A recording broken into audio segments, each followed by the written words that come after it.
I'm with some people we done. That's fine. He's no caliber of his daddy. Now you're mad at yourself. You're not even mad at him. You're mad at yourself. Now I say how it is. It's gonna be a battle of mental in there, I think. Even though he's not fighting the champion, Tim Tszyu ain't a tune-up.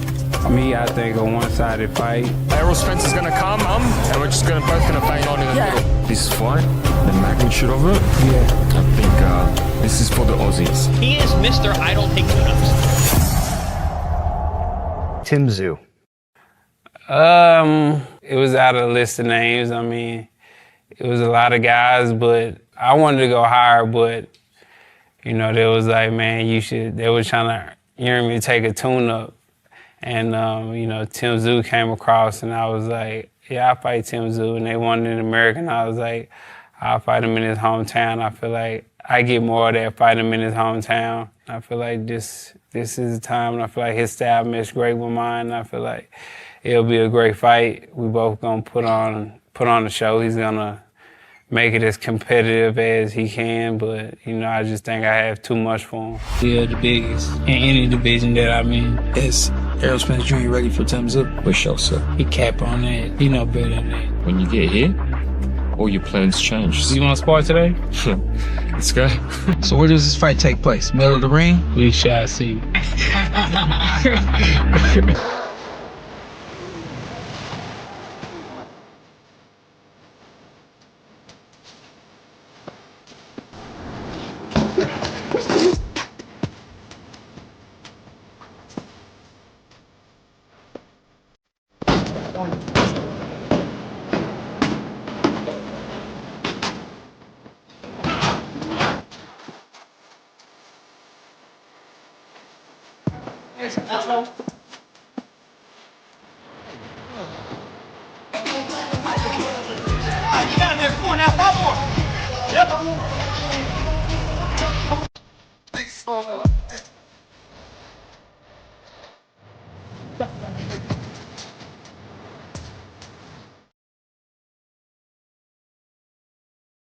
You don't know nothing about me, so you're not gonna understand anything. Of course, but I didn't understand that. It's good shot, man. It's not good performance, it's good shot. The fight was for like 1 minute.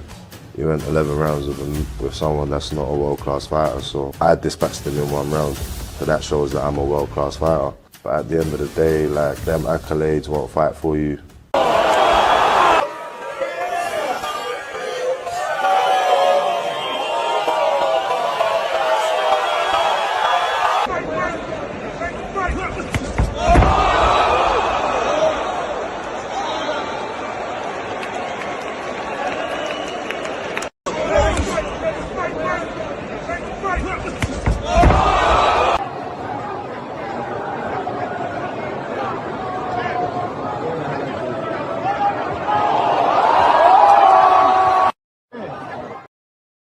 Ducked you.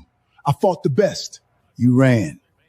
Then called out Bam Rodriguez, a 118-pounder. What's wrong with that? Still a sucker.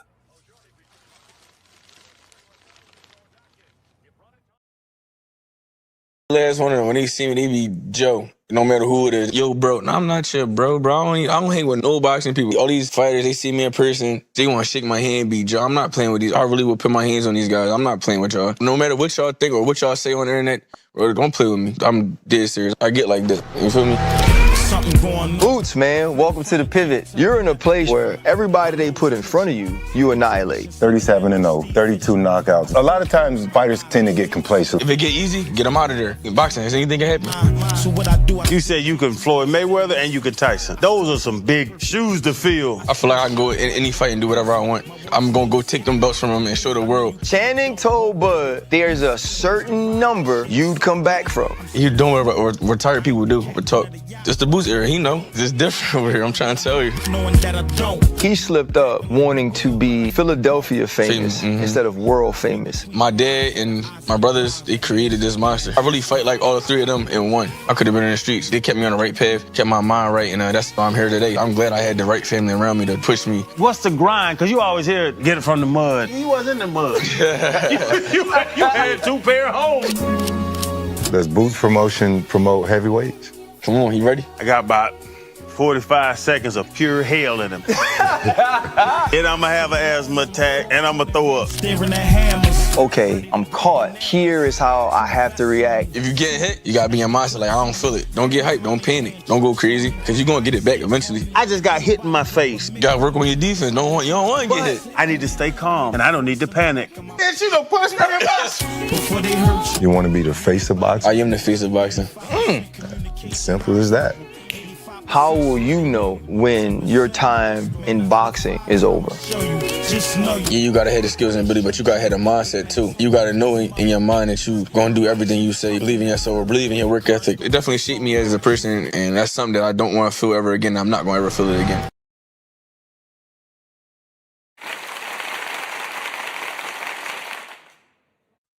Yes, honey. Yes, mother is back. Yes, I'm back like them child support payments y'all Negroes didn't make. I'm back like that rent payment, baby, due again. What's poppin'? Happy Tuesday, everybody. Fight week is upon us. Yes, yes, yes. It is Diego Pacheco's fight week. I know. But the undercard might be good, y'all. So we got to tune in. We got to see what Andy Cruz got going on. I think Chop on that card. I mean, come on. Let's give it a little bit of a chance. Next week, we got EJ, baby. I can't wait to see how he looking. We're going to get into some of that, too. And, of course, baby, we're going to get into all this foolishness surrounding some of these boys and they witness protection program, honey. Who they ducking, why they ducking them, and what do we do about it? But what's popping, everybody? Good afternoon. If you are new here, y'all already know, smash the like button while we get into the show. First, I'm going to give y'all some news, honey, and it's quite a bit of it. These people run around here like they crazy. Almost gave Mother carpal tunnel writing all this stuff down. Jesus Christ on the cross. But I didn't want to forget nothing, okay? So let's go ahead and get into some of this news so we can get into the foolishness that follows, okay? So on As Boxing, As the Ring Turns, that's what we're going to call a new news segment, As the Boxing Ring Turns, okay? Let's go ahead and see what we can find out. So I was somewhere being nosy. I don't know how true this is, but I would just be delighted if it is true. So I'm hearing that Moses Ntamu versus Herkovic, who is the former IBF #1 contender, could end up being for the vacant IBF heavyweight title. Now, this fight is due to take place August 29th. Okay, it looks like they are trying to negotiate behind the scenes with the IBF. All right, now this is definitely a nice step up in competition for Ntamu. So I'm interested in this fight for sure. I think Ntamu was 14-0 now with 12 knockouts. He's coming off of an impressive 5th round KO over Jermaine Franklin. And Herkovic, he's 20-1 with 15 knockouts. As we know, he recently defeated Dave Allen back in May. So this is definitely a fight I'm interested in. I think Ntamu is the goods, but as he steps it up in competition, we'll be able to tell whether we right or wrong about him, right? Because they all look pretty good coming up, knockouts, this, that, and the third. But you know, as they step it up in the level of competition, that's when we determine what level they're really on, right? Not that they're hype jobs, but just what level we can really put them on when it comes to competition. Now, I also saw something else that was very disturbing to Mother, but I was not surprised. From what I understand, okay, and I got this off the X, and we know that's a cesspool, so don't quote me on this. Dimitri Bivol has turned down a 3rd offer for the trilogy with Beterbiev, okay, and it was considerably the biggest offer out of the last 2 fights. So for whatever reason, he's just not interested in a trilogy. Honestly, I didn't think he was after that second fight. Okay, the back surgery and all this other here kind of foolishness. I don't know why either one of them just didn't go ahead and square up with David Benavidez when they had the chance. I'm sure he'll circle the block.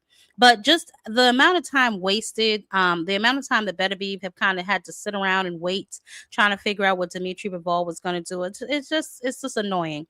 So who knows? Obviously, that's just not a fight that he's interested in, especially if he's turning down, you know, double and triple what he was offered for the first and second fight.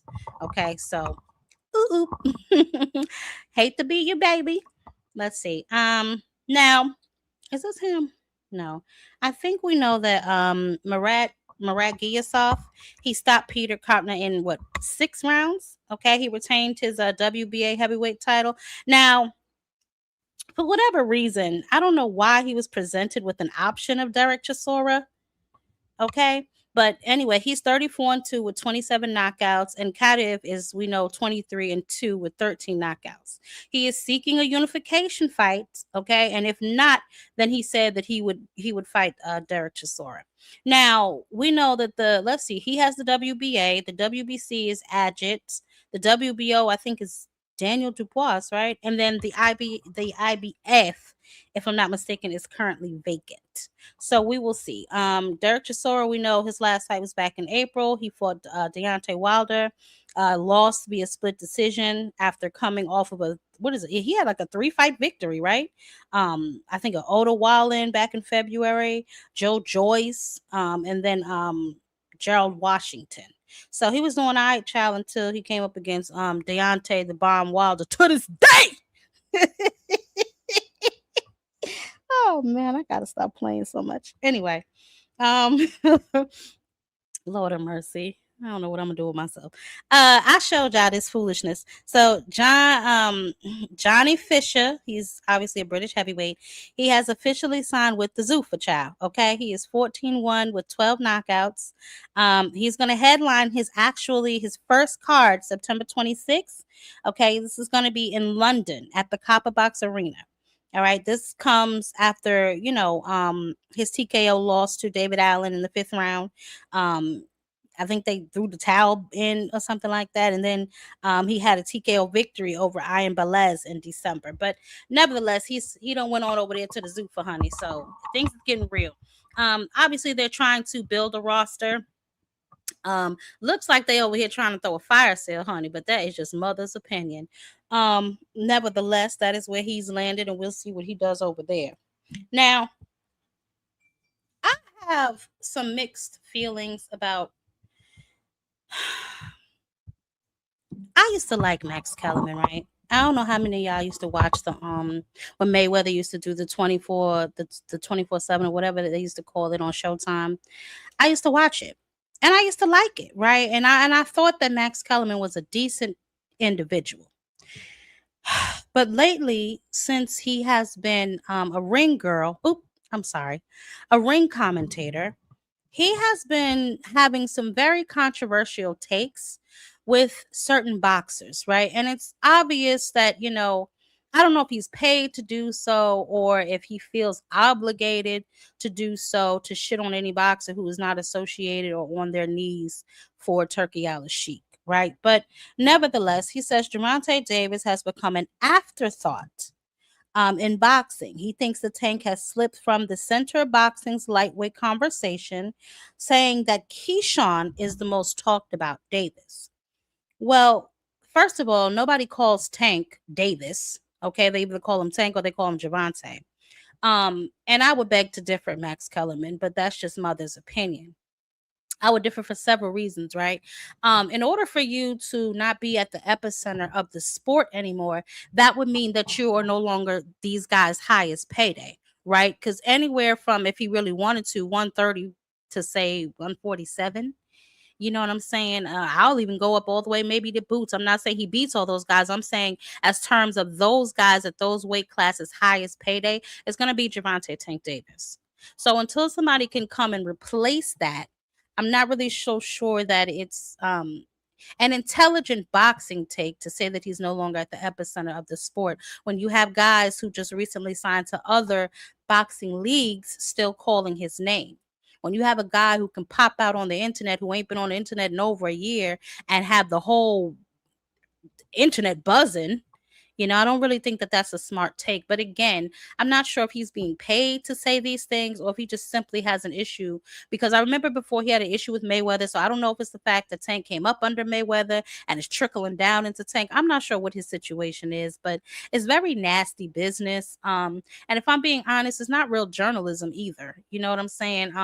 Sitting up there maintaining a complete and utter bias against one boxer who arguably is still the face of boxing. It's just ridiculous. You know, I understand that you have certain fighters that you are probably paid to promote, but just because you're paid to promote them doesn't mean that you're also paid to downgrade other boxers, especially the boxers who are doing better and have done more box office numbers than the fighters that you're talking about, especially when the boxer that you're referring to is no longer at the epicenter of the sport, has not been on undercard since Floyd was boxing.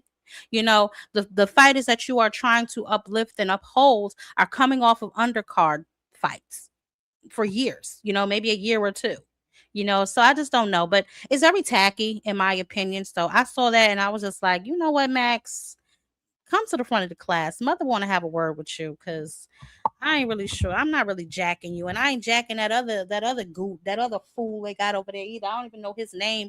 What is he, like an ex-football player, something like that? Yeah, he knows absolutely nothing. Shut him up and get him right on up out of here.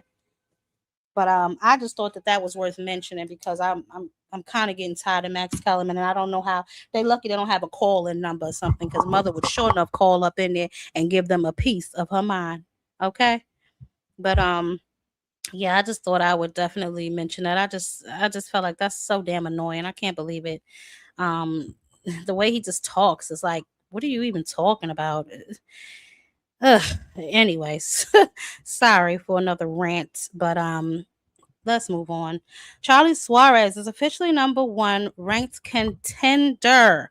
Okay, and this is for the WBO super featherweight. All right, he is 18-0 with 10 knockouts. He is the mandatory challenger for the title, and he's scheduled to fight Manuel Avila for the WBO international title. Now, this comes after his stoppage over, I think it was George Castenda. Okay, and also that comes after the controversial TKO loss against Emmanuel Navarrete. Remember that whole cut situation, the accidental headbutt? That got changed, y'all know, to a no contest last year, I believe. But Nuela Avila, he sits at 26-2. He lost to Joseph Diaz back in 2017. Naming Joseph Diaz the WBO, I think it was the NABO. I can't keep track of all these belts. And the second loss came by way of knockout to Joet Gonzalez back in 2019. So he is due to make his return back to the ring. And honey, I ain't mad at you. Do your thug thizzle. He's at what, 130? So hopefully we'll see after we see oh yeah, that's where I'm going next with that. Speaking of Manuel Navarrete, him and O'Shaquie Foster are currently in advanced negotiations for a unification fight. So this will be for Navarrete's IBF and the WBO belts. Okay, and then O'Shaquie, we know he has the WBC. Emmanuel Navarrete is 42-1 with 33 knockouts. Most recently, we know that he stopped Eduardo Nunes in the 11th round. And then O'Shaquie Foster, he is 25-3 and with 12 knockouts. All right, he's coming off of his win against Raymond Ford. We all saw that, Shakur deployed his minion to get beat down. We're going to talk a little bit more about that too, because I just saw an interview that O'Shaquie did. I said, O'Shaquie is out here, honey, still stirring the pot, and Mother is not mad at you. Do what you got to do. Keep your foot on his neck. You go right on ahead. I'm a tripping with my stiletto if he try to run fast away from you. Don't even worry about it. These boys. Lindolfo Delgado and Arthur, oh my God, I cannot pronounce this last name to save my life. They will meet October 24th for the vacant IBF. Now, Delgado, he earned this fight by defeating, I think it's Gabriel Valenzuela via split decision, in 2025. And then the other guy, he earned his spot by beating Jameer Espinoza in the 7th round. This is for the belt that, remember, Hitchens previously had. So that's the belt that they're fighting for. All right. Lindolfo Delgado is 24-0 with 16 knockouts. And then Arthur is 21-0 with 17 knockouts. And they're going to be fighting for Richardson Hitchens' belt because Richardson Hitchens has entered the Zuffa protection program. So there they are over there doing whatever it is that they do. Okay.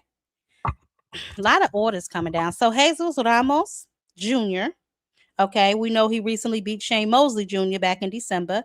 He is 24-1 with 19 knockouts. His only loss was to Erickson Lubin. He will likely face Miriam Nurasaliev, okay, who last fought back in 2023. He is 20-0. This is going to be a title defense for his WBC interim belt, and this will take place in September. It's set for September 19th, but obviously y'all know as things progress, things change, and then I will definitely let y'all know what's happening with certain things as they progress. Also, oh no, I showed y'all that one. Oh, here go my homie. So supposedly, Gary Antoine Russell is supposed to be making his way back to the ring this fall, and from what I understand, it's a unification. So I'm anxious to see who he unifies with, see him back in the ring. He's always an entertaining fighter for me. I like Gary Antoine Russell. I've always thought he was like one of the boogeymen at 140. A lot of guys weren't as eager to get in the ring with them as other guys, as we saw. Richardson Hitchens definitely did not want to unify with Gary Antoine Russell. He wanted to unify with Tio, but not Gary. Okay, so I'm glad that he's trying to at least stay active. They could be more active, though. Him and his brother need to be a little bit more active for me to kind of take them seriously, but that's neither here nor there. Ben Whitaker looks like he's in advanced talks to fight Connor Wallace on October 3rd. We just saw Ben Whitaker 2 weeks ago on was that the Boots undercard? I believe it was him. He's looking to, I guess, kind of make his name for himself in the United States market, or at least keep himself in our face, right? I'm not high on Ben Whitaker. I'm not even gonna lie to y'all. I'm not really high on Ben Whitaker. I don't really have a problem with him. I think he plays too much though, like dancing and all of that. I mean, I know you're supposed to have fun, but I just feel like that, nah. You know what I'm saying? All that moving around and foolishness, you could kind of miss me with all of that. So I don't know, but that's who he's supposed to be fighting on October 3rd. Now, I did see this and I thought I would update y'all because I do remember telling y'all that all of his fights were off, right? But I do think I told y'all last week that the fight he had with the German guy, that was back on because the CIA or whoever that was, they lost the lawsuit against him. And apparently now this fight is back on as well. So Mayweather versus Tyson, versus Mike Tyson is set for September 26th in Dallas. So I'm not sure how many of y'all are interested in the senior citizen fight, but this is due to take place in September. I'm honestly not sure I'm interested. I mean, listen, I love Mayweather, but I just feel like he's better for me now as a trainer because what is he now, 50? And we know Mike Tyson. We saw what happened to him as he was preparing for the Jake Paul fight. You know what I'm saying? So I don't know. I mean, it's an opportunity for both of them to get in there and make them some money. So I mean, hey, do your thug dizzle. I don't know. But he's back in the ring. It looks like they removed the lawsuits, and so he will be able to fight. So shout out to Mayweather, I guess.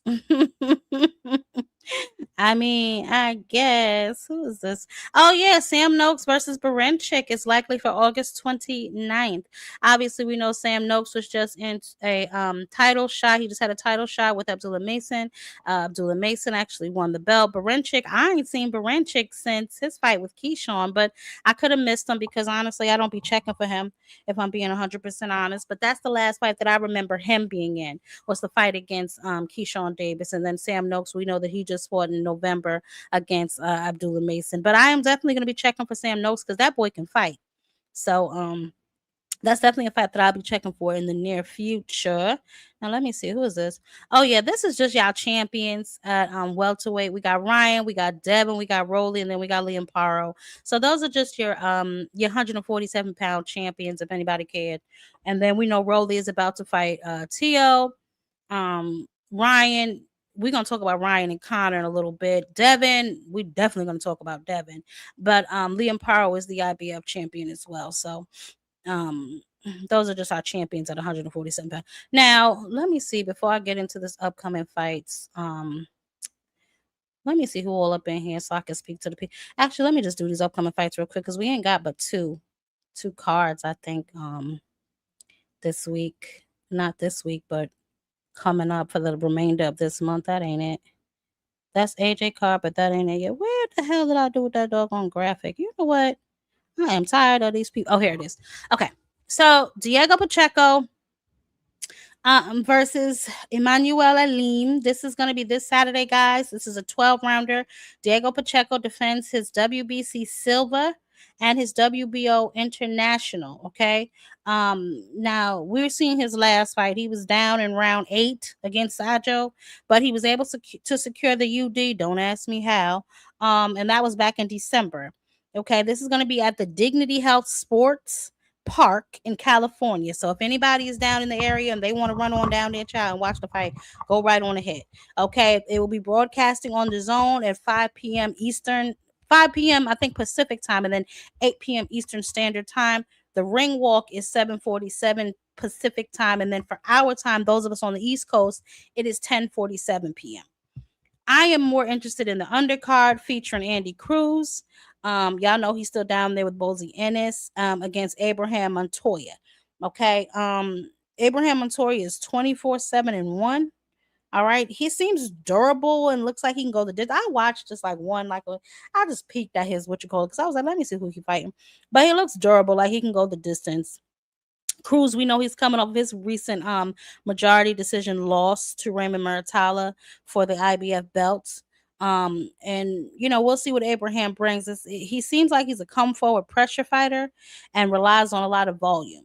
So we're gonna see how Andy Cruz is able to handle that. There's also Chop Chop on that card versus Aaron Lopez. Okay, Chop Chop I think is 17-0 with 10 knockouts. And y'all know he's over there with Robert Garcia, child, please. Aaron Lopez is 33-0 with 18 knockouts. All right, now we know he fought a couple months ago, I think back in March. Okay, he KO'd Chambers in round 1.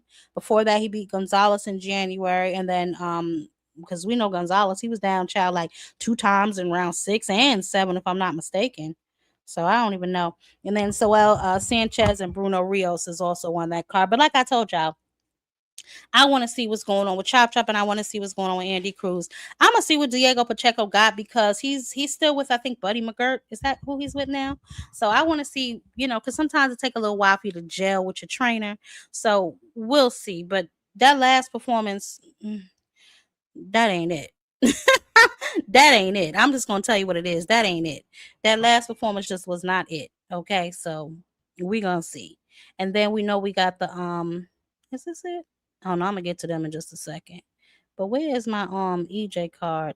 Lord, I know you lying. What is this? Damn shame. Where is my EJ card? This is ridiculous.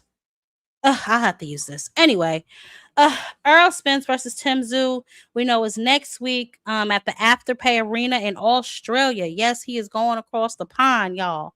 Okay, the pay-per-view card begins at 9 p.m. Eastern time, and it is going to be streaming on Prime and the Zone.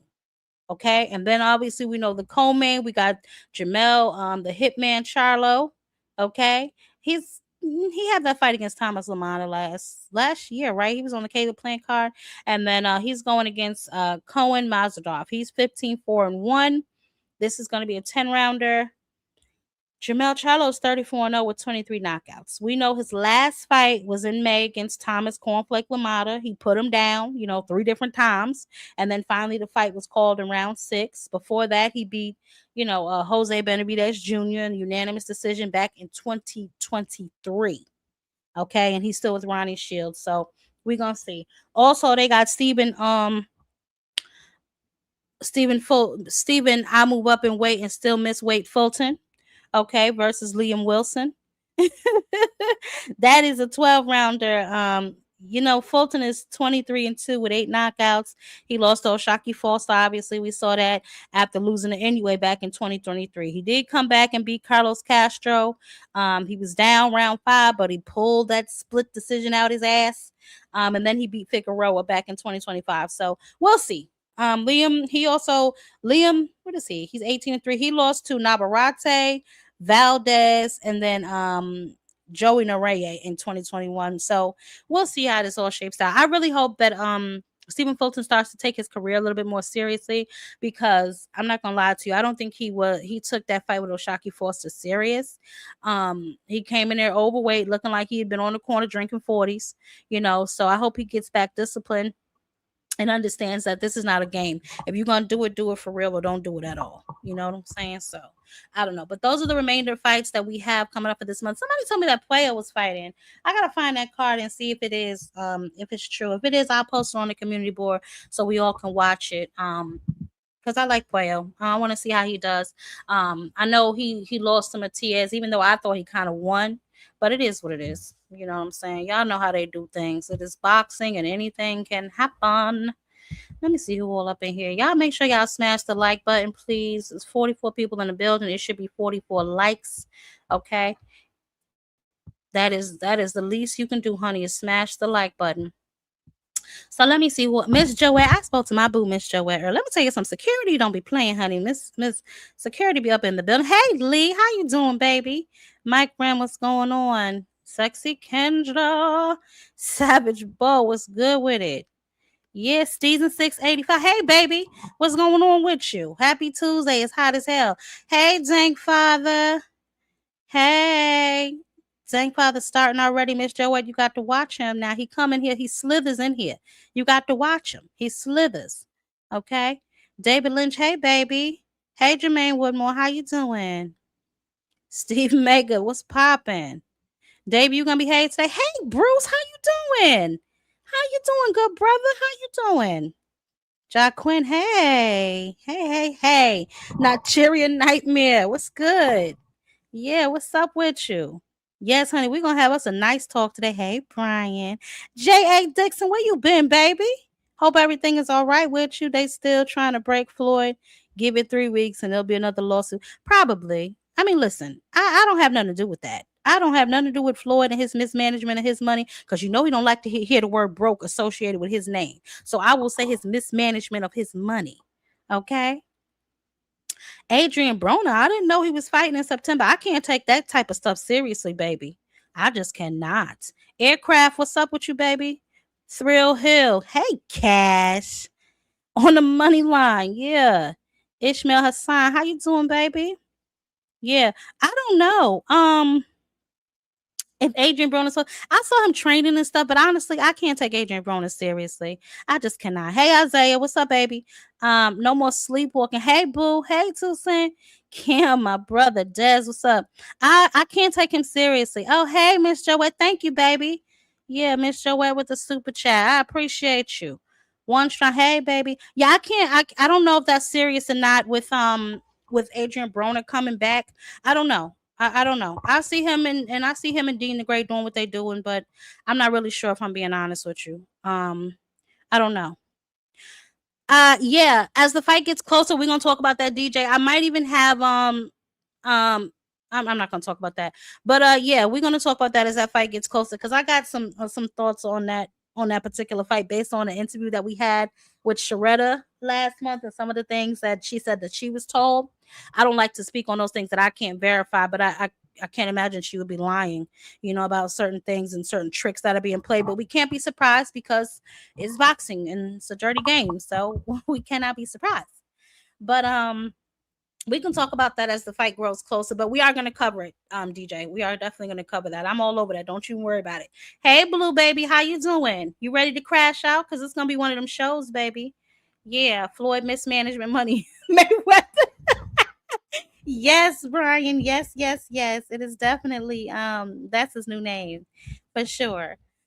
All right, guys. Listen, Mother just has questions. I don't never want to hurt nobody. But I be having questions. And then when people can't answer my questions, they get in their feelings, they get upset with me, and I just don't know why. So we're going to start the show like this first, right? We're going to pop off. All right. We're just going to start with some hot takes. Okay. And then we'll just go from there and see where the day takes us. Okay. Because man, I got a lot of questions. Mother has quite a few. So the first question, I'm going to play this, right? And then maybe since some of y'all Shakur fans, a lot of y'all pretend to speak Shakur, y'all can answer some of these questions for Mother, right? Because if I got to come up with my own answers, I mean, those who know, right? Like my answers ain't going to be as politically correct. But let me just play this little snippet and then y'all can just put in the chat, is it cap or fact? Okay? We'll play that little game for a minute. Cap or fact? How about that? I'm a guy that I take risks. I'm a risky guy. Like I enjoy like the thrill of like everything that come with this shit. So I don't mind fighting the Devin Haney's and the Ryan Garcias, even though they're bigger than me. Like I'm cool with that shit. Come in 20 pounds bigger on fight night, and I beat you. I'm gonna be in a different category, like where I'm at. Like I'm number one pound for pound. So, yeah, these fights probably should have been happening when we was all the same size. Okay, now y'all heard him, right? He said he don't care.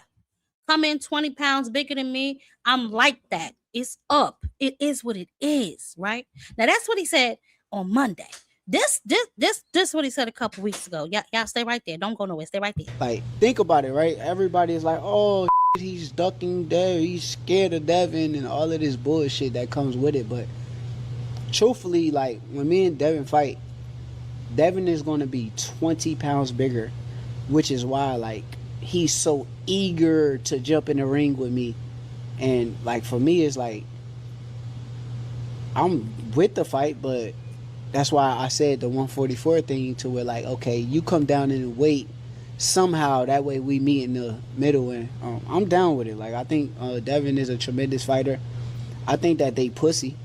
Like, I think when it come down to it, like, if you're begging to fight somebody that's way smaller, just like they did with Tank for years, I feel like it's pussy. Like, you ain't just eager to jump up and fight Boots. Like, that ain't really what you're thinking about. You're want to have a advantage over somebody. So I feel like, honestly though, I done seen it. Like, I done seen the greats do it, and that's where it's like it becomes a challenge for me too, because like I'm willing to challenge myself. Like, Floyd beat a big Canelo, Usyk beat a big Tyson Fury. Okay. So is he cap or is he fact, right? Because we know that he said that previously. He's willing to fight guys that are bigger than him, but with stipulations. Now he's just saying he don't care. You know, he'll fight them. So is Shakur Stevenson cap or fact? I mean, I think we can judge by the general consensus of the chat that he is cap. I don't know what I have to look that word up that he said too, because I've never heard that. I should have called him to the show and asked him to use it in a sentence. Because I don't know what he got going on with this. Listen. Shakur does interviews because obviously we know that he just signed to Zuffa, so he's making his press run and he has to get everybody behind him. And you know, speak for yourself. Aircraft, don't disrespect me, yo. Don't disrespect me. Shakur got himself looking weak, not mother. All right, we're gonna move on to we're gonna move on to the next clip before we really get into what's happening here, because I want y'all to know something. But let's play cap or fact real quick for this next clip. That work for him and all that stuff, right? that in Pakistan or something, you know. But what I'm saying, right? What I'm gonna say, right? So I pressed the initiative and I was like, okay, let's do it. Oh, I sent the contract. I sent an offer. He said it was a respectable offer. Oh, he said it online. He said it on media, and then he said we outpriced ourselves. How did we outprice ourselves? We're the ones that sent the offer. It doesn't make no sense. Oh, because we didn't give a guarantee. Bro, you're Devin Haney Promotions. Go send your own guarantee. Now, is that cap or fact? Because I remember Devin saying that the offer was good, right? Well, wait a minute, because he responded. Clearly, he heard that, and he had some shit he wanted to say to Rolly Romero. So hold on, let me see what's going on. Where he at? Because I got Bill capping. There's a lot of cap going on, guys. Just give me 2 seconds. It's a lot of lying going on. No, that's this nigga lying. He lying again. Hold on. Where's Devin? Because he lies too. So hold on. No, is this it? Oh, that's another lie. We're gonna get into that soon. Let me see. Is this the one? No, that's not him lying. That's another one of these niggas lying. Where is Devin? No, that's him lying. Anyway, Devin came to the conclusion. Oh, here we go. Yes, the offer was good until I saw the expenses. I could offer someone a fight for 10 million, but if the expenses is 9 million, then obviously it's really not 10 million. So yes, the initial offer was good, until I looked into the budget. Is he talking about DHP budget or is he talking about PBC budget? Somebody got to help me out and understand what he's talking about. Well, yeah, we're going to get to that, Jermaine. Patience is a virtue, baby. We're going to get all the way into that. Now, see, I need to know I think that whole situation was capped. I think Rolly pulled their card.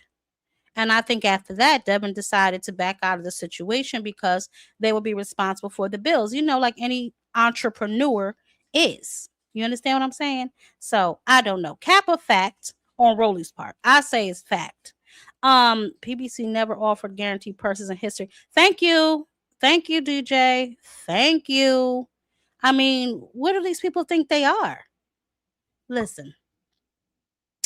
Thank you, Jupe. Thank you. I was wondering who else caught that. He done inflated them numbers, didn't he? He sure did inflate them damn numbers. Oh, my goodness. Devin. Speaking of Devin, I got a question, right? Let's get into Devin. Let's talk about Devin for just a sec. Hold on. Let me turn this ringer off because I don't need no interruptions while I do this. 1 second, y'all. Let me turn this goddamn phone ringer off because I do not need to be interrupted because we can put him in the rotisserie. Let me see something. Off. Thank you very much. About to put his nigga on a rotisserie.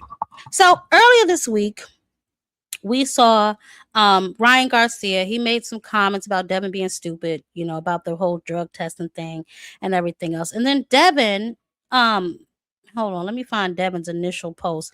He said, I was a WBC champ for years, never been tested once. Now, a lot of his fans argue with Mother. They tell Mother Devin's never popped dirty. He's on the Vada 365 child, which I can't find him on the website, and we can pull that up and do that whole thing again if we must, but I think we already beat that dead horse, right? It's like a separate website for his 365 Vada routine, whatever the case may be, right? My whole thing was then, and I stand on it still now, you cannot pop dirty if you don't test, right? But somehow Devin said he didn't test. Mauricio said he tested. Why Devin doesn't know that his testings was being sent to the agency, I guess, to the sanctioning body in which you hold a belt, I don't know. It makes no sense to me, right? But I want to talk about how he was so quick to admit that he didn't test, or at least he wasn't aware that he was testing, or he wasn't aware that the sanctioning bodies got his test. And the only reason that I'm even bringing that up is because we all know who Devin rocks with, right? We all know who he was under for the majority of the time. God rest the dead. But until he popped, he was under Victor Conti, right? So because Devin Haney trained and worked with the Snack, right? The sports, I guess, nutrition company founded by Victor. Y'all remember Victor, right? His background with the Balco, all that situation. He came over into boxing, and his whole thing was he's gonna stop people from using steroids and all of this other kind of stuff here. But why would Devin think that he wasn't being tested? I'm very curious. Well, no, we're not gonna do that, Big Supreme. I'm very curious. Yeah, y'all smash the like button. Make sure y'all smash the like button. Make sure y'all are donating to the channel. If y'all can, I know things is a child, things is thinking, but at least you can smash the like button. That's free, okay? But somebody answer that question to me. Why would he think that he wasn't being tested? No, we're not. Listen, we already did that. Also, we do know that the mandatory is coming due on the 20th, right? That's the 20th. So he has a decision to make. Now, I also don't know how many of y'all know this, But let me play this, and then because this adds kind of another layer to the situation, or maybe it doesn't, and then we're gonna circle around and figure out if am I my brother's keeper? You know, if Shakur is indeed his brother's keeper. Officer Top Rank out here in Vegas. They got Brian Norman, heavy coming out of there for Keyshawn next point. What you call it? Next opponent. What a lot of people don't didn't mention at their last fight. Like, of course, we're not going to make any excuses, anything, but that last fight was our last fight. Was Keyshawn's last fight with Top Rank, and I knew it. I told you, Rob. It was his last fight with Top Rank. Okay, so now that we know that Keyshawn's last fight with Top Rank was his Nair Albright fight, we don't know what's going to happen with this particular purse bid. Now, Top Rank is always permitted, obviously. Any promoter is permitted to bid on the fight, but they're not obligated, right? And then there may be some that say, oh, he'll re-sign. If he was going to re-sign, he would have re-signed already. That fight with Nair Albright was what? Last month, the month before last? We in July. So it would just appear as if Keyshawn is a free agent, right? Now, I'm not really sure how much bearing that has on his particular status. You know, I'm under the impression that Devin is dropping that belt anyway to go over and fight Shakur Stevenson underneath Zuffa, right? And it's obvious that Shakur knows something that maybe Keyshawn just does not know. Devin right now is my number one priority.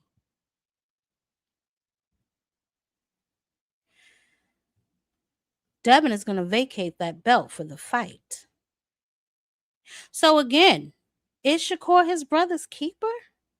Because it would seem to me as if this is the second time that you backdoored your brother.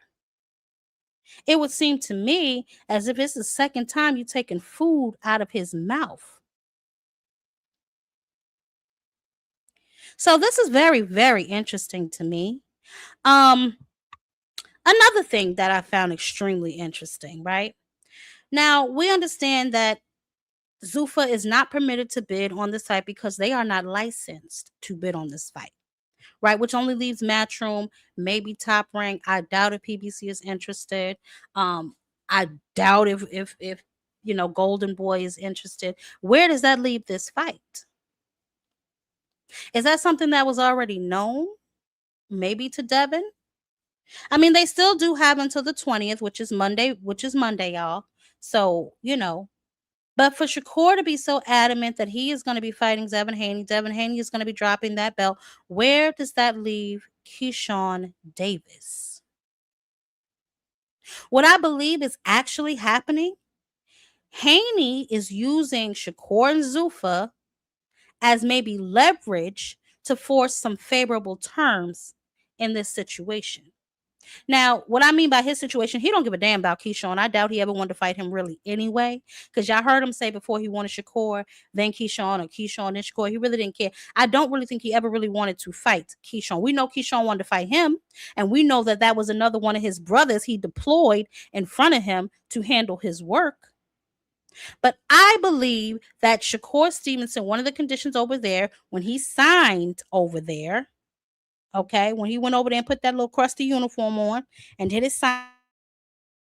Right, man. Welcome aboard. Yeah, I'm happy. We are too. Thanks for your patience with everything. We're done. Yes, it's all. Right, man. Welcome aboard. Yeah, I'm happy. So, what's gonna happen? Hey, Zoomverse, baby. Yeah, definitely backdoored him. Definitely. See, for somebody who hi, Mr. Shelton. We glad that you know what? We're not even gonna call you Mr. Shelton no more. You know what I'm gonna call you from now on when Shelton is over here, because I can't tell nobody else what to do on their platform. Whenever Shelton is in Jab Queen's chat, y'all refer to him as Stinkmeyer. Okay? Refer to him as Stinkmeyer. And anybody who ever watched the Boondocks know exactly who I'm talking about. That's who you can refer to him as. His name, okay, and we're gonna okay, that's fine. His first fight on Zuffa will be Devin Haney. Okay, his first fight will be Devin Haney underneath the Zuffa umbrella, and after that, who the hell knows? Because I saw something where Ryo told him basically, "You gonna fight me, or I'm be a tune-up," and Shakur said, "No, the hell you won't." But see, what Shakur doesn't realize is there is a payment tier over there on Zuffa, okay? And you get paid in tiers. So whatever amount that they granted him, or whatever amount that they said they were going to pay him, it is based on who he is going to fight, right? So obviously, to justify whatever enormous amount of money, like Dana White just said that he already paid Shakur, he is going to have to justify that with big fights. Who else can Shakur Stevenson make a big fight with outside of Devin Haney? Because we know Devin Haney is just like Shakur. They'll do anything for the money. Tank is not going to no goddamn Zuffa. Y'all can just forget that. I don't care what y'all little fantasies tell y'all in y'all brain. And, oh, he might. Y'all also said he might go fight on a Riyadh season. That never happened.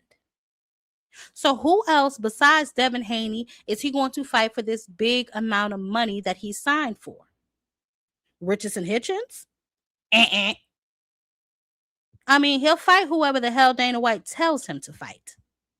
And that's just the bottom line. And I don't understand why he hasn't figured that out yet. By him wearing that damn uniform, he ain't figured that out? Child, listen. It's a lot going on. It's a lot going on. Yeah, he love him with all his heart. I'm sure he do.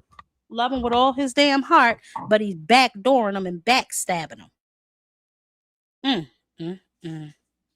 Damn shame. This is a nasty, nasty business. But let's talk about the brother, right? The brotherhood. Let's talk about the brotherhood. Yeah. Where's my picture of Keyshawn and Shakur? I wish I had a picture of them kissing, the way they act, or the way Shakur act. How you call a nigga your brother, but you constantly taking food off his plate? Huh? How you call a nigga your brother, but you constantly snaking him for his biggest opportunities all the damn time? Every chance you get. Can somebody answer that for me? You constantly snaking this man for every big opportunity. First, it was the Teofimo Lopez fight where he positioned himself as the number one contender for that belt. And then what did you do? You took your ass over there and you fought Teo. Now, after you threw Devin on him, now you're going to fight him? Oh, come on, man. Where's the loyalty?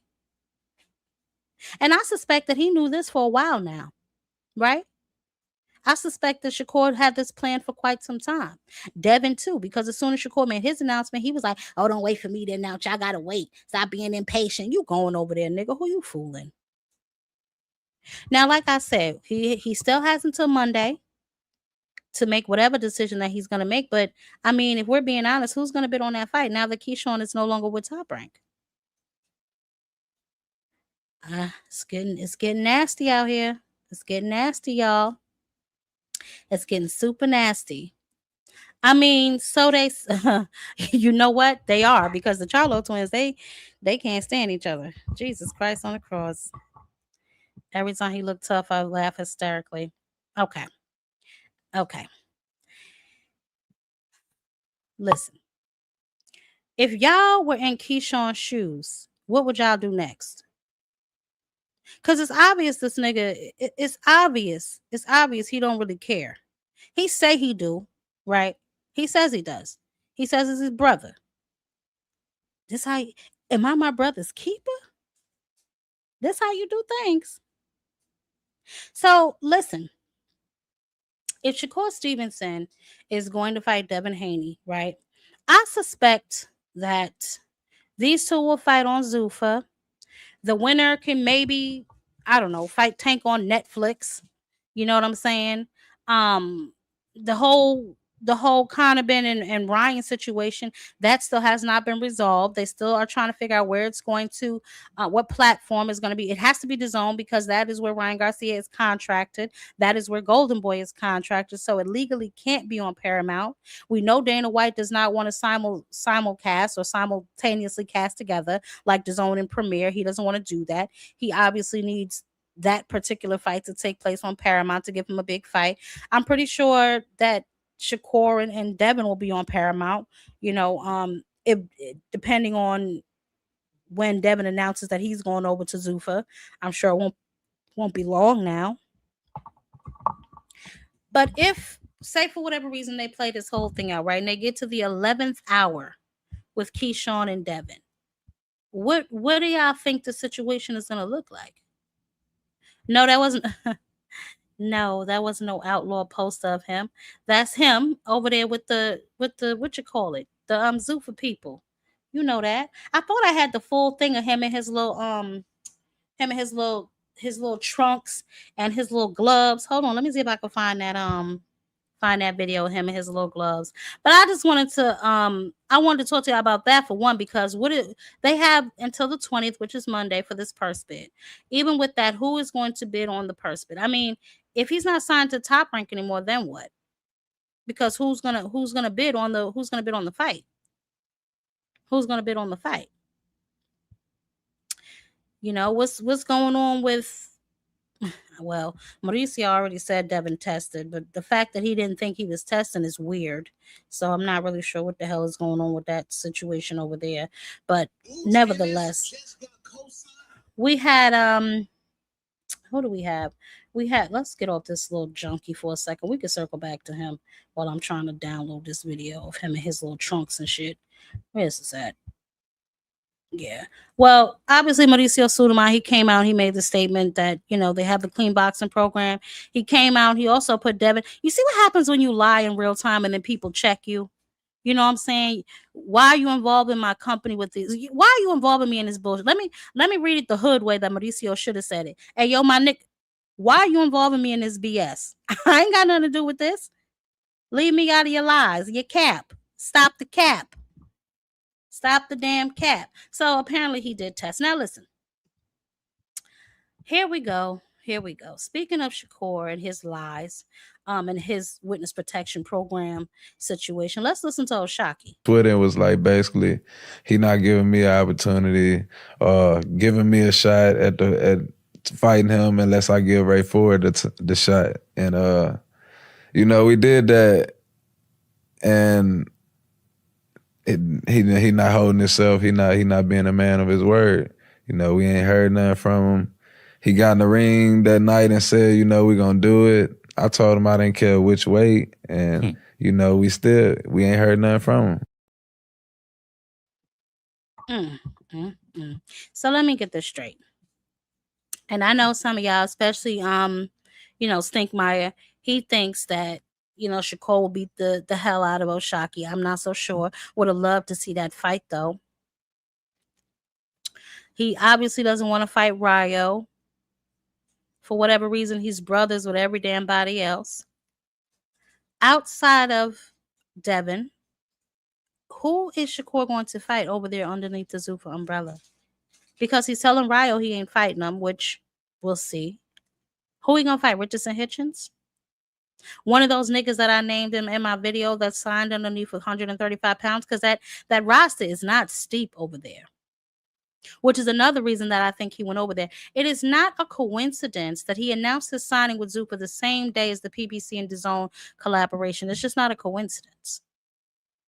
So who is the young man going to fight? I mean, obviously he said he'll fight Ryan, he'll fight Devin, all of these guys now. He's calling out Gary Antoine Russell now. He's calling out all these guys he had the opportunity to fight when he was over here, right? He had the opportunity to fight them when he was over here. So now he's going to go over there. He's going to fight Devin. You know what I'm saying?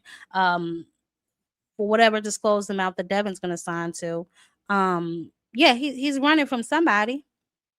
Like he's the starting 5 bench.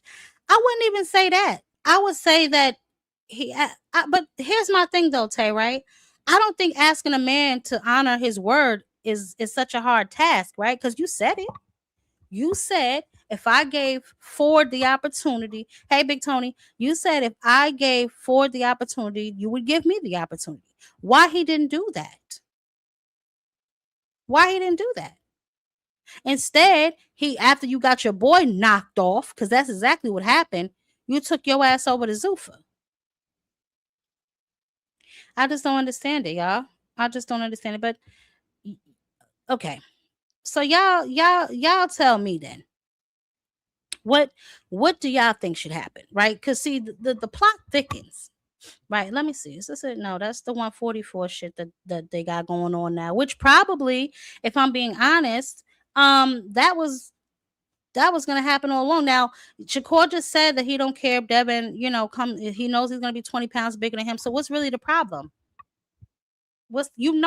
Listen, come on, y'all. We're not fools. We know Devin gonna be 170 easy on fight night. Right?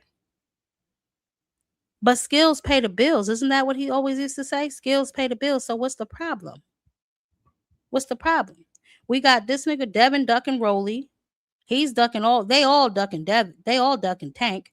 So that's neither here nor there. And now it looks like simultaneously ducking each other. Taking food out your brother's mouth yet again. Taking another big fight from your brother yet again. And listen, don't get me wrong. Honestly, I think that Keyshawn needs to crawl before he walks. He's only got, 15, 16 fights? You know what I'm saying? He needs to be fighting guys maybe, I don't know, I'd say like a Kid Austin or somebody like a Frank Martin or somebody like that. Nair Albright is right up your alley. I understand that you are brothers with Shakur, but that doesn't mean that you fight the same caliber of fight. I mean, Shakur ain't fight no damn body, but that doesn't mean that you get the shot at the same caliber of fighters. Because if we're being honest, you haven't really done that much. You got a belt from Barenchik and then you dropped it because you didn't want to face Edwin De Los Santos, or you wanted to come in bigger than what you were supposed to be on fight night or at the weigh-in or whatever. So, I mean, it is what it is. I understand Jay Prince made his moves to get him placed at number 1 and all of that, but I mean, Devin is going after a bigger bag, and let's be honest, Shakur Stevenson is a bigger bag. But let's also make sure that we understand that Shakur is backdooring Keyshawn Davis for the second time. The second time. But that's your brother, though? If I was Keyshawn, listen, if I was Keyshawn, I'd start to feel some type of way. I'd be really starting to feel some type of way. But see, that's my thing, Aircraft. Why do everybody got to run to Zuffa? You was over here talking that same ish. This be my problem with these boys, right? They run over to Zuffa and then they want to start talking tough. Why are you talking tough underneath an umbrella that you know it's going to be more difficult to make those fights happen? Why is it that people have to jump through hoops, run a marathon into some sort of witness protection program allegiance in order to fight you? Why do you make it so difficult for people to fight you? Hold on, I'm gonna move this. He's his number 1 priority. You understand what I'm saying? He's his number 1 priority. Let me see something. Did y'all not hear the brother when he said it? Hold on a second. Is this the one? I'm a guy that I take risks. I'm a risky guy. Like, I enjoy like the thrill of like everything that come with this shit. So I don't mind fighting the Devin Haney's and the Ryan Garcias, even though they're bigger than me. Like, I'm cool with that shit. Come in 20 pounds bigger on fight night and I beat you. I'm going to be in a different category, like where I'm at. Like, I'm number 1 pound for pound. So, these fights probably should have been happening when we was all the same size. Yeah, they should have, Negro. I just want Keyshawn to wake up and smell the damn coffee. I just want Keyshawn to really wake up and smell the damn coffee and understand what's really happening around him. Right? But we're gonna move the hell on. I don't know how many of y'all saw the EJ and Tim's do press conference. It wasn't extra crazy. I like how he was talking though, EJ.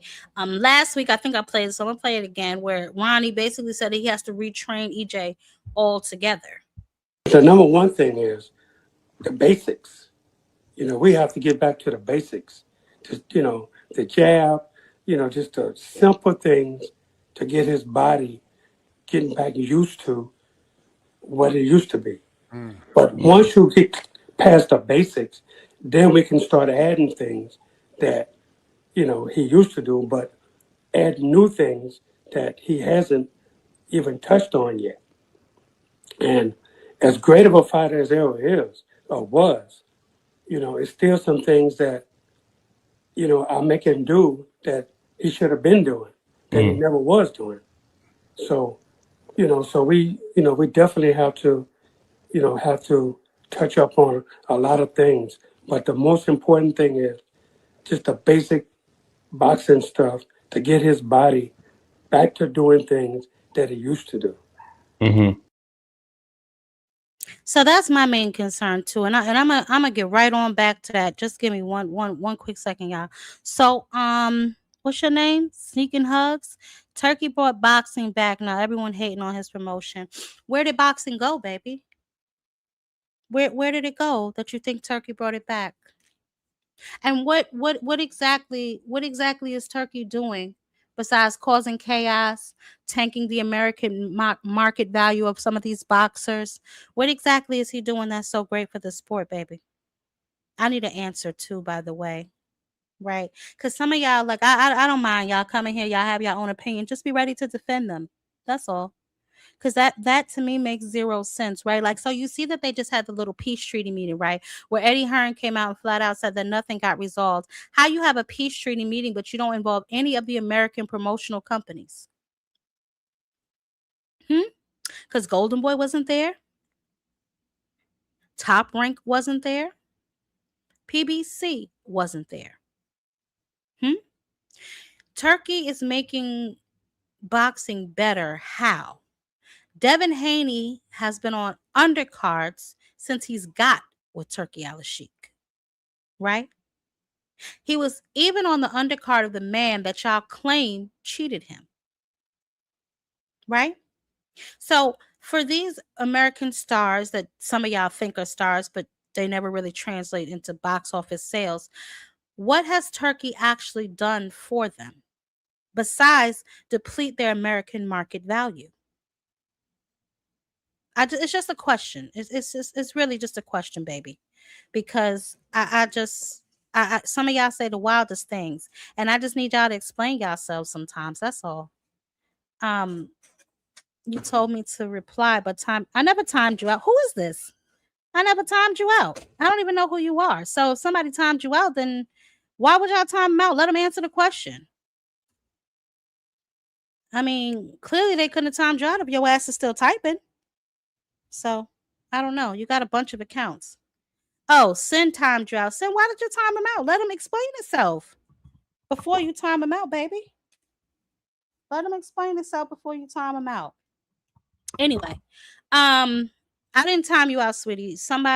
One of my security guards must have did that, and I apologize. It is what it is, I guess. I don't know. Anyway, but back to EJ, like I was saying. That is my question for him. I'm very anxious to see this fight. Not that I really think Tim Tszyu got anything like crazy for him, but he is 3 years off the couch. He didn't look that great his last outing. I know some of y'all think that his mitt work and his pad work looks good. Let me I only got this one little clip, so because I just wanted to see his energy and see how he was responding to Tim Tszyu and check his confidence. You know what I'm saying? Just little things I was Mike looking Tyson for. Mike Tyson once said, when you get hit, all your plans change. So that's what it is. We shall see. I respect what you've done in your career, but you haven't had a fight in 3 years. How can I say that this? You want to spar today? Let's go. I'm not that on dead ass. Yeah. We can spar. Yeah, let's go. Come on. I don't think y'all gonna get paid. I ain't sure if I get paid. It's sparring. See, what I've noticed though about Tim Tszyu watching these little things, like he likes to go on like the, and obviously it's the, last fight that he had, but he likes to play a lot on the Bud Crawford situations. You know what I'm saying? He likes to, I don't know. He wants to like reenact what Bud Crawford did. He was saying basically like his target is not just his eye, you know what I'm saying? It's around several of his body, you know what I'm saying, body parts. And he kept saying, like, what did he say? Like, do you remember the 9th round? Like, and all of this other stuff about, you know, talking about his fight with Crawford. But here's my thing, right? And obviously he said that to get inside his head, and he said that to, you know, stir up some sort of emotion, which is cool. But my thing is this, like, you not Bud Crawford. You know what I'm saying? You're not Bud Crawford.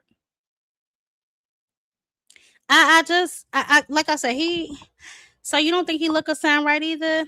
Man, I don't want him to get hurt, man. I like EJ, and I want to see how he look. And obviously he got something to prove to himself. That's why he's, you know what I'm saying, I guess doing this. He don't have nothing to prove to me. You know what I'm saying? I know what type of nigga he is. So he don't have to worry about this fan.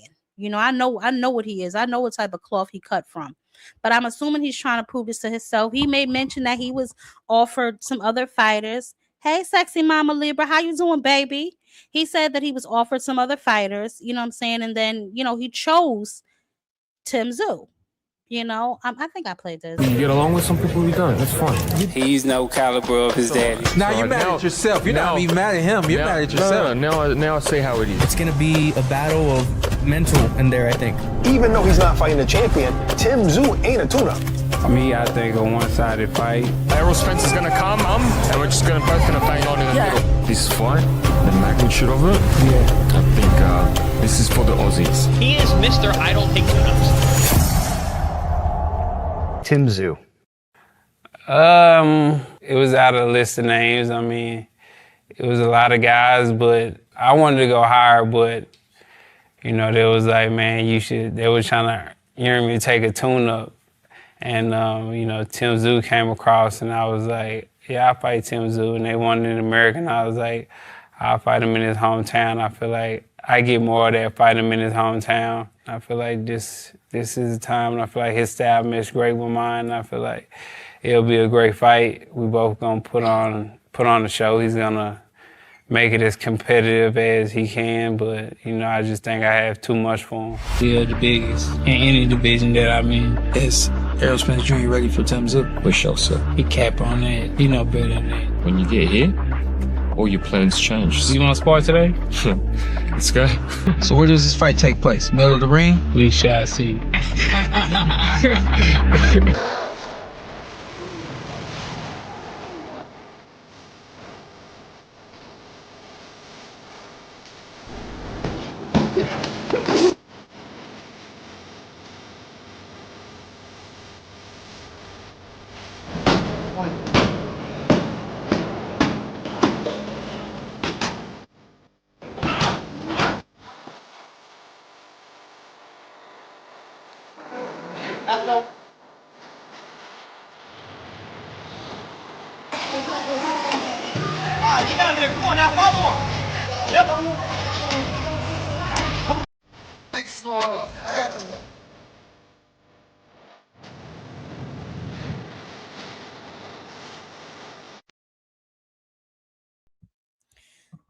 Yeah, so I mean,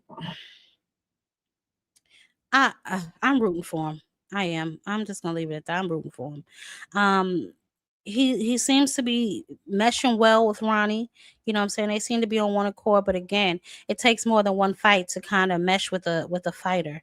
You know what I'm saying? To kind of build that rapport and build that type of relationship to where y'all gelling right with each other. So I don't know. But real quick, there seems to be some sort of discrepancy.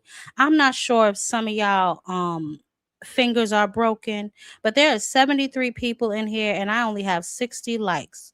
So I am missing 13 likes. So if y'all don't mind, I mean, because y'all are clearly here, that number been the same for quite a minute now. So if y'all don't mind, I would appreciate if y'all take a second to smash the like button so we can get back to the show. Okay? So let's go ahead and do that before we get on to what's really going on with this EJ situation that I kind of want to dig into just a little bit before we move on.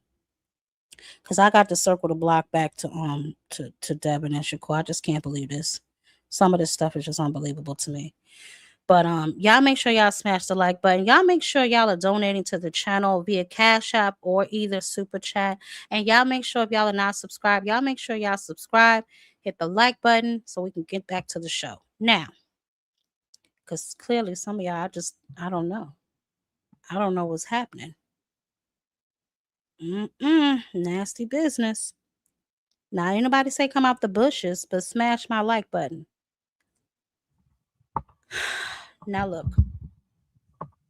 EJ, we just covered that. He has been on the couch for the better part of 3 years, right? And we don't know how he's going to look. We don't know what's going to happen. Obviously, everything is what it is until you get hit or until, you know what I'm saying, something of that nature takes place. Obviously, we know Spence is not afraid. I never took him for no punk.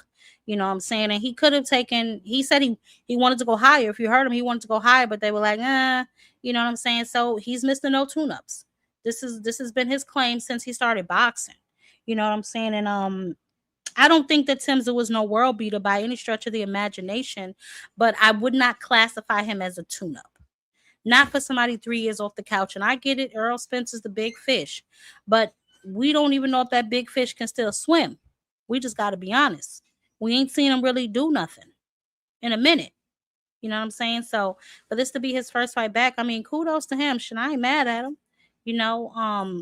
But like I said, for Tim Tszyu to keep on bringing up what Crawford did, that's not a good sign to me. You worrying about the wrong shit. You worry about the wrong stuff, in my opinion. That ain't what you need to be having your mind on, baby, because you ain't Crawford. You know what I'm saying? So I don't think that you should have your mind necessarily on that. I don't know. I'm rooting for EJ, always rooting for EJ. You know what I'm saying? I just want to see how he looks. Honestly, that's really why I'm going to be watching. I want to see how he looks. And we know the other homie, you know what I'm saying? The Lions only also on that card. You feel me? Charlo, you know, he on that card as well. So, listen, Charlo is testing himself, obviously. You know, we're going to see whether he looks like a natural 168 or just a big middleweight. You know what I'm saying?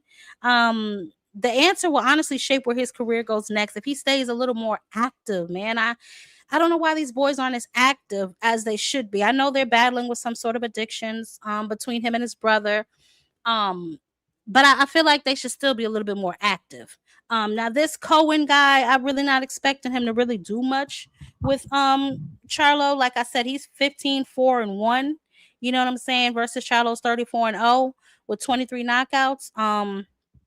So I don't know. Maybe he just get some good rounds in and keep it moving from there. You know what I'm saying? Also, we know Stephen Fulton, little tired ass, is on that card. You know, he's a former super. He was bantamweight before, I remember, but now he's a 130. You know, but listen, for the main event, because I'm not even gonna spend no time on Stephen Fulton. The main event for Tim Tszyu versus EJ, man, I don't know. I mean, I'm going with EJ. That's it. I'm just gonna put my foot down. I'm going with EJ. Damn it. I'm gonna always bet on black. I'm going with EJ. Now I don't know if it's gonna be a stoppage. I don't know if it's gonna go to distance. I ain't figured none of that out yet, but I'm going with EJ. I gotta have faith in my brother. You know what I'm saying? I gotta have faith in my brother. If he works on defense as well as narrative, he'll be unstoppable. Yeah, Drew, but I just want to see how he looks. 3 years on the couch is a long time not to be getting punched in the face, not to be dodging punches. You know what I'm saying? That pad work and that sparring that's cool, but in a real fight, it's completely different. You know what I'm saying?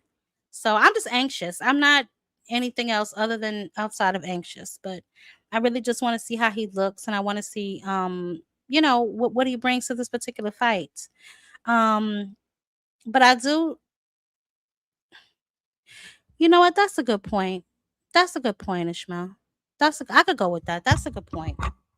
That's a good point. And I think that you know what? I think that he would tell him too. Because some of these trainers wouldn't tell you. They, you know, they just go with whatever it is that you wanted to do. But I think Ronnie Shields really cares about his, hey, Irony baby. I think Ronnie Shields really cares about those fighters. So I agree with that. I agree. Yeah, their fight is a catchweight. I was talking about Jamel Charlo, baby, when I said 168. I was talking about Jamal. I'm sorry. Jamal Charlo when I said 168. But yes, EJ and Tim Tszyu is at a catchweight. They are at a catchweight. That is correct. So I don't know. Y'all, I just listen. And then we know that also next week, I'm so sorry, I didn't even mention it. Also next week is the Zuffa card. That brings me to my next topic of conversation, which is Africa. Because real quick, I want to slice him and dice him real quick, and then we can get back to our regular scheduled program. But yes, Africa fights next week against I think it's Jose Salaz or something of that nature. But he's online popping it. You know, Richardson Hitchens, he always popping it. He said he's Canelo, but he's a big Canelo fan, but he is better at boxing than Canelo. Somebody put in the chat if that is cap or facts. We're going to run through Richardson Hitchens real quick. Somebody let me know if that is cap or fact. Is he a better boxer than Saul Canelo?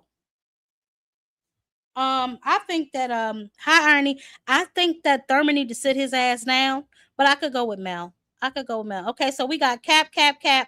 Okay, so the Caps win. Caps win. Let's get to Richardson Hitchens next. Because he been running rapid, honey. Let's see. Frank Martin said he will F Richardson Hitchens up. Richardson Hitchens said no, he won't. Who do y'all think will win that fight, Frank or Richardson Hitchens? You know what? Well, hold on, Brian, because we're going to get there too, baby, because he has something to say about Duarte. Don't you worry. So, Frank, okay. I don't know. Honestly, I don't really know. Frank, he got some work to do, if I'm being honest. I love me some Frank, but he got some work to do. Not that I think Richardson Hitchens is anybody. Okay, so here we go. Watch if I can't a big name. Basically, if he can't get a big name after this fight, or I can't get Duarte, I'll reach out to Frank Martin. I bet you I beat him worse than Tank beat him. And even if I don't sleep him, I'm going to punish him. Cap or fact, y'all? Come on now. Oh my God, you can't make this shit up. Who told Richardson Hitchens he was the Dandada? Who told him that? Who told Richardson Hitchens he was that Dandada? This boy is losing his whole mind. Y'all hear me? He is losing his mind. He really think that Kambosos win is something. Y'all. Big Tony said cap. Oh my God. Why is it that when they go over there, they stand on top of that little warehouse that they fighting in, poke their chest out and start calling out all the names that they could have had when they were over here? Why is that? Yup, Dub Slick. Yup. Yes, the Paro win was nice, but he got to chill. The Paro win was decent. You right, Arnie. But then follow that by the Kambosos fight. Come on, y'all. We got to stop. Who told Richardson Hitchens? Then he's saying if he look, pay attention. If he can't get the big names, right, which he could have did over here, you could have unified your division and fought you could have fought Gary Anton Russell. Okay, you could have did that. If he can't get Duarte, didn't he just have the opportunity to fight Duarte, y'all? Didn't this Negro get a doctor's note so he wouldn't have to fight him? Man, let me tell y'all something. These boys is playing games. Okay, Richardson Hitchens. This nigga's scared. That's it. This nigga's scared. I don't believe nothing that come out of Richardson Hitchens' mouth. More importantly than not believing nothing that come out that nigga mouth, he need to shut up when he do talk. Okay? That's all I want him to do. Shut the hell up. Okay? It's ridiculous. Sit your $5 ass down before I make change. Richardson Hitchens. That's it, baby. Just sit down and be quiet. Now look, I played y'all that little clip from from Boots. I'm assuming he was on the Pivot podcast. I didn't watch the whole thing yet, but I did see that snippet, and I thought that was interesting. Him basically just telling niggas he ain't they friends, and he don't have no boxing brothers and buddies. I thought that was interesting because obviously everybody finds Shakur and Keyshawn little brotherhood weird, except Keyshawn and Shakur.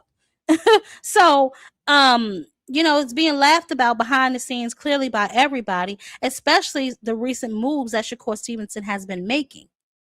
Okay, when you say things like this, knowing that your brother was just put in, so why did y'all have Keyshawn placed at number one if Devin is your main priority? Why did y'all do that? That don't make no sense to me. That makes zero sense to me. Thank you, because that Kambosos win ain't gonna get it. That Kambosos win ain't gonna cut it. Okay, so all right, listen. I want y'all to tell me right now. I'm gonna do this because I don't really. What else did I want to talk about?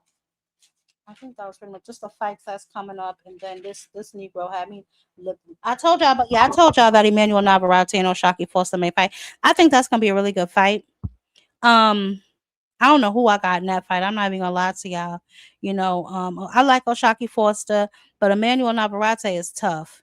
He's coming forth with nothing but pressure, and he's gonna keep throwing and throwing and throwing. So I don't know. Oshaki Foster, he's gonna have to use his pivots. He's gonna have to go to that body to slow him down, keep him from just coming at him. You know what I'm saying? But shout out to him for wanting to challenge himself. You know what I'm saying, and not waiting on Shakur Stevenson to honor his word, be a man of his word. So, shout out to him, and we'll see what happens, going from there. But I really wanted to circle back to this. Y'all heard the clip that I played of Keyshawn's manager saying that he's no longer signed with Top Rank. So what do we think that means? Yeah, I'm gonna play it again, and then I'm gonna open this up just to see what y'all got going on, because we ain't gonna be up here. Office to Top Rank out here in Vegas. They got Brian Norman, heavy, coming out of there for Keyshawn at the point. Next opponent. What a lot of people don't didn't mention at their last fight. Like, of course, we're not going to make any excuses, anything, but that last fight was our last fight. Was Keyshawn's last fight with Top Rank, and I knew it. I told you, Rob. It was his last fight with Top Rank. Last fight with Top Rank, right? So that's what we're talking about when it comes to Keyshawn Davis. We don't know what's going to happen with him. I'm gonna watch this situation. I'm gonna reach out to my people who sent me this and just see if they got any further information on that. But I do, real quick before I open it up, I want to bring y'all back to this Devin situation where he thought that he was flexing on what do you see how soon am I talking about? He's never that he was the IBF the WBC champion for years, and he never tested. What do y'all think that says about his wins? What do y'all think that says about Devin's wins? Now, obviously, everybody, I already know what y'all gonna say. Listen, he's never popped dirty. You can't pop dirty if you don't test. This is what he's saying. I'm only going by his words. I didn't make this up. This is what the man went on the internet and said. I'm not accusing Devin of a damn thing.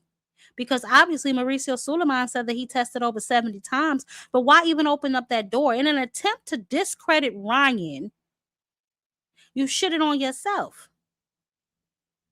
Devin Haney is the loudest about testing when it concerns his opponents, right? He demands VADA testing from Brian Norman before they fight. And I told you, they was texting me that they were tested in a ridiculous amount of times, right?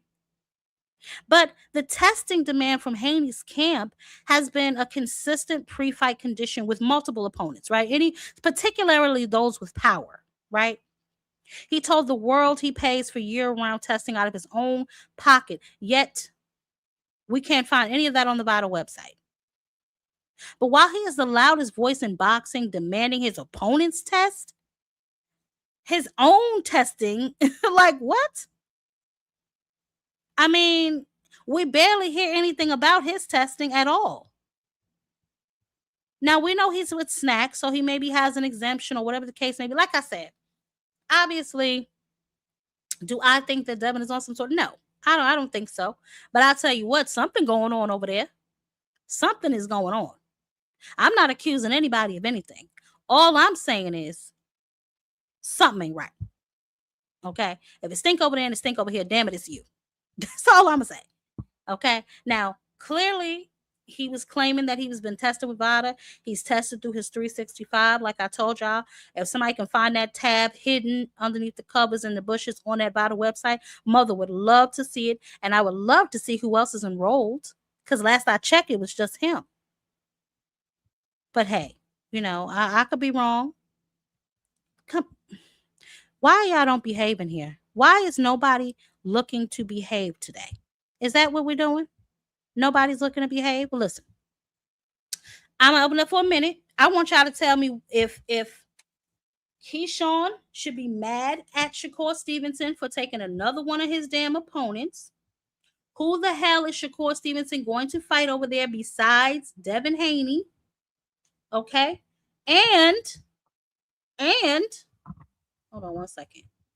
What do y'all think Keyshawn's next thing should? Me personally, I will tell you this. I would get from underneath them, underneath all of Shakur's people. I don't know why they went over there and signed with Jay Prince anyway. Me personally, establish your own team. Y'all could be buddy, but establish your own team, establish your own path. So things like this don't constantly happen. Because if all you were going to do is take the fight away from me, why did y'all go through the trouble of making me the number one contender? Why did y'all go through that trouble? Now, they have until Monday for the purse bid situation. I suspect that Devin will drop that belt before then because, in all honesty, it doesn't really make any sense. Shakur Stevenson is the bigger bag, you know what I'm saying, which is fine, right? Just don't tell me that you're fighting for legacy because I don't believe you. Excuse me. Now, that is a fight I feel like could have been made over here, although I don't know what is the purpose of going to Zuffa and calling out all the boys that you had the opportunity to fight over here. And it's nothing but, yeah, exactly. It's nothing but a smoke and mirrors game that they're trying to play with us, right? It's about the handing his brother the belt. Let your brother fight for it. Let your brother fight for it. And I know what you mean, Dang Father, because I actually saw Shakur say that before too, that he wants Keyshawn to have that belt, and that's cool. Let him fight for it. What are you gonna get elevated? They're gonna get elevated. They're gonna elevate him. Is that what they're gonna do to Keyshawn? They're gonna elevate him. I mean, listen, I don't know. I don't get it. Me personally, I don't know. I will say this. I suspect that Devin will be going over to Zuffa too. I suspect that will probably be Shakur's first fight, or at least one of his first fights. And then after that, things are going to get super dark for him. Unless he can get one of these other guys. I know he said he wanted to fight Gary Anton Russell, and he wants to fight Tank. And like I said, Tank is not going over to no damn Zuffa. Right? Gary Anton Russell, who knows? But he's with the PBC, and most of those guys over there are loyal to Al Heyman. So unless he's going to be fighting Ryo and Richardson Hitchens and one of those other guys they have over there at 135, I can't see him being able to make the biggest fights in boxing as he claims to want to make. It just doesn't seem like, it seems that he continues to put roadblocks in the way of big fights, but then wants to say that it's the other guys that are not making these fights. When you're making it more difficult for them, you're putting more and more red tape around you in order to not get these fights made. It just doesn't make a lot of sense to me. As far as Devin Haney goes, well, see, for me, Devin, he really has no choice but to go to Zuffa, if we're being honest. It just appears that Turkey will get him fights, but it has to be fights that Turkey wants to pay for. Right? Like, I don't think the Turkey's in the business of paying for any more of these soft touches that these guys want to keep having. Right? So, like, And me personally, I think Turkey want to get him knocked off. That's just what I'm thinking. I think that he thought he was going to be able to do it with Brian Norman Jr., but Brian Norman Jr. couldn't get the job done, unfortunately. So, I mean, he's looking for the next best thing. Now, as far as Shakur versus Devin, I got Shakur in that fight, if I'm being honest. I think Shakur is a little bit more craftier. I think his footwork is better. I think he's quicker than Devin. I see Shakur pretty much picking Devin apart all night, if I'm being honest. But after that, then where does Devin go? I mean, the biggest fights for Devin outside of maybe a Shakur fight, I'm going to say are a Tank fight, obviously, and a rematch with Ryan Garcia. It's basically who's going to pay. And I think that Turkey will pay for that rematch with Ryan Garcia. But of course, Devin does not want that fight. He up here slandering again Ryan Garcia. But like I said, in an effort to slander Ryan Garcia, you slandered your damn self. It really just doesn't make a lot of sense to me. I don't know. I don't know. I really just don't know. And that's the thing, though. So, all right. Well, that's what they do, FaZe, baby. They all talk trash. Y'all know that. They just be talking just to be talking. But I'm not necessarily referring to what it is that they say, because I mean that's hilarious, let's be honest. But I'm talking about the moves that are being made, right? Because y'all know how people like to pull a Houdini, like, oh, look over there, while they doing some shady ish over here on the other side. That's what I feel like is happening right now. Right. So it's like obviously they're doing their little Twitter wars and they're doing their back and forth things and stuff like that. But look at the moves that are being made. Like, look at Shakur Stevenson, how quiet he got when the back and forth between Javante and Devin started. Then all of a sudden he pops out with this Zuffa news. Then as soon as you pop out with the Zuffa news, the first thing you say is you want to fight Tank, you want to fight Devin, you want to fight Gary and Tom Russell. Why were you not saying that over here? Why was it that everybody was saying, oh, why Gary said he wanted to fight Shakur last, but you didn't hear Shakur utter a word? But as soon as you hop the fence and go over to Zuffa, all of a sudden now you want to fight Gary Antoine Russell?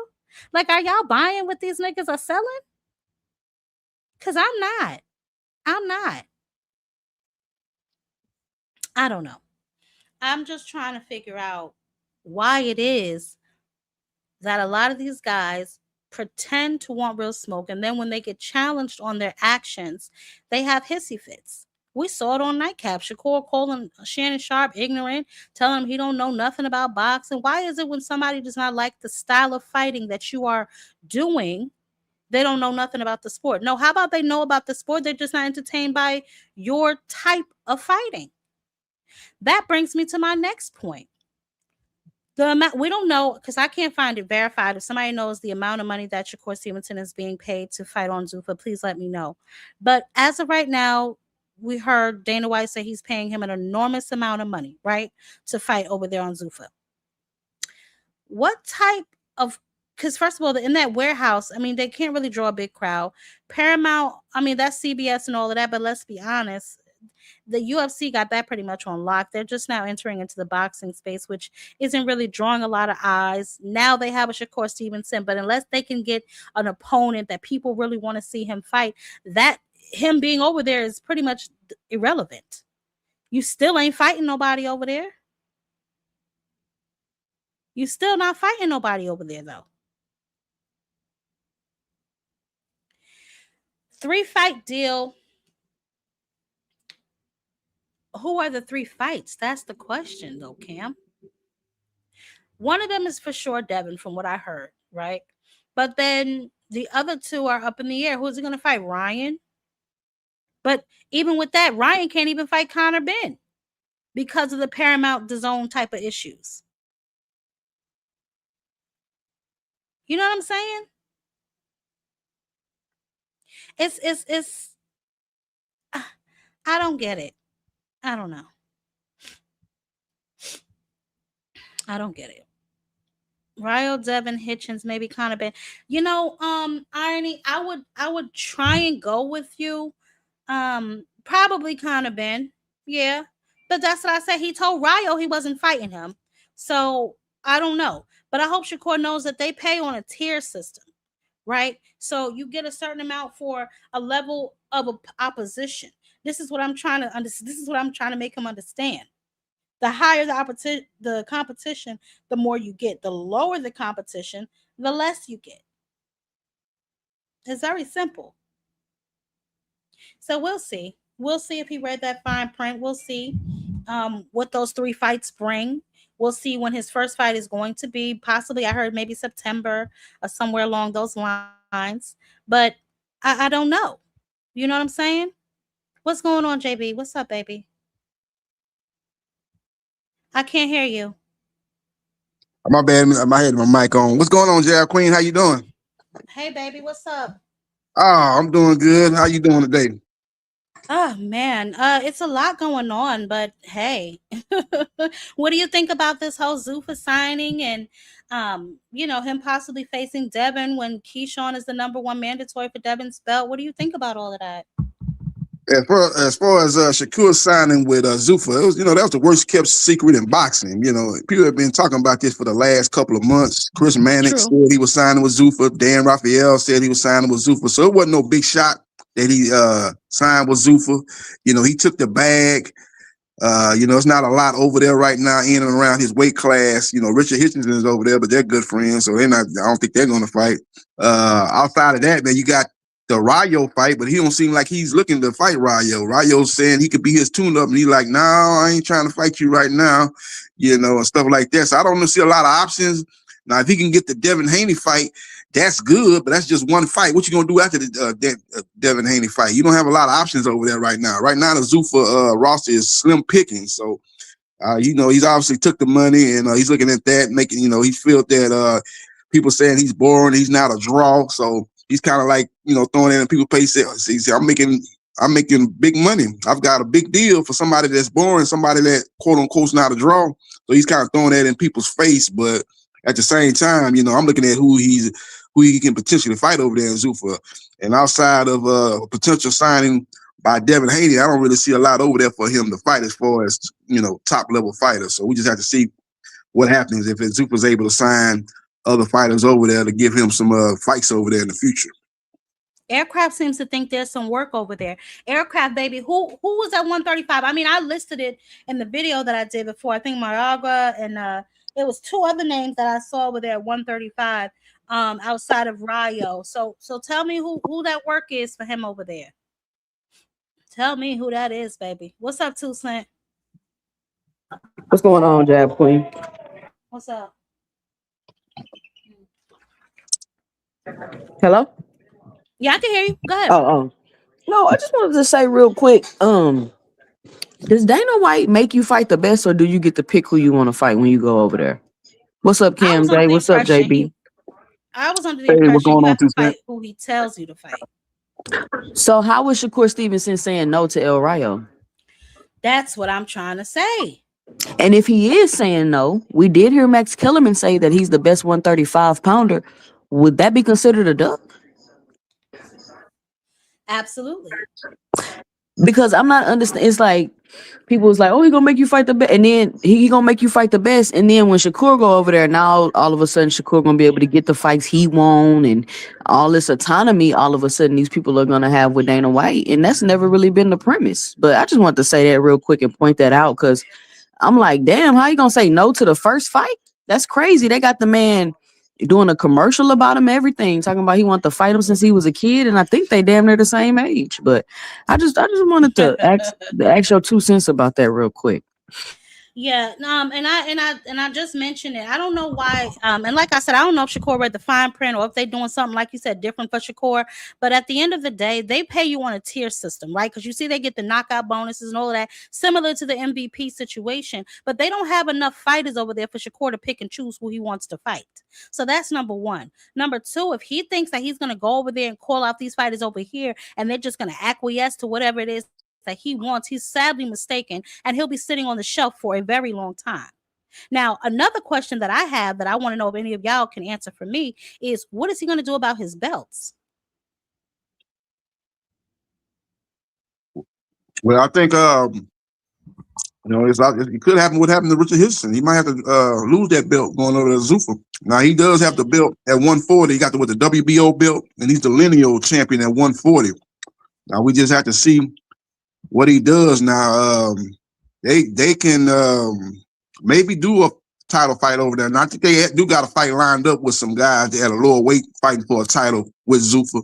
So they do have that. So maybe they've kind of softened their stance on, coming over here, letting guys come here and fight for belts. But the problem with it is, like, if it ever go to a purse bid, they don't have a license to bid on the fight. So if you have a fighter over there, they're gonna have to probably, I don't know how that works, because I don't know if they have an exclusive deal with Paramount Plus where they can't go to another network and fights. It's a whole lot of different variables that could cause problems with guys signing over there with belts. And if they lose a purse bid, are they allowed to leave Paramount Plus to go fight a fighter on the zone? Are they able to do that? That's what we got to find out. That's what we got to see how that all plays out. So Dove Slick said it is different for Shakur. That's going to cause issues, Dove, with the other fighters that they have over there. And Dana is a very brand new business, so he can't run the risk of already making some of the boxers that he has over there unhappy.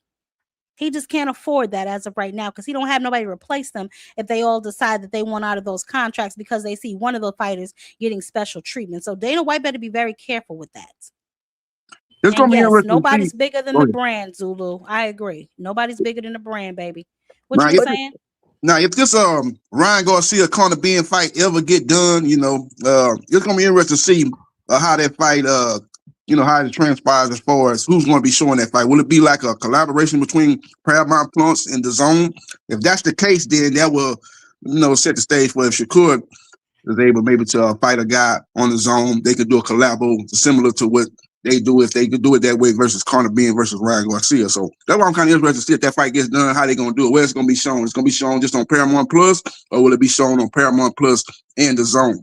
That'll kind of give us an idea. Y'all got to know how big a fight have to be doing a cross promotion anyway. Seriously, like, it has to be a really big fight. So, but the Paramount is brand new, y'all. Why y'all think they going to be trying to share and do all that right now? They only been 6 months.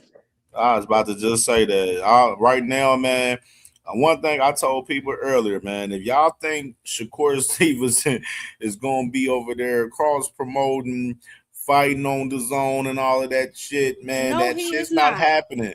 They're not paying Shakur Stevenson all that money. To promote whatever the the money zone, is. exactly. We don't know the amount, because I know people are throwing 15, 60 million, all that shit up. We don't know the amount. But since that man Dana said that they paid him a lot of money, like I'm saying, they ain't paying that man all that money for him not to fight on Paramount Plus. Exactly. I think people got to read the room with that, man. Like, Paramount Plus, they want more viewers over there. They're not getting no views over there in Paramount Plus for these Zuffa fights.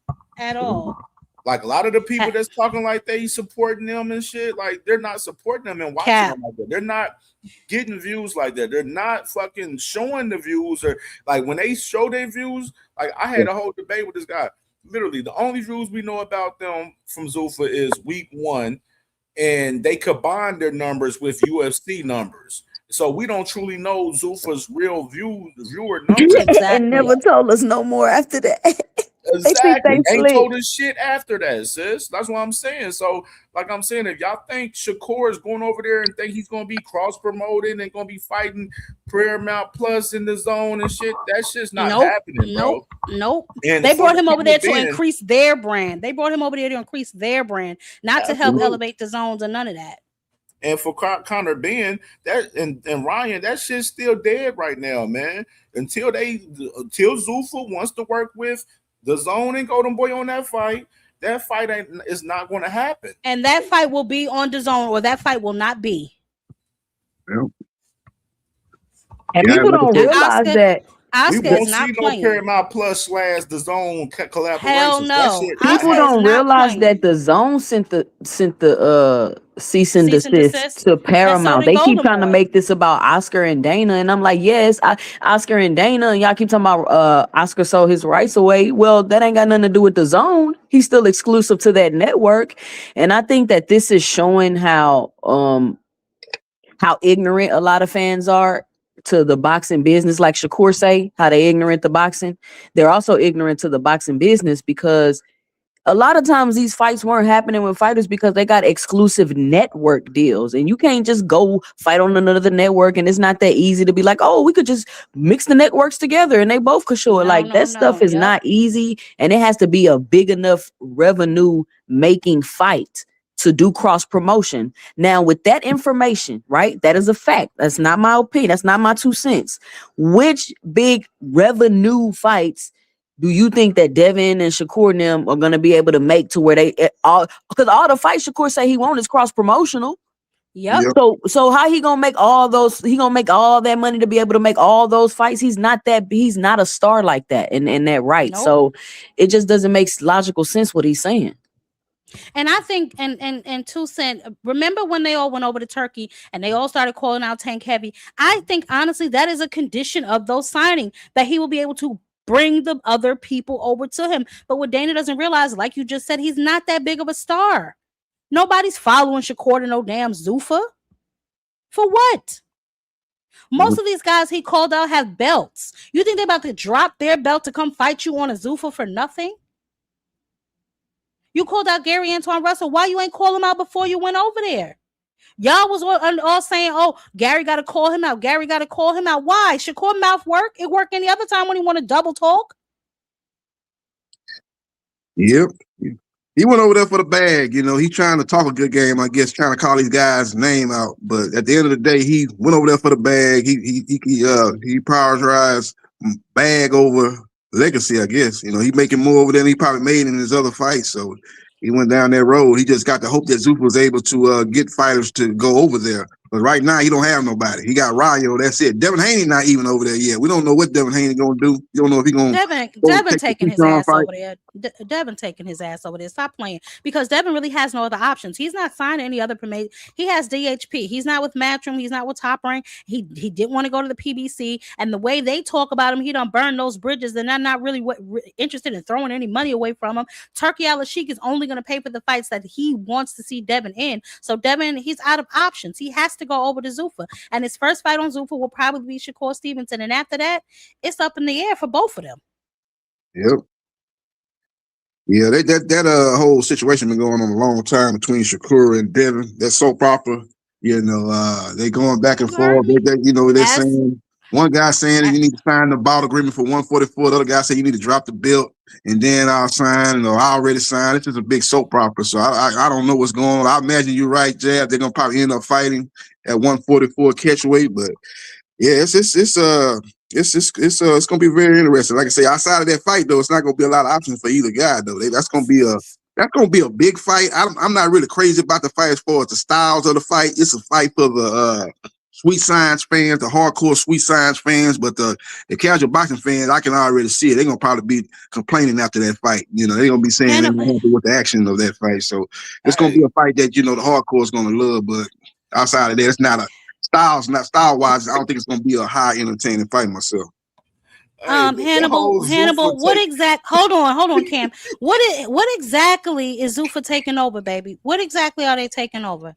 Talk to me, Hannibal. Talk to me, baby. What exactly are they taking over? Because I explained to you earlier in the show how they did nothing but tank the American market of some of these Look at what happened to Devin and Shakur since they got with Turkey Al-Sheikh. They've been on nothing but undercards, bro. Nothing but undercards. Shakur Stevenson was on an undercard to Edgar Berlanga, nigga. You know how trash you gotta be on an undercard to Edgar Berlanga? Devin Haney on the undercard of the man y'all running around here talking about cheated him, beating him, and everything else, but he was on that man undercard. Yep. What are y'all talking about? Taking over what? Shit, they ain't taking nothing over but the leftovers from the. They ain't taking over shit but the leftovers from the companies that they got dropped from. They ain't doing. Exactly. Shakur and Devin on their last meal over there, man. Like the rest Shakur said he said he's retiring at 32, 33. The boy is 28, 29. He only fight once or twice a year. Like, come on, y'all gotta read the room, man. Pay attention. Since they try to gas, a lot of these dudes gassing the Zuffa shit ain't even watching and supporting Zuffa. Yeah, man. it's ridiculous. They dig eating Zuffa because they got their favorite fighter there now, man. And that's gonna be and their they last and they get place so beating that angry. too. They get so angry with people. Like I had some guy trying to go back and forth with me. Why you worrying about what Shakur doing? Because I get my content creator. What are you talking about? You should be worrying about this nigga's fraudulent moves. You know. Now look at this nigga Hannibal. Look at this nigga Hannibal. Ah, man. Shit. Anyway. Hannibal must be so. I love Keyshawn with all my heart. Speaking of that, I'm glad you brought that up, brother. So let's get into the Keyshawn situation. We know that the purse bid is looming above their heads. It'll be Monday the 20th is their last deadline date. But what do you think is going to happen to Keyshawn? Because we obviously see that Shakur has made it clear now that him and Devin are going to be fighting. So where does that leave Keyshawn? And why did they place him at number one if all they were going to do was take the damn fight from him anyway? Yeah, they ain't changing, sis. That bid is still gonna be in play from top rank. They ain't put that man at 147 for nothing. So that's still gonna be in play. Yes, they did. Yes, they did, because Devin's gonna fight Shakur. He's not gonna fight Keyshawn. Oh, we know that for sure, but he gonna be able to fight Brian Norman for the vacant. Yeah, that's what's gonna happen. He's gonna find Brian Norman Jr. for a vacant belt. Yep. Yeah, that'll be the next What do y'all fight. think about his trainer saying he's no longer with Top Rank?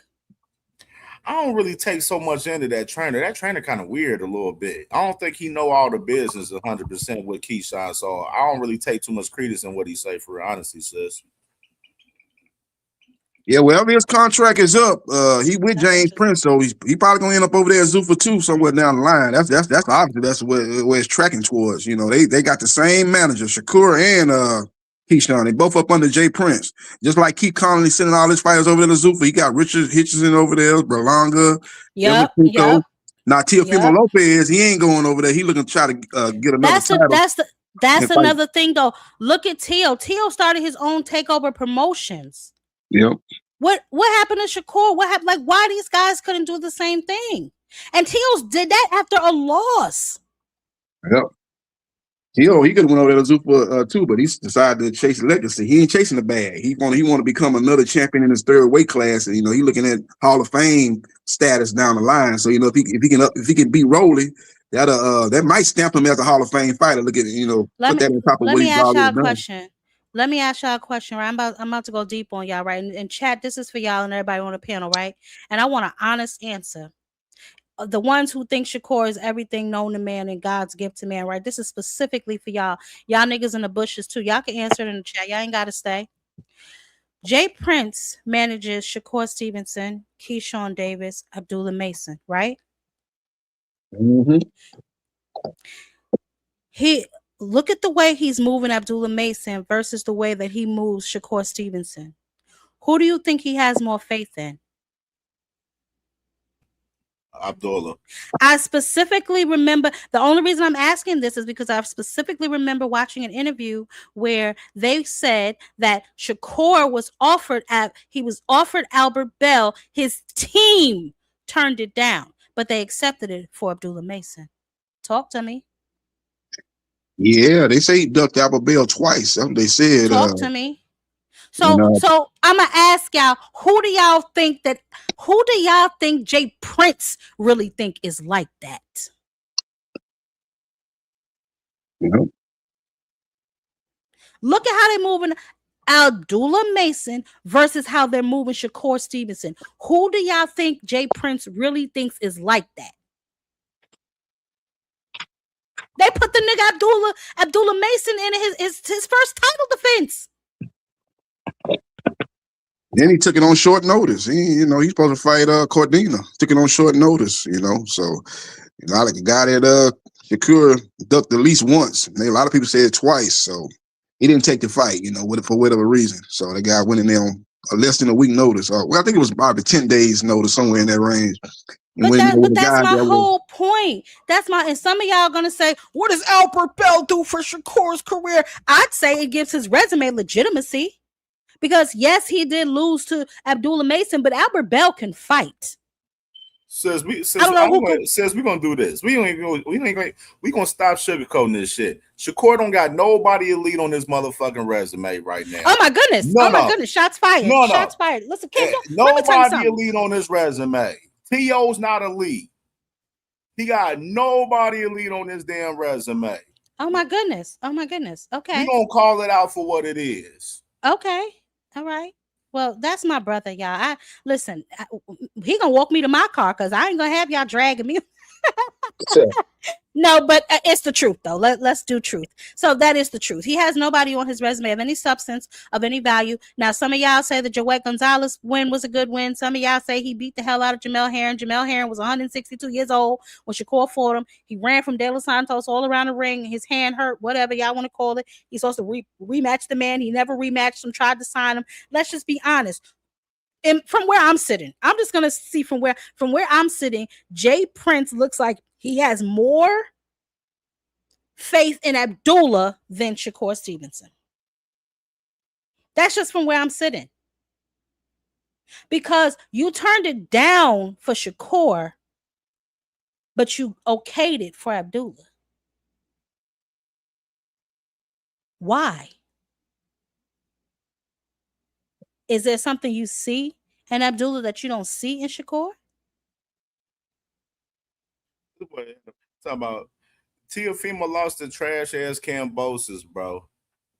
Hold on. The same Cambosis, this is how egotistical Shakur is. The same Cambosis he dogged beat the shit out of the nigga you just beat.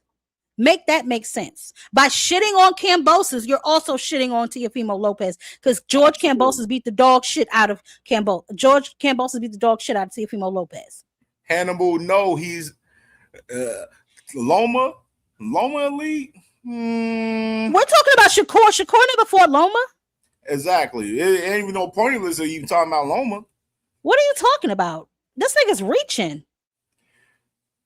Yeah, he fought Loma and then he lost to Cambosis right after that. Hello. so he want to take the context of it. And then we just seen Cambosis. Who did he lost to in recent time? Loma packed him up. Devin packed him up in 24 rounds. And then Richard Hitchens packed his ass up. You know what I'm saying? Like, come on. Loma, Cambosis is ass.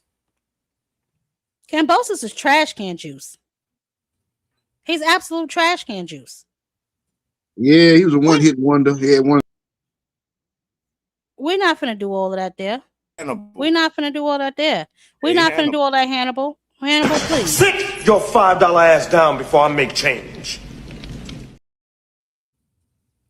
Hannibal, please. We ain't got time for that. Or just take the cape off for Shakur. How about that, Hannibal? How about that? Take the cape off. I know we talk about your favorite fighter. I know talking about your favorite fighter, it don't sound good for you, you know what I mean? I just asked a question. I just asked a simple question. That's all. Why is it that they okay? They about their favorite fighter. They saw we talking about their favorite fighter, sis. I don't give a damn.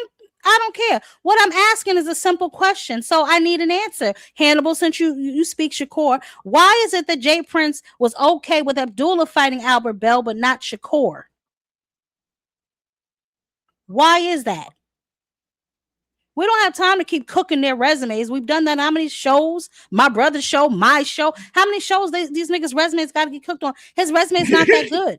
Now, does he have skills? Yes. Nobody's saying Shakur is not talented. What I'm saying is I want to see him against another level of competition, right? I want to see him step it up in competition. He still fights like an amateur to me. He doesn't seem to want to get in there and take any risk. He doesn't want to mix it up with guys. And I'm not saying get in there and just slug it out with no type of defense, but show me that you're willing to mix it up. What did he say after the Teofimo Lopez? I was gonna try and knock him out, but he started fighting back. What kind of champion is that? Hey, that boy Hannibal ain't that smart. He talking about is Bill even ranked? Yes, he is ranked. That's that fact. It's not my fault that you don't know the sport and you only know one fighter. You didn't beat Loma though. Stuck on one fighter off of Shakur Stevenson, you would know about more fighters and know about Albert Bell. Hannibal, stop. Look at Hannibal. Don't it look like his room stinks? Stop me hugging Shakur Stevenson, and you won't have the issue. Yeah, y'all gotta step out of the twilight zone. What up, Cam? hey baby, step out of the twilight zone and just pay attention to what's going on. That's just a question that you know what I'm saying. I just had a question. So D1, you up here now? Answer my question. Who do you think Jay Prince has more faith in, since he allowed Abdullah Mason to fight Albert Bell, but he didn't allow Shakur Stevenson to fight? I would say he probably got more faith than Abdullah, but if I'm Jay Prince, I better have faith in my lawyers, because some shit's about to drop for them people. That's what I'd be worried about if I was Jay Prince. What you heard? Yeah. What you heard? I just watched the whole fucking like a little mini doc from the dude, the Ross Lore dude. I forget. I think that's his name, Trap Ross or some shit like that. You talking about the Trap? I'm talking about Trap Lord Ross. I'm talking about. Yeah, he just made a joint. I don't know how long ago it was, but I just watched it yesterday again, and he seems to think that them dudes are in trouble, bro. I don't know. We'll see though. But as far as boxing goes, I think he's got to have more faith in Abdullah though, right? Albert Bell wasn't no pushover. Like Albert would have gave Shakur problems too. Shakur probably would have outboxed him, but that's a tough fight for the kid. I'm sick of him getting passes every which way it goes. He literally said he put up the middle finger to boxing. He was right where all the fights are and runs across the street. And nobody cares other than us. Everybody else so happy for his bag and this, that, and the third. What bag? Then it's not so much that they're happy, D1. They just justify anything. See, you have to be leery of people that can never find flaws in their favorite boxer. Those are the type of people I know that I can't even have an honest, genuine conversation with. So I always started with the premise of, I start my conversation with the premise of, what can you say about your favorite fighter that isn't glowing, right? So when they can't say anything, I don't even continue the conversation, because it's obvious that you cannot come to me with an unbiased conversation. You're always going to come, and we all have our biases, don't get me wrong, but some of these people are just out here just like rabid dogs. Is whatever they do is glorified, whatever somebody else do is demonized, all of these different things. Like when you tell me that you and Devin are a bigger fight and you don't need the belt and you don't care about belts anymore, but years ago when another fighter said they don't care about belts, they ain't ish, they ain't this, they don't care about legacy, they don't care about this, but the moves that Devin Haney and Shakur Stevenson are making are not legacy moves, in my opinion. Now, they may be generational wealth moves, absolutely, but they are not legacy moves. Legacy, to me, tells me who's on your resume, right? And as of right now, Shakur retires like he said he's going to do at 32, 33, and he retires with the names that he has on his resume right now. I can't see him going to the Hall of Fame. Me neither. And he might have cut his legacy short. If you ain't got nobody else to fight, are them fucking 4 WBO divisions, is that enough to get him in the Hall of Fame? Because he ain't going to be getting no more legacy as far as real boxing goes, as far as alphabet titles goes. He's about to get stripped of his and be fighting for Zuffa belts. See, this the thing, Hannibal. Y'all pay attention to stuff like that. I don't. I'm going to look at his resume and see who he fought. Right? Like, okay, yes, 4 divisions on the surface. Yes, 4 divisions. He did this, he did that. Right now, if he retires today, he's undefeated, 4 division champion. If you just look at that and don't read the fine print, obviously you're going to say, oh, yeah, he's a Hall of Famer. But if you read the fine print, Facts. Yeah. If you read the fine print, if you peek at that resume, what will you find? Who on that boy's resume went on to be? Who on that boy's resume went on to be a champion after he beat them? Went on to even win another fight besides maybe Padley. He fought Tio. That's it. But I've watched Tio get beat up by Cambosis. I've watched Tio get. Tio ain't been good since Loma. Tio ain't been good since Loma. Let's stop playing these games. Teofimo Lopez has not been any good since Loma. In the Loma fight, the last 5 rounds of that fight, Loma was straight schooling Tio, beating the shit out of him. He turned it up. Yeah, he turned it up too late, the same way he did with Devin. He turned it up too late. We got to just call a spade a spade. Had he turned it up a little earlier, then he would have beaten Devin too. How good is that win gonna look when Rolly punches a hole in his head, like square straight through his head? How good is that win gonna look when Rolly stops him? Yeah, I don't know, but the thing about Rolly, the thing about it, the Hall of Fame, they kind of lowered their bar. So I do think Shakur gonna get in. You got people like Arturo Gatti in there. You got some guys in there that's good fighters in there. So I think Shakur will get in, but he will not be mentioned with the greats like top 50 of all time. You're not gonna if going Listen, on. I'm being facetious. Obviously, if Rocky Balboa is in the damn Hall of Fame, Shakur is going to the Hall of Fame. I mean, come on. He's a fictional TV character. So of course, if he's in there, then the bar is very low, extremely low. So I'm being facetious when I say that. My point is, I pay attention to the resumes, not all the decoration. He's decorated like a Christmas tree, but a strong gust of wind come along and blow his ass down. Arturo Gatti fought people though. Gatti fought. He fought a lot of top people, right? But he didn't. He fought Mayweather. He fought a lot of people. The trilogy, you get in alone for that. The trilogy with Mickey Ward, one of the best trilogies. All boxing fans should watch all three of those fights. If you haven't, you're not as big of a boxing fan as you think. Shit, I need to watch them then, because I definitely never watched all Jab Queen. Oh my God. You want to see three great fights right in a row? Go watch all three of them fights. I literally watch them shits like once a year. Text it to me. I ain't got nothing to watch tonight. Text it to me. I'll watch them. Yeah, Last night, what did I watch over? I think I'm stuck like in the, I don't know why. I'm stuck in like Mayweather. I don't watch him and Oscar De La Hoya for like the third damn time. So I need something new to watch. And I watched Gary Antoine Russell and what's the nigga that Frank just fought? I watched him in that fight again. The one before Albright. Oh shit. Oh my God. Eddie Hiroki. Talking about Barthélemy. Francis Barthélemy. Yeah, I watched that fight again. The Arthur. Yeah, I watched that fight. So Top and then I watched Top Rank got a live stream of all the greatest 24/7. 24/7. 24/7. Okay, all right. That's what I watched. Man, yesterday D1, man, I watched all four Marquez and Pacquiao yesterday before crazy, bro. When Manny got doorbelled and face first slate, bro, that shit was crazy. After those three brutal fights, then the last one to end like that was crazy, bro. All right, so listen, let me ask y'all a question, right? Because obviously we up here talking a lot about Shakur. What do we think about his moves versus what's going to happen with Keyshawn? Because it's just basically like he don't give a damn about Keyshawn, although he says he loves him a lot. What does this move tell you? Because I'm convinced he's going to fight Devin. I'm sorry. I'm convinced that Devin is going over to the Zuffa. He's not really interested in fighting Keyshawn. So I understand what you're saying, Kim. We don't really know if the manager knows what he's talking about and saying that Keyshawn left Top Rank. But this is the thing. I think Devin is going to fight Shakur. So why did they bother placing Keyshawn at number one? Just to get him a belt? Yeah, to put Top Rank in play. Like I told everybody when this first started happening, I told people, listen, the real play is Keyshawn versus Brian Norman in-house for Top Rank under one of their dates for DAZN. That's the fight that's really going to pop off, and it's playing out.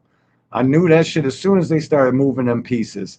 They're literally playing with us in the announcements. That fight's already done between Shakur and Devin. I don't know if it's going to be at a catch weight or not, but that shit's already done, dude.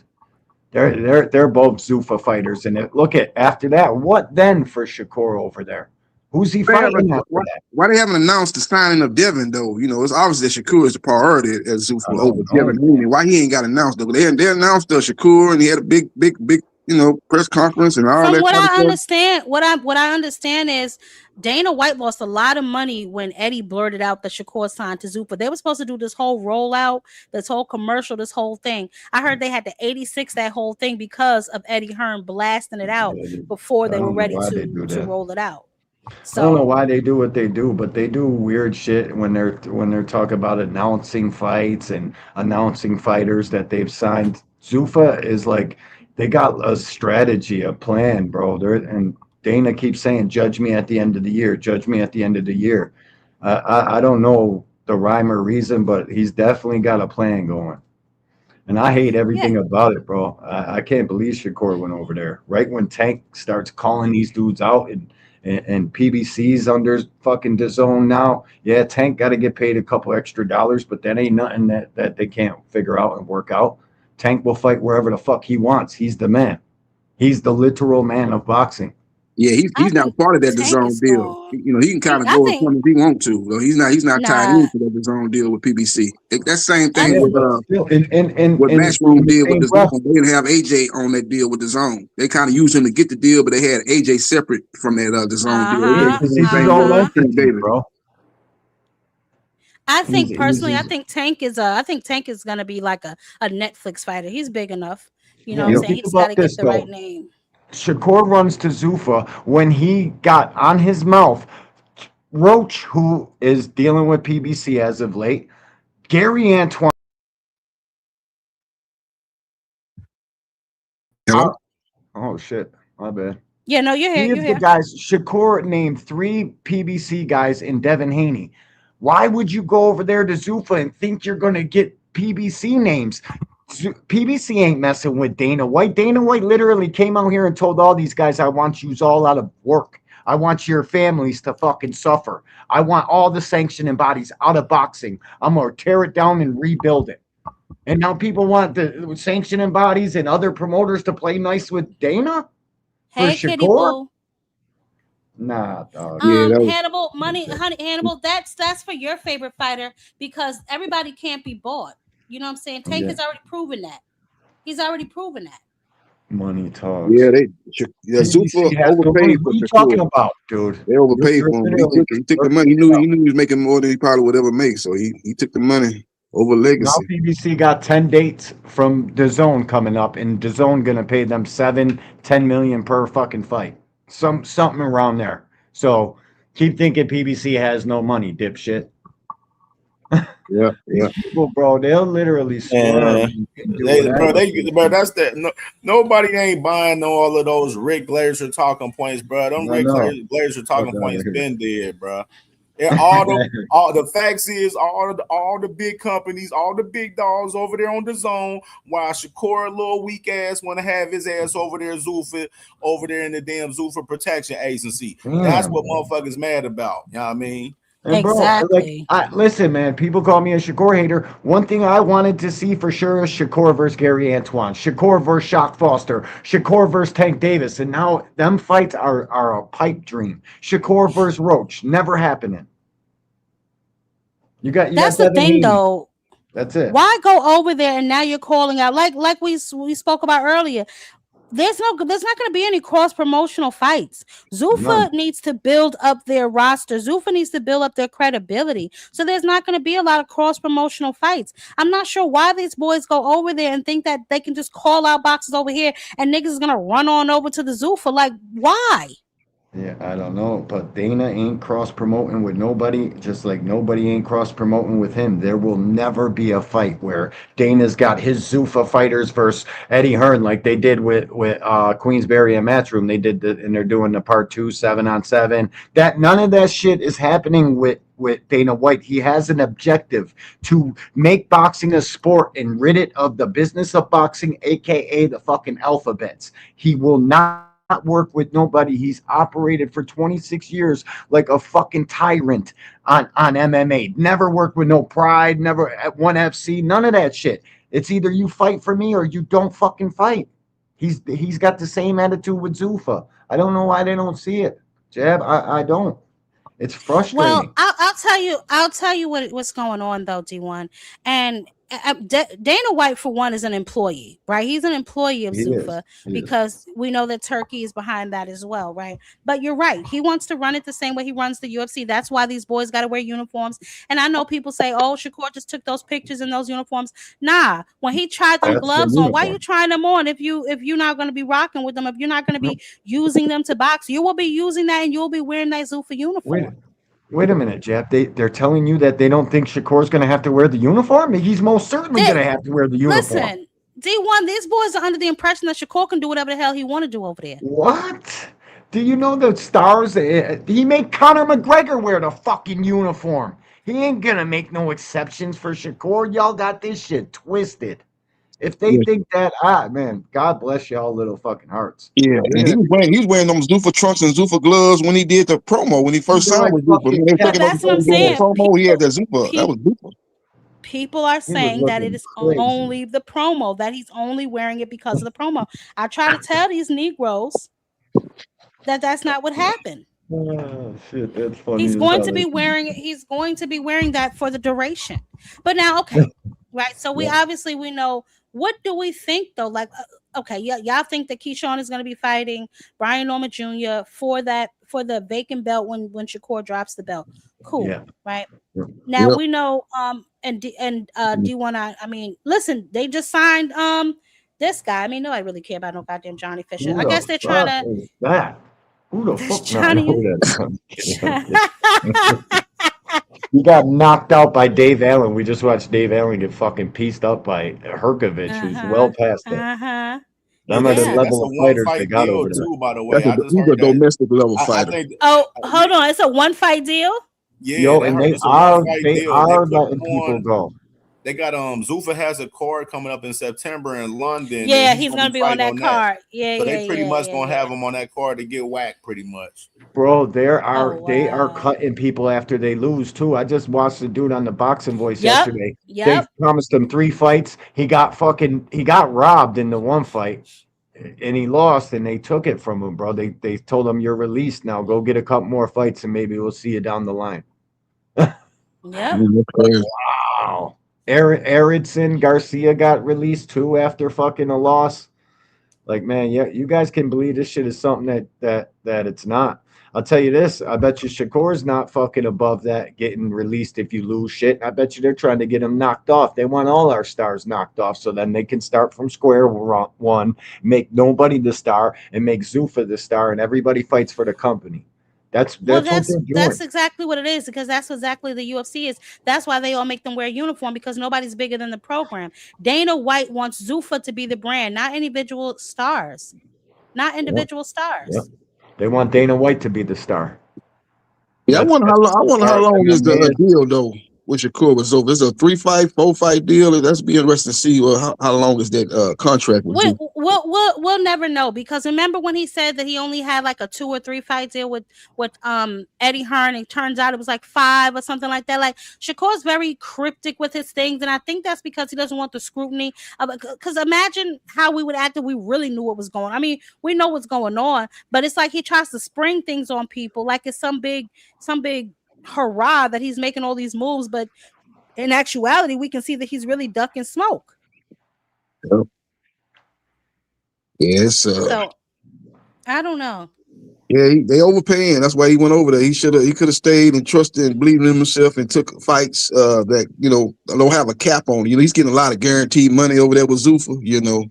But he don't have the potential to, like, say if he fight a Tank, that fight he could walk away with 25 million maybe in that fight. But let me tell you something. Over there at Paramount, you're gonna be making what you're gonna make per fight. Gervonta Tank Davis does not give a damn about no goddamn Dana White, and if they think that they're about to entice him over there, they are sadly mistaken. Okay, so Shakur can call him out after saying he's not going to say his name anymore. He can call him out all he wants to. Tank is not going to no damn Zuffa. The best option that he has is a Devin Haney. Outside of that, who knows? Because I can't see Gary Anton Russell going over there. A lot of the PBC guys are loyal to Al Heyman and will not be going to fight on no goddamn Paramount. It's a fact. Nah, yeah, they're gonna stay there, Lord. Yeah, they be fighting on the zone. They still with Prime Video too. They ain't just exclusive to the zone. They still fighting on both platforms. Yeah, until their contract is up, and then they're gonna be exclusive to the zone, probably like next year or something like that. But yeah for now they're being cross promotion. Yeah, for now they're being simulcasted, which is cool, right? Double the exposure. So I don't have no problem with that. What I'm talking about is you going over to a whole different league, right? Because that's not a boxing organization, that's a league. You're going over to a UBO, and now you're calling out everybody that's over here. Like, that makes 0 sense. That makes no sense whatsoever. So how far now do we think these fights are from happening? Right, because before I was saying like, they're not going to happen because Shakur really doesn't want them to happen. Now he's put another roadblock in his way, and he's going to switch it around and say that these guys are ducking him. Just watch. Unless they go to Zuffa jab, he's not fighting not one of those fucking guys. Not a single one of them. Unless one of those guys are at the end of their contract and maybe they go over to Zuffa because they want to chase the Shakur fight. Dana White pays them enough to go over there and fight. Outside of that, if they locked into any multi-fight deal, they're not going to be able to get over there. Go over there. He's not that lucrative. Hey, he's not the draw. Is Hannibal that slow? PBC has Amazon Prime and they're with the Zone now, you dummy. Where you been at? Earth to Hannibal. Oh, we got another stop radio talking right about. here, man. Dude is dumb as What hell. did he say? What did he say? PBC can't PBC even man. find the network. Oh, What are you talking he about, we Hannibal? just told him. Dude is dumb as shit. He is dumb as a He's box dumber of than a rocks. box of rocks. It's probably the truck stop smell in his room fucking confusing his brain. He can't fucking get over how bad his fucking room smells. Look at this dude's face. His I shit don't know what he's definitely. talking about. Why is he saying can't find a network and they're on Prime and now they're on DAZN? What does he mean by They that? got two networks. No, sis, he's just retarded. He don't know what the fuck going on. And That's Faye said nasty D1. I business. have D1. I had no problem with Dana trying to get Shakur beat. That makes two of us. Face. I hope to God he fights. He's gonna end up fighting Ryo. Is what he's gonna fight because you know And what he Dana talking about he ain't doesn't fighting do. Ryo. Catch weights. This Devin Haney Shakur fight's either gonna be at 150 welterweight for Zuffa or 135 lightweight for Zuffa. It's not gonna be in between. So I'll just catch weight. I think I think they will do a catch weight for this fight because Dana, because they're trying to get traditional. people to watch it. They're trying to get people to watch. Remember, Paramount is struggling man. on the boxing side, right? Because they don't have any real stars over there. Like, come on, let's call it what it is, right? Like, Shakur does not garner that many more eyes. He think it's gonna be a lot more eyes over there than what it is. That's not what it is. You know what I'm saying? Devin going over there ain't gonna make a whole bunch more people tune into no damn Paramount. So they have really lower tier fighters. You know what I'm saying? Those were always B-side fighters anyway. So I mean, I just don't Devin understand. and Shakur fighting would definitely help their ratings. I'm not going to tell you that. I would think that would help their ratings for sure. If they ain't been getting That's any, why I said. we'll all That's be why over I there. said. That's why I We'll said all that be they over there may for sure. they may make a concession for the catch weight because that will be a big fight over there. After that, I can't see That's a him good doing point. it because everyone else is a 35-pounder that he has on the roster. And Shakur can think he a prima donna if he wants to and continue to turn down those fights. Like I said, Dana White pays on a tier system. The lower the opposition, the less you get paid. Fucking So- hey, it's looking. I don't know why this kid did it because Jay Prince said sign on that fucking dotted line, Shakur, or else we want our 20% of that, whatever the fuck it is they paid him. Jay Prince made him fucking do that because that's guaranteed money. The contract he signed, Jay Prince gets 20% of that shit. And all Shakur's biggest fight, it's Tank Davis, and that's on pay-per-view, and this is why we didn't get it, because Jay Prince is only entitled to whatever the guaranteed purse is. And we all know PBC operates with a very low guarantee. You got to bet on yourself on the back end. That's why we haven't gotten that fight. Shakur think he's the man too.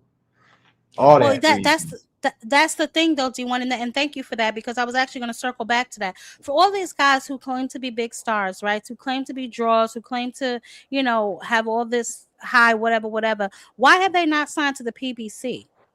That's always irritated me about them. Like, why have they not signed to the PBC?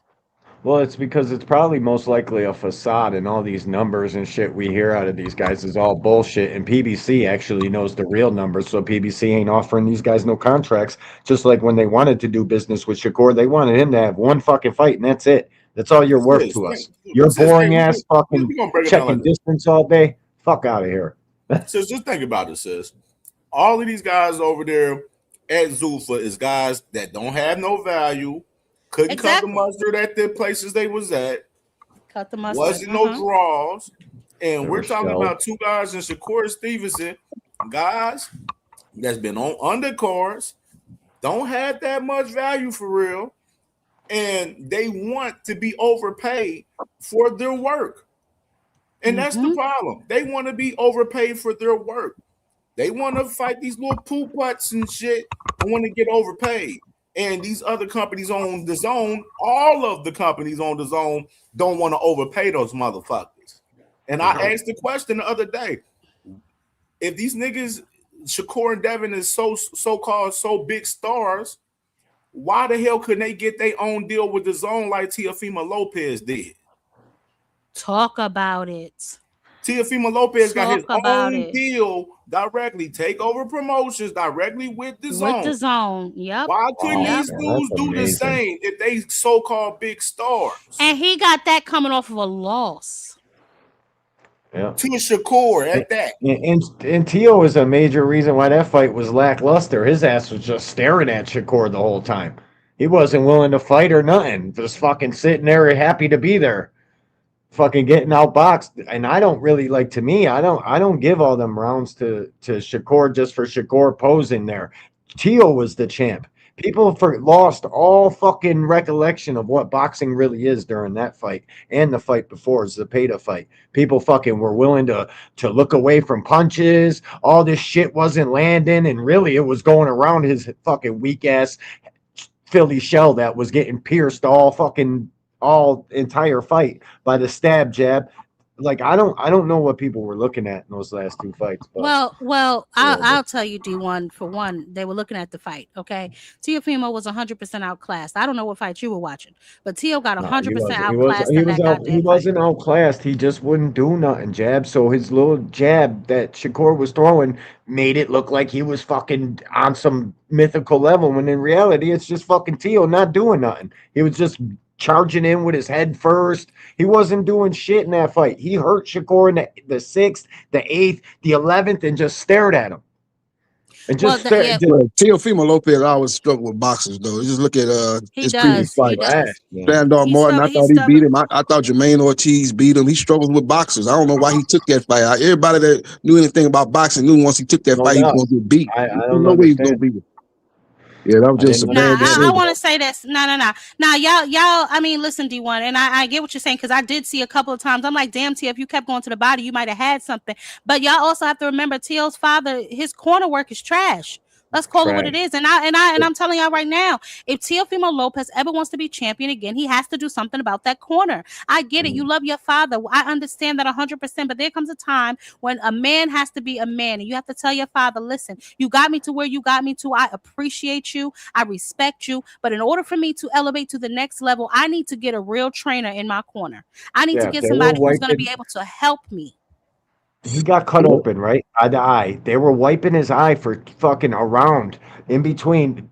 It took a whole entire round to get Q-tips. They were wiping it with a towel, not even addressing the cut. Then the fucking blood got pressed on the side of his face, and it looked worse than it was, bro. I can't believe people were hitting the internet saying he beat the shit out of Tio. Like, what? Well, no, because anybody who's watched Tio fights know that Tio bleeds easy. So that's not a real flex, because Tio bleeds easy, and pretty much all he's always had that cut over the eye issue from when he first had it. I guess from, like you said, not being addressed properly throughout all of his fights. So yeah, he has that scar tissue, and it's easily to get open again. So you know what I'm saying? It doesn't really it doesn't really make a difference. But I will say this, right? Like Cam said, for Teofimo to be coming off of a loss to Shakur Stevenson and be able to broker his own deal with DAZN means they still see some sort of value in Teofimo Lopez. They still see him as being able to at least bring some sort of recognition and some sort of eyes, because Teo does have a small following.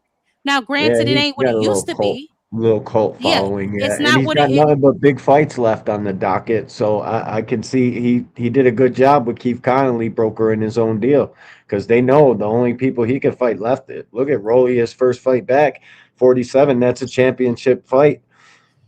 He got it. Who else is he supposed to fight after that, though? Possibly Devin Haney would be one. Fucking just the top names of the sport.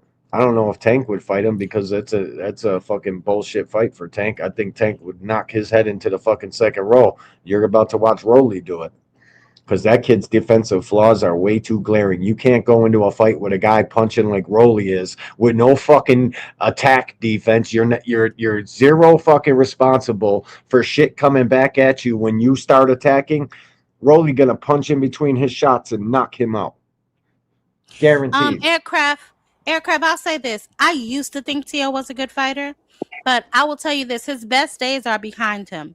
The highlight of his career was the Lomachenko fight, and I'm standing on that. That's when he was a lot of these dudes peaked at 26 in these lower weight classes. Shakur was way better at 26 than he is at 35. He got scared at 35. The punches were too hard. He immediately stopped throwing fucking punches. It's like these guys peaked when they were fighting smaller guys. Tio knocking people out at 35. Then he gets to 40 and gets fucking dogged out by Claglet. Yeah, you know what? Bring the shovel. I agree with you. I don't know how these niggas keep on getting title shots off of losses either, but it is what it is. And that just goes to show you what type of value that they see in them. And Hannibal, you can say Rolly is ass all you want to, but I'll tell you this. Rolly has been getting respectably better. I don't know why y'all niggas just hate to Rolly admit that. outboxed Ryan. Rolly has been Devin getting couldn't better, do that. bro. Yeah, when he Devin switched couldn't trainers, outbox Ryan. Rolly did. Devin couldn't come close to outboxing Ryan. Devin got fucking hammered out in that joint. Rolly went out there and made easy work of Ryan. Yeah, Rolly switched trainers. He got Outboxing rid of easy. Bullet, and then he got that guy Solis. Solis is a real good trainer, well-renowned trainer. He's teaching him how to stay behind the jab, stay more disciplined, more patient. He got power in both hands. If he catch you with any one of those shots, man, he can sleep you though. And I think he's at his optimum weight at 147. When he was at 135, he probably was weight draining a lot of those fights. Even at 140, he probably wasn't at his best. He's at his optimum at 147. He's got the right trainer too. So he's gonna be a problem for Tito. 47 these days. Rolly even thinking about going to 54. Yeah. But I hate when they start telling us about struggling with the weight and needing, because then they're trying to implant the excuse if they lose this fight. Like Tio tried to do it. Tio, you're too small for 47. We didn't believe you ever struggled at 40. Trying to like implant the excuse because everybody gave Ryan that excuse with Tank being drained. Fuck out of here. I don't feel sorry Ryan for was none not of these drained. guys. Ryan No was doubt. not drained You know, either. I know that. I made tons of content on that. Yeah, I make the thing shorts about about Tio that was today, fucking, just to remind them.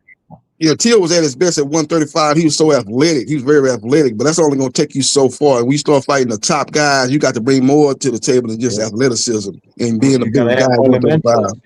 Your fundamentals need to be solid at the very top of boxing. If you don't have fundamentals, it's not if, it's when you get exposed. It's when that shot finally catches you, when you can't pull back fast enough with your fucking hands down. It's not if, it's when. And that same shit happened to one of my all-time favorites, Roy Jones.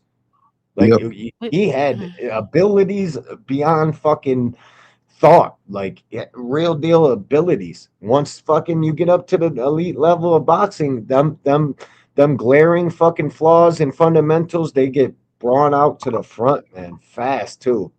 You gotta have your hands up. Tio's in trouble in this fight, and everybody's picking Tio. That's a Shakur fan. They think that he's the way better boxer. They don't know what the fuck they're talking about. They can't possibly watch boxing anywhere close to what I do. You couldn't possibly tell me Tio is favored in that matchup. You need to go watch some more boxing. You tell me that. All right, speaking of, I don't know who this is. I have a sneaky suspicion that it's this nigga's. Oh my god. You know it's me, man. Cut it out. I know it's you. This is ridiculous. I don't have time for this, Big Supreme. No, it's me. So what? You got a sneaky suspicion. Whatever. Well, So let me ask y'all a question. Like, no, I was going to ask the question about what we think about EJ coming back and how we think he's going to look against Tim Tszyu. But what you was going to say, Big Supreme, before I move on, did you have something to say about this? Yeah, why you talking about Roy Jones like that, man? Man, listen, my favorite. Roy Jones, my man. I'm saying I don't think Roy Jones got found out at the highest level. I just think that weight jump to cruiserweight, heavyweight, and then coming back down. We need to get off of Roy. Thank you. No, it's because Roy relied a lot on his reflexes and his natural abilities, bro. And once them shits weren't what they were in the beginning, bro, it's not if, it's when, bro. It's not if, for sure. You're gonna get caught. You're fucking enough. You know, enough about Roy. Let's move on because I love Roy too, but I y'all doing too much because I feel like y'all trying to bring up that Antonio Tarver. Hey sis, you want to tell me you want me to let you know how I know Devin going to Zuffa? How?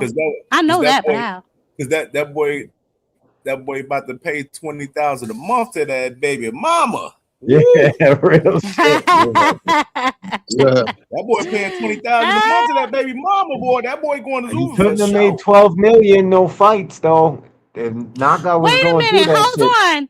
Hold on, Cam, because I must have missed that. I thought they were back on better terms. Well, TMZ just reported saying that he has a massive 6-figure monthly salary he about to be paying out right now.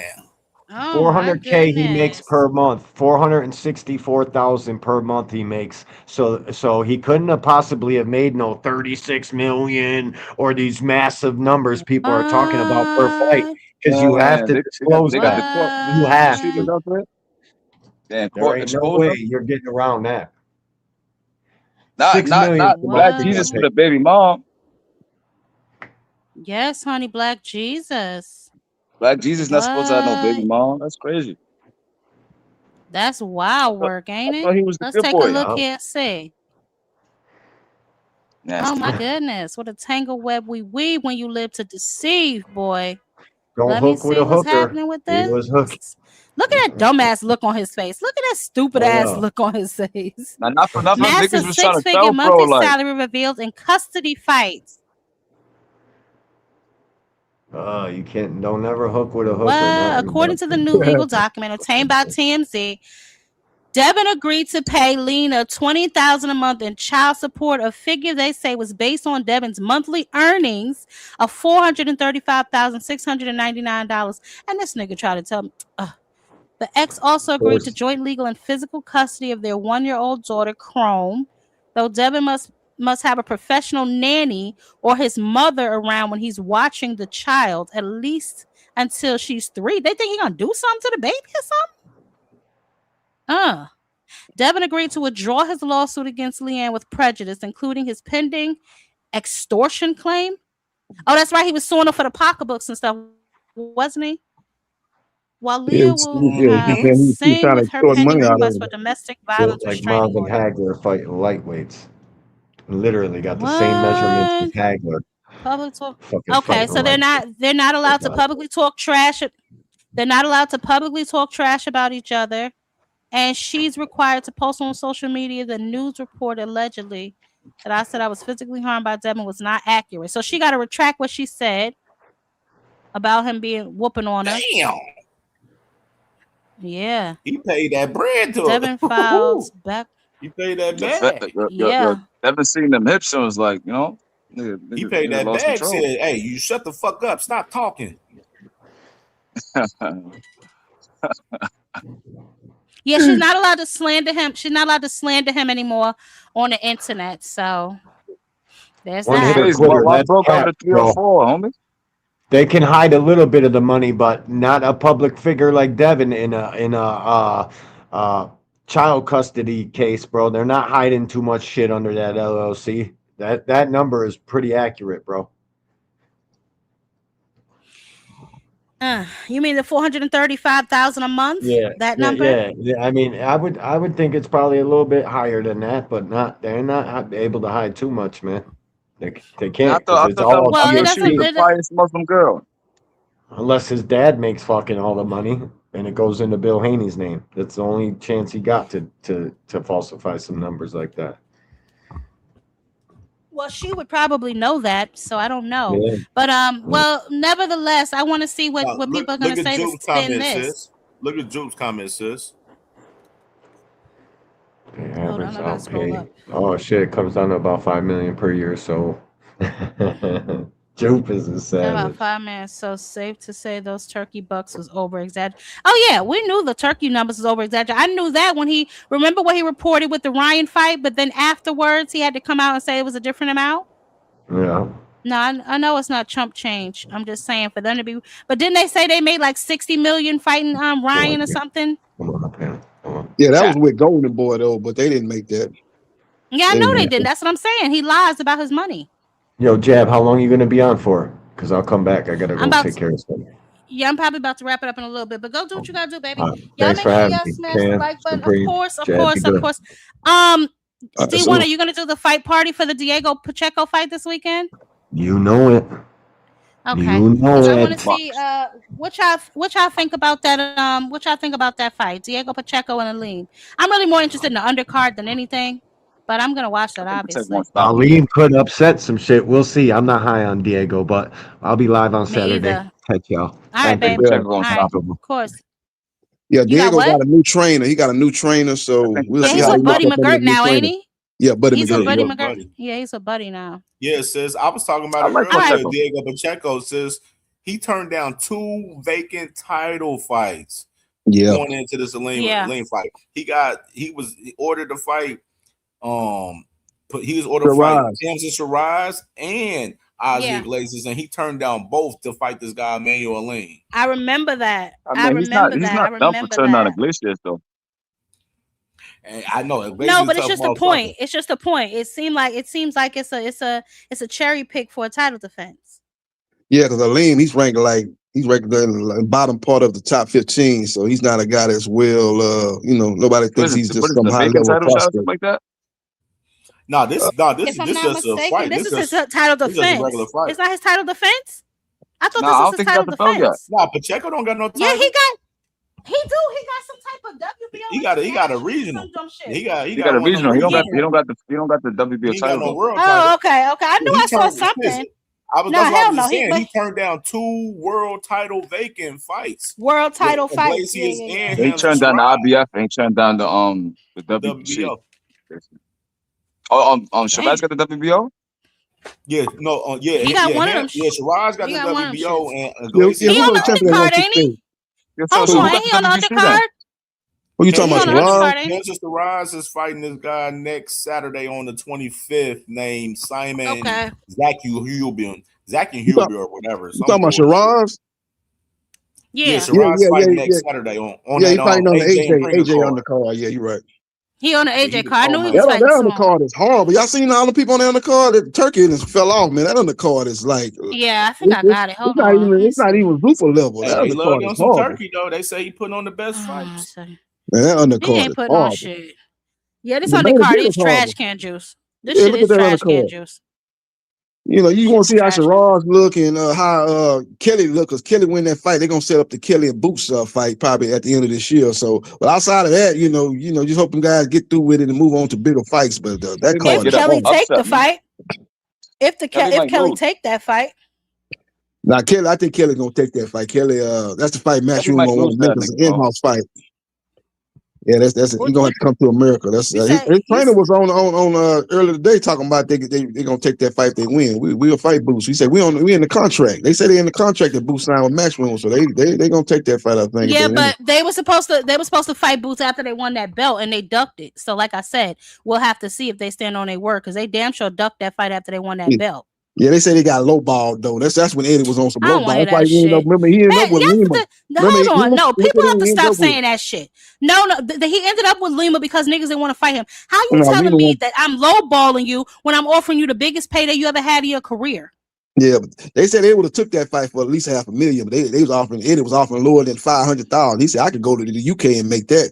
Fighting a domestic level fight. I'm not finna fight Boots for Chuck Chain. I think now that both of them got belts, they both gonna get paid. So I think that fight's gonna get done if Kelly wins next Saturday. But here's my thing though, right? You can't say a nigga's lowballing you when it's the most money you ever made in your life. How was that a lowball? No, he made more than that. That's why he ain't take it. He made more than that. He made that more than that. The Avanesian fight, he made more than that probably in the Bachman fight. He made way more than what Kelly. They weren't looking to put Boots in with no top name in his first fight at 154. They were just looking to get his feet wet. And Lima was the only one that took that fight because he was probably making more than he ever made. But remember Rashidi Ellis was complaining about the money that they offered. I don't believe what you're saying, bro. Because Kelly already came out and said that they turned down the Boots fight after they agreed to fight him. Yeah, exactly. So now them saying this about the money is damage control. I'm talking about before the Lima fight. I'm talking about before the Lima fight. He never was offered. He never was offered. Hold on, one at a time, y'all. One at a time, y'all. Finish up, JB. Yeah. He was offered. I'm talking about before the Lima fight. Before he made his first debut at 154, they had Kelly's trainer on, I think, on one of them UK channels. They said that they offered him Kelly to fight, but the money was too low. They didn't want to accept. They said they would have took that fight for $500,000, but they didn't even offer him that. It was much lower than that was. That's why they didn't take the fight. They said we can fight a guy over here in the UK and make that. Why would I fight a guy on the level of Boots for less than $500,000? That was the problem. Now that both of them are champions at 154, the fight is worth more, and I think the fight's gonna happen if he wins next. You believe that, bro? I don't know if I believe that, and I'm gonna tell you why. Because he wasn't the only one who turned that fight down. No, Rashidi Ellis turned it down. They lied. Rashidi Ellis turned it down. Who was the other nigga that turned it down? Conwell or whatever his name was. He turned Ramos down the turned it fight down. They too. was lowballing people. That's what I'm saying. Ramos turned it down. Yeah. I think that's an excuse that they use to duck those fights. When you fighting a guy like Boots, you know you want to get paid. Nah, you know it doesn't work like that, bro. Just because I'm a talented boxer don't mean I gotta overpay you. Okay, that was your fight. That's why you end up with a fight fighting a guy not like Lima, a guy that nobody knew But about. Lima That's was why you call the IBO guy champion, so you make it sound like Lima. Kelly is worth more than Lima. Kelly worth more than Lima. Say what you want about Kelly. He's worth more That's than what I'm Lima. saying, He's right? more known When than you say, like for example, Charles Conwell, he wanted $500,000 to fight Boots or more than that. You never got that in your career, bro. Exactly. You understand? Like, and neither so did I'm not Rashidi lowballing Ellis. you. Neither did You just want me to Rashidi Ellis. overpay Kelly you. made more than that in his career. That's what I'm trying to tell you. You trying to say No, Kelly but if ain't you make that. listen, Kelly if you say that. Kelly made more than that, what I'm saying is this, right? If Kelly made more than that, it might have been because he was on a turkey card versus Ishmael Davis. That's two different things, bro.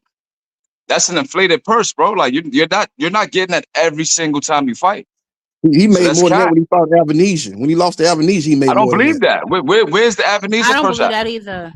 Yeah, Google what he made in Avenue. That was a big fight over there in the UK. That was a big No, fight I'm saying, over there. do you know the numbers though? You just saying that. How you know he made more than $500,000 versus Avanesian, bro? Yeah, I think it did. We can have Google it. concrete proof of that? Google it. You Google it. You're the one making the game. The burden of proof is on you to bring it to the table, bro. You the one that made the claim. Let me ask you this: why did he fight I didn't Lima? make the claim. You did. You got to defend it, not me, brother. Why did he fight Lima? Why did he fight Lima? You think Lima is worth more than he was the Kelly? IBO champion, and it put him in IBO, contention for a title that's shot. not even a sanctioned belt, man. IBO is not even a sanctioned belt. They It don't even pay matter if sanctioned you in line for a title shot. Do you know that? Having IBO, you know, Iglesias was IBO champion before he became IBO champion. You know that? So you saying a guy No, from listen, Portugal? Hold on, Nobody knew about. Hold on, bro. Hold on, champ. Hold on. He's What I'm worth saying is more this, than right? Kelly. Do you know that Iglesias was IBO champion before he became champion? Do you know that? Yeah, Iglesias, nobody know that guy you talking about. I know him because I'm a hardcore. He's still champion though. That's the point. He's still champion because the IBO put him on the track to become champion.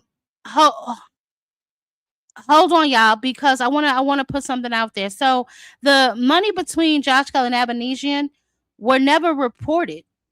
Yeah, okay. So how do we know he made more money than that? They never reported it. So how do we know how much he made?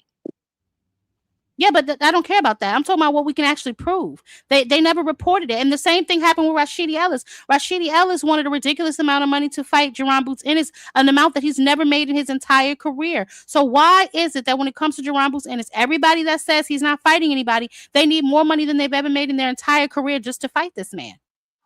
Exactly. Yep, that's why he ended up fighting Lima. That's why he took the Lima fight. And Lima was IBO champion, bro, whether you knew him or not. Yeah, anybody care about that fight? Nobody was checking for that fight. Nobody cared about it. They ridicule him to this day. What does that mean? Why you? That's what I don't like about a lot of these guys, right? The onus is on Boots. Listen, hold on. The onus is on Boots to overpay these niggas that never got paid these amounts, but you won't even look at Kelly's team agreeing to fight Boots and then moving the goalposts, bro. You can't do that. You can't say, if I beat Bachram, I'll fight Boots. And then as soon as you get the belt, you say, well, I don't want to fight Boots right now. I want to make a title defense. You got the timeline mixed up. They ain't give the fight. I'm going to give you an example, right? You got the timeline mixed up. Hold on, bro. Let him finish Big Supreme. Hold on. Let him finish Big Supreme. I can talk mad fast. I can't keep up with him. Go ahead, Brody.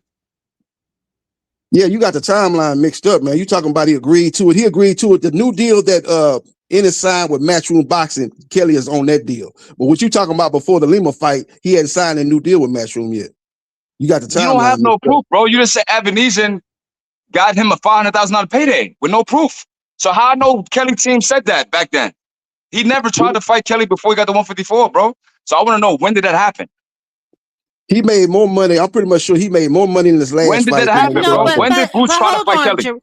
Hold on, JB, because you can't say you pretty much sure without any proof, because we don't have anything concrete to verify that. We don't have anything tangible to put that up against. You're assuming that that's how much he made, but we don't really know that. And like I told you before, they already backtracked when they said. No. And I understand that, but what I'm telling you is they lie. They lie to save face. That's the same way with the rest of these guys. All of a sudden now, Matchroom is throwing out these $2 offers. Like, give me a break. He's making them fair market price value offers for what they fighting is. That you can't tell me, just like Big Supreme said, you can't tell me because I'm skilled and I'm that nigga that all of a sudden you need more money to fight me because you feel like you deserve more because I'm a dangerous fighter. We should all be considered dangerous. We're all fighters. Okay, then why did 3 or 4 fighters turn the fight down? They sell it on Lima. Because they're scared. Oh, they scared. So 3 or 4 fighters, all of them outbidded themselves. They were scared and they overpriced themselves. So why is Rashidi Ellis on Team Combat League right now? Oh yeah, he on a no-name league right now. But all right, then. You know why? Because he could have took that first fight, but he turned it down. We're not finna play these games. Ellis, they turned down the fight, but didn't his trainer come back? Then his trainer come back a couple days later and say, okay, we accepted it. But then Eddie said it's too late. It's too late. We already got another opponent, and that was Lima. They came back a couple of days later and said they accepted the tournament. That's because they overplayed their hand. Hardball. No, they overplayed their hand with that because what they did was they thought that Jerron was out of options and they thought they was out to back him into a corner and they was unable to do that. So then they was like, well, damn, we might have overplayed our hand. Let's try and go back and get that. And they couldn't. Yeah, fighting llama beans. That's the fight that everybody was looking for. It ain't about what everybody was looking for. Tell these niggas stop being scared. Tell these niggas stop being scared then. And he still became unified. All the niggas got my man still 2-time unified champion. So all that shit you saying don't mean nothing. Boost a 2 division unified champion. This nigga's on Team Combat League. What I'm saying is 3 or 4 guys outpriced themselves. 3 or 4 guys turned the offer down. So you saying the guys you mentioning? Where they at? Where's Charles Cromwell at? I ain't asking you. You answer the question with a question. I'm saying 3 or 4 guys. Where's Charles Cromwell? Where's Rashidi Ellis? Where's these niggas that turned out boots? He found a nondescript opponent in Lee, a guy that we had never heard of before. Again, where they at though? Where's Charles Cromwell? Hold on. Let me ask you something, JB. Let me ask you something, right? Where's Lehman? Hold on. Let me ask you a question, right? Because you're under the impression that that Matchroom was lowballing these people, right? That is the same situation that happened to Gervonta Tank Davis. That's why he ended up fighting Lamont Roach. They sent out offers to Loma retired. They sent out offers to Ryo fired his damn coach because he brung him that damn fight. They sent out offers to Shakur. I don't know what the hell happened. And then finally they landed on Lamont Roach, who actually took the fight. So this is what I'm trying to convey to you, right? Sometimes you need to take a fight for the opportunity instead of the money. When you get into boxing, I know y'all get into it because y'all want money, this and that, but what is your legacy going to look like? Y'all can't constantly turn down fights because it's not enough money to fight a guy that y'all consider dangerous, but then talk out the same side of your mouth and say he ain't fought nobody. Well, he won't fight nobody because y'all niggas is scary. Lamar Roach was way more known than Lima. Lamar Roach actually had a real title, not some IBO title that a title that you don't have to pay sanctioning fees for. Why you keep talking about Lima, bro? Like that wasn't a warm-up. That was a tune-up, man. He had a title. That was a tune-up, though, bro. Yeah, he took care of business with Lima. That was a tune-up, though, bro. Yeah, it was a tune-up. Some guys don't take tune-ups. Some guys you using Lima still like all these niggas take tune-ups, bro. Everybody don't take all these niggas take tune-ups. All these niggas take some guys go to the next weight class. They fight the top guys. They don't take a tune-up. No, stop it, JB. That's cap, bro. Name them. Yeah, Crawford went up to 154. He fought a WBA champion, Marjamov. Right? Nigga, imagine wasn't a tune-up, bro. No, it wasn't no tune-up. He had a major belt. He was a champion. You can't call no champion. You can't call a champion at 154. I'll tell you what. I knew about him. I seen him when he beat Korobov. I seen the fight when he beat Korobov. Because I say this right. To me, you're not a champion. You're not a champion to me unless you defend your belt and keep it, right? That nigga won that belt the fight before Terrence Crawford and lost the shit when he fought Terrence Crawford. Yeah, because he fought a great fight. How much of a champion he was? Yeah, he fought a great fight. He fought another fight and kept the belt, but he tested his skills and lost to an elite fighter. You can't knock the man. How many fights he won since then, though? I have to stop this. How many fights Marjamov won since then? He ain't won nothing. He been out the ring for 2 or 3 years. He ain't win shit. Yo, how many fights? What's Lima done since he fought Boots? Lima in the hospital, nigga. You on the bed, nigga. Boots. Oh, okay, in the hospital. Oh, okay. Whenever he heal up, you get a chance to prove himself. Yeah, he ain't gonna prove nothing. That man is a C-level fighter. Like you don't like Boost, man. The dudes you defending against Boost is crazy. Wait a minute, I picked Boost to beat Xander. What are you talking about? I picked Boost to beat Xander. I don't get your point. Why Boost got to overpay these niggas? No, what I'm saying is Team Combat League ass niggas. The argument started with you saying Kelly ain't gonna fight. I'm saying if Kelly wins his fight next Saturday That's why it's gonna happen. Drag that nigga What in happened the ring. before when Kelly didn't have no belt and Boots didn't have no belt. Now both guys gonna have a belt. When both did guys that happen, bro? Their belt. That fight's gonna happen. You keep saying that, but when did it happen though, bro? Huh? When did that happen? When did Kelly and Boots were lined up to fight when they both had no belt, bro? When? What's up, Ruben? Yeah, well, Boots was coming up at 147, right? When he's making his y'all debut at make sure 154, y'all y'all for the smash the fight like Kelly at button. Y'all make 154, sure right? y'all support. Kelly was going to have no belt. He hadn't fought Bacham yet. He hadn't fought Bacham yet. Boots was coming up at 147 looking for a fight at 154, make his debut at 154. They wanted to get the fight lined up with Kelly. What'd you say? You really think Kelly was gonna fight Boots, bro? You know what? Let me just do this. Let me just. That's your opinion. If you don't think he was gonna fight, I'm going by what his trainer said. I'm not going by no opinion, bro. The trainers are. That's how it is. It's just mad fun though. I love the TCL though. Well, they changed the name. That was TBL, the Team Boxing League. Yeah, it's fun though. It's fun. Yeah, I had mad fun. I treat it like sparring, kind of. I just have fun with it. Nasty work. He said I treat it like sparring. Yeah. Jab Queen Boxing. Why you ain't fight Boots? Because a lot of bullshit, miscommunication, and it looked like the money was there, then it wasn't there, then it was just a lot of bullshit. What up? Sound like a lot of stuttering and a lot of lying to me. A lot of stuttering and a lot of lying. The money was there. A lot of lying, a lot of stuttering. Yeah, they thought they were going to be able to get some more money. They saw that Boots was going to have the fights lined up with Lima, so they tried to come in the 11th hour and accept the terms. It was too late. Why you keep using Lima like that's bad? Boots stopped that nigga 1 round. You make it seem like Boots went all 10 with the nigga. I'm saying, Lima's not a high level fighter. I'm not. That's in your opinion.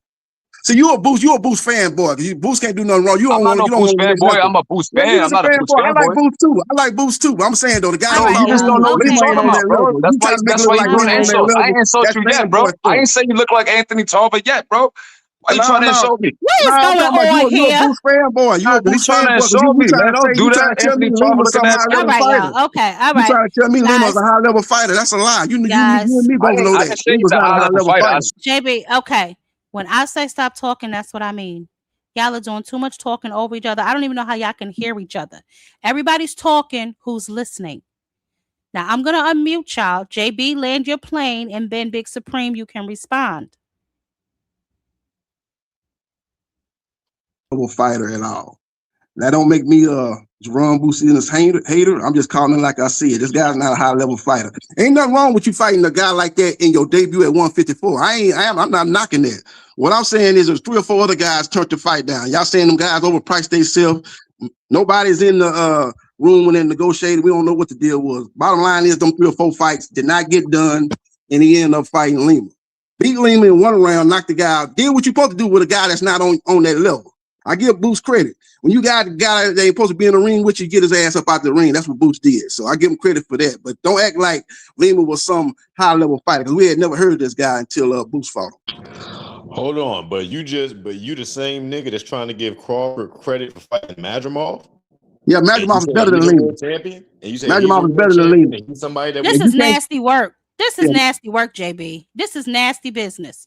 I ain't even gonna lie to you. This is nasty business, JB. He tried Lima. That's crazy. How can both of those statements be said in the same breath and a motherfucker don't look at himself in the mirror and feel like a goddamn fool? Oh my goodness. Did y'all hear what did y'all hear what I just, did y'all hear what I just heard? Are we on the same live here? Did this man just try to discredit one of Boots' opponents, but then just try to tell us that we got some Boost fanboys up in here for tonight, but we got some Boost fanboys. Okay, all right, y'all. Come on, y'all. Act decent now. Hold on, Mr. Jibble. If I'm a fanboy, I'm a Boost fanboy. If we're fanboys, what is you? What the fuck are you when you a Kelly fanboy? I'm a realist. Hold on. He's a Kelly fan. I'm saying the boxing. Hold I'm saying the boxing. When you're trying to fabricate, you're no fan of boxing. You just lied on Boost like 5 times. I'm a fan of boxing. You're a fanboy. Ain't nothing wrong with that, but it is what it is. You're offended by it. You're a fanboy. You're a fanboy. It is what it is. I ain't saying it's a negative thing. I'm offended because you're trying to insult me because you got no facts. You the same one that said Kelly got fined in the bands for fighting Ebenezer, and you made that up, bro. It is what You it made is. that up. It's all right, man. It's all right. You trying to tell me Magimov and Lima's on the same level? You a Boost fanboy? I never said that. I said that just because you didn't know who Lima was, don't mean he wasn't shit. That's what I'm telling you. I know he wasn't on the level of Magimov. That's what I know. What have we seen whose from opinion is that? Magimov? He might fight Magimov from whip his Hold ass. on, wait a second. What have we seen from Magimov since then that would make you believe that, JB? Magimov actually won the real belt. Unlike Lima, Magimov won the real belt. He beat Korobov, a guy that was a highly decorated Olympian. He beat him, stopped him. Korobov was undefeated. Stopped him. That's how he won the WBA belt. And what has he done since? Who Lima beat for the IBO belt? Who did Lima beat for the IBO belt? I'm just curious. That wasn't the question. My question was, what has Magimov done since? Yeah, he lost to Crawford and Ortiz. Crawford is a Hall of Fame fighter, top 5 welterweight of all time, and Ortiz is undefeated. Ortiz is a good fighter. Jab Queen, I think a greater question is what the fuck did he do before that? What did he do before he fought Crawford that put him on Crawford's radar? For Crawford to have 3 times the experience that he had with only 10 fights before Crawford targeted him. Did you watch Israel Majimov's 10th fight? Did you watch him get that belt? God dare you to tell that lie. I just told you he beat Korobov for the belt. I just told you he beat Korobov for the belt. The Russian. He beat him for the belt. He was undefeated, decorated Olympian. I won $800 on that fight for the stoppage with Magimov. I know what Magimov is, bro. Like you might be talking to somebody. You might not know who you're talking to. That's why. No. I'm talking to him, son. I'm not talking to you, son. I'm talking to him. What I'm saying is, he brought up 3 different examples and brought no facts. That's the problem. I could be a fanboy. That's cool. Can you bring some facts, bro? You lied 3 different times, brother. Then you keep harping on Lima. We're not talking about Lima. Boots is unified right now. He just beat Xander, unified champion. Can you give me some facts, bro? Where is Rashidi Ellis? Where is Charles Conwell? Where these niggas at? I picked him to stop Xander. I know you're a fanboy, you in your feelings, but I picked him to beat Xander. I'm not in my feelings, bro. Like I asked you to give me some facts, brother. Sergio Ortiz. I think he's the top guy. I think him and Fedora is a 50-50 fight. I'm not so I'm trying to figure out why does Boots have to overpay these fighters to get in the ring, bro? That's what I want to know. They've never been paid this amount. Maybe you might say Charles Conwell got $500,000. You say overpay, I might say he lowballed him. So it is what it is. How am I lowballing somebody that never made that amount of money? That's your opinion. You saying that like that's that's not an opinion. Well, no, Charles Conwell never made $500,000, bro. And neither did Rashidi Ellis. That sounds like fanboying to me right here. That's exactly. This is a fanboy. He didn't make that. Anthony Tom a fanboy, man. Come on, Tom. How much he made when he fought Davis? All right, let's move on, y'all. Let's move on. You put that let's move on to EJ. Let's move on to EJ and Tim Tszyu because woo, child. Let's move on to EJ and Tim Tszyu. They have a fight coming next week. What do we think that EJ is going to look like? 3 years off the couch against an opponent like Tim Tszyu. Obviously, Tim Tszyu is not a world beater, but he is tough. He is durable. What do we think of that fight? EJ by stoppage. Ooh, yeah, I like Errol. I like our Errol by stoppage. I think up under Ronnie Shields, I think he's gonna bring a little bit more of a versatility to his game. You know, that guy could box. He was a good boxer in the Olympics, but when he got with Derek James, he became more of a come forward type of fighter coming in behind the jab, vicious body puncher, attacking, seek and destroy type of fighter. I think he's probably going to show a little bit more versatility under Ronnie Shields. He'll be staying behind the jab, and I think he's probably going to systematically break down Tszyu. I look for him to stop him in the middle part of the fight. Okay. I agree with that assessment. I think that versatility and all that talk is kind of bullshit. I think that EJ kind of already got a talent level that Ronnie Shields and many other coaches can kind of bank off of and make minimal adjustments. Like, you might see some new elements or he might try new shit, but in reality, Tim Tszyu don't really move the needle to where I could say that Errol Spence would be forced to do shit like fight off the back foot. Like I don't like when people say shit like we haven't seen this fighter do this and do that if they had nothing but dominant performances. Like I can't judge somebody off of how well they swing an axe if they had to use a hammer to drive a nail into some fucking wood. Know what I'm saying? And people are always looking to move a goalpost and try to see some extra tricks that a motherfucker might have when in reality in this next fight it might not be required to do that trick. I don't think. Hold on, son. Hold on, son. Let me address this. Go ahead. FaZe, nobody is saying that. Nobody was actually disagreeing. The point we were trying to make is how we landed on the Lima fight. I don't know if that went over your head or not, baby. But nobody was arguing that. We were debating on the fact that why he landed on the Loma fight. Big Supreme and myself are of the impression that we should not have to overpay you to do your damn job. JB is under the impression that these fighters were being lowballed by Matchroom, which is a sentiment we hear a lot of when guys simply just do not want to fight. So stay on pace, baby. I don't know if you're behind in the stream or what's going on, but go ahead, Sin. Yeah. I was just saying that I don't think that like we can't really judge a fighter on tools that's not necessary to bring out for the destruction of a particular opponent. I think that Tim Tszyu don't really bring the type of problems where Ronnie Shields' training is really going to shine. Like at least to my assessment, I think that EJ is going to look like the EJ that he was before he met Bud and Victor Conti. And FaZe, I see your comment, and now that Victor Conti's ass is in that dirt, we ain't got to worry about none of that no more. Know what I'm saying? So you ain't going to see none of those shoddy-ass performances that you saw on July 29th of 2023 when that bum-ass Nebraskan got to capitalize on all the corruption that he was doing. That shit's out of here, brother. Okay, Sin. That shit's All out right, of here, Sin. brother. Thank you. Thank you, Sin. Thank you. Yeah, I knew he was going That is there. a dedicated butt hater. But hold on. Let me ask you a question, Sin. Since you up here and since we're talking about snack and everything like that, what do y'all think about the comment that Devin made that he was not tested the whole time he was with the WBC? Now, obviously, Mauricio Suleiman came out and kind of put that to bed. But what do y'all think about that whole statement that he made? Wasn't that crazy? Didn't I say She the PD user. Hold on. I thought I said it right here on this panel first. Didn't I say that snack accusations are confessions or something like that? Didn't I say that shit about a year ago? That every time a snack fighter accuses somebody that is normally the shit that they're doing, they're going to accuse somebody of the shit that they're doing. And Devin's just not a smart motherfucker. Weird. I thought Yeah, like it's crazy. Motherfuckers don't tell on themselves. It's like they're not even happy about the fact that they can get away with the corruption. They got to put a little bit of a limelight on the shit too and really show that they're doing it, but they're not doing it at the same time. Like the shit's crazy. It's just it insults our intelligence.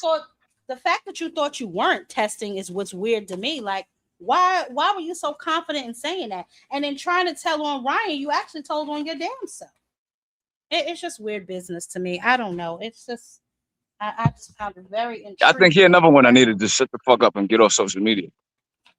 In his brain, he thought that made sense, but it made no sense at all. It didn't, especially with your baby mama issues that you now have going on. He probably should just man. Like she wasn't on a visit with Young Thug talking about she love him, miss him, and all that.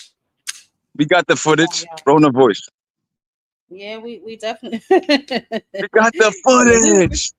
We really know you, shorty. Nah, but we really know you. We know many baby moms. We know her. Yeah, we know you, shorty. Nah, but seriously, y'all. We obviously think. Do you think Shakur is gonna fight Devin on Zuffa? And then poor Keyshawn. I don't think that's his friend. I'm gonna be honest. That ain't your friend, bro. That ain't your friend. But that's not your friend, King. Jab Queen, with all his heart. I ain't never heard homies talk about homies like that. So he said what? Y'all keep saying that. I never heard him say that. When did he say that?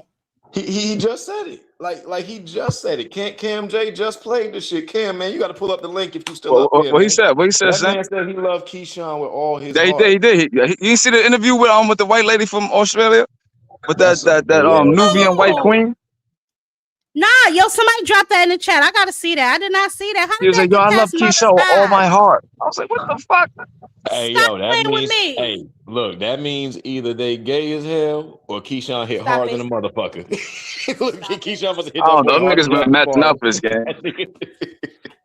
Hey, the VA niggas violent now. Don't say, how we give it up. Nah, no, bro. I don't think Keyshawn want to be a part of that shit. But I think the J Prince goons is like, nigga, we're matching outfits with Shakur, nigga. Bro, I've never heard Keyshawn reciprocate that type of love. I've never heard Keyshawn just be like, "Yo, this my bro. I love him to death," and like I He said, I never love him with heard all Key my say heart, bro. that. I'm like, this nigga is crazy. What's wrong with this kid? Send it to my IG, Cam. Yeah, like I said, I ain't see that when I seen Rolly say that about T.O. in the press conference the other day. He said he loved T.O. with all his heart. I ain't hear I Shakur can say see that. Rolly saying some shit like that, but as far as Shakur, like, nah, Shakur's always been a submissive individual. Like y'all see him, like he's very friendly. You know what I'm saying? He wants to be up underneath somebody.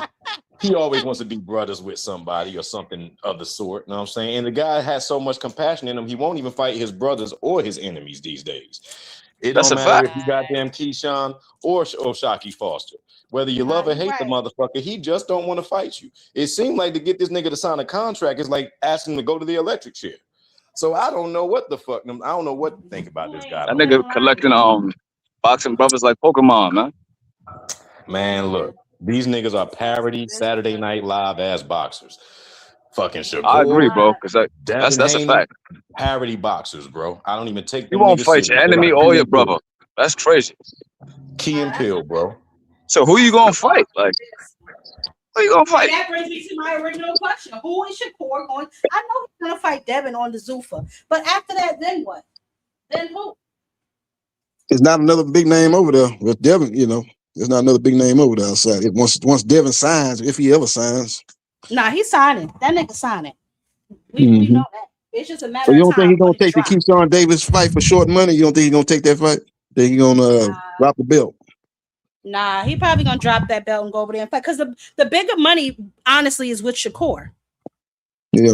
That's a bigger money fight. Less entertaining than the rest of us would like, but it's a bigger money fight.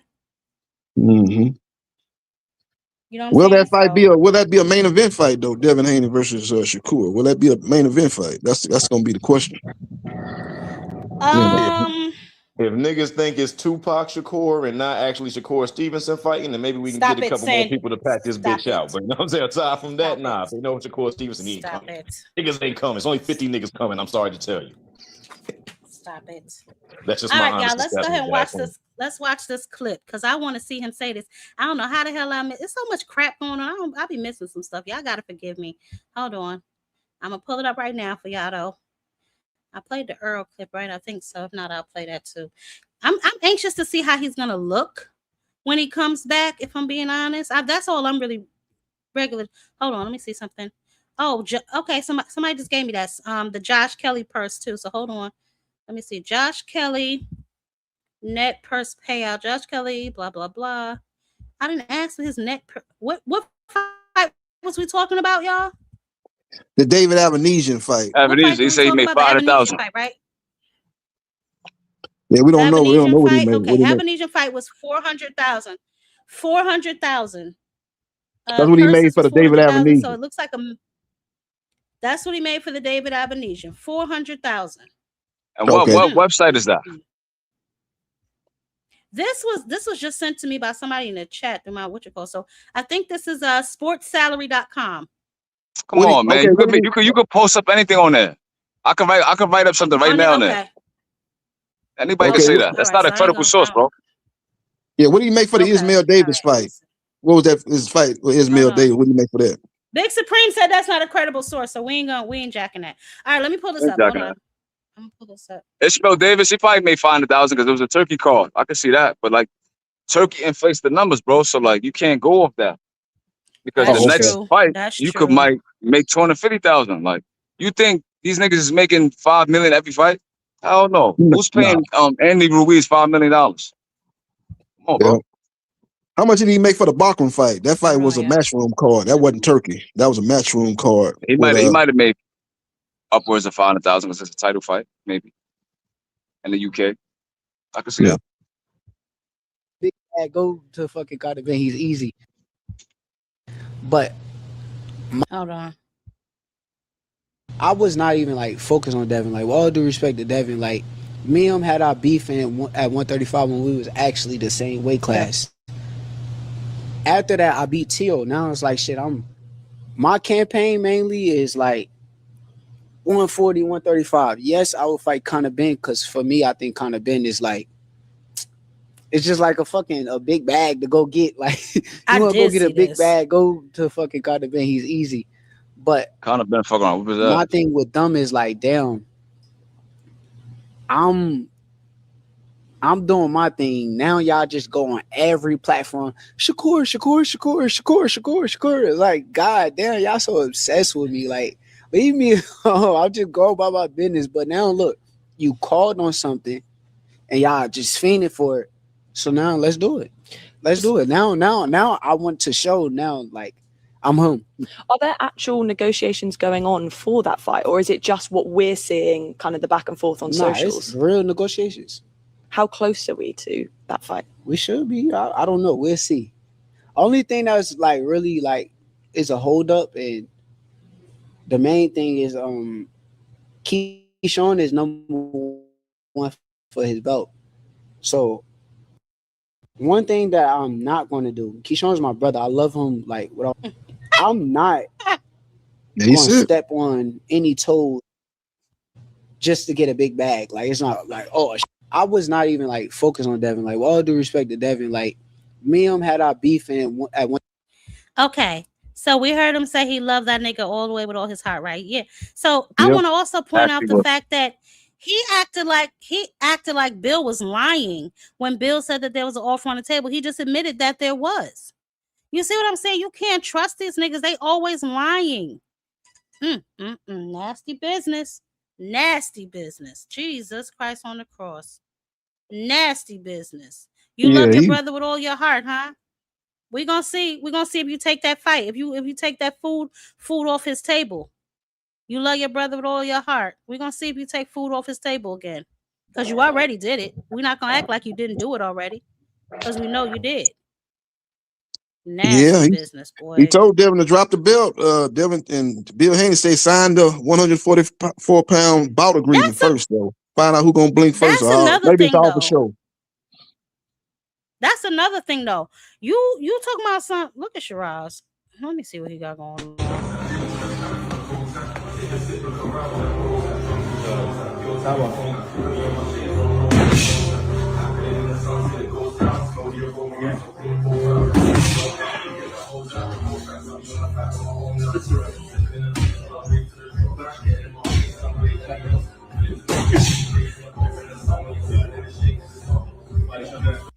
Shiraz, he looking a little sharp. Shiraz is dangerous. I ain't gonna front. He a little dangerous. All right, so listen. What are y'all? Dollars to donuts. He gonna take that damn fight with Devin. Fuck all that my brother shit, because he don't really care. Let's not pretend. Let's not pretend. This will be the second fight he take food out his brother's mouth. I don't care how much Keyshawn says he's cool with it. Keyshawn ain't cool with this shit. Keyshawn is not cool with this. Keyshawn is not cool with this. Yeah, Aircraft. I ain't mad at him. I ain't mad at Shiraz. He done beat the hell out of Edgar Berlanga. Now he's moving onward and upward. He got a gift with the Carlos Adames shit. You know, check his hand wraps. Oh my God. Yeah, Berlanga, he's trying to say he got cheated, but you just got beat, man. You got all class. Don't make no excuses. Hey, yo, Big Supreme, what you think of that Chop fight? That's another fight I'm excited for. That Chop fight and that Andy Cruz fight. That's really the only reason I'm watching that Diego Pacheco card. I ain't even Chop on upset alert. Yeah. Not this fight, but like you're gonna get beat as soon as you step up competition. Okay. I like Chop though. I like him too, but he didn't fight nobody like that. Yeah, that's an IBF eliminator. So the winner of that gonna be in prime position to fight for the IBF belt that Muratalla currently has. Now Muratalla's gonna fight Conseco on that Rosa Paylo. I think Chop is at 126 though, bro. Oh, my bad. I thought you were talking about Andy Cruz. Oh, Chop is on the undercard. I thought you were talking about Andy Cruz. I know Andy Cruz is on that. Andy Cruz on there too. Yeah, Andy Cruz on there too. Yeah, he's on that deal. He that's the co-main event. Chop must be the first fight on the card as far as the main card. Yeah, he is. He's I think it's Saul Sanchez first, and then it's Chop, and then it's Andy Cruz, if I'm not mistaken. But they got a couple of little niggas on that card, but it ain't that deep though. Nah, they fighting over there.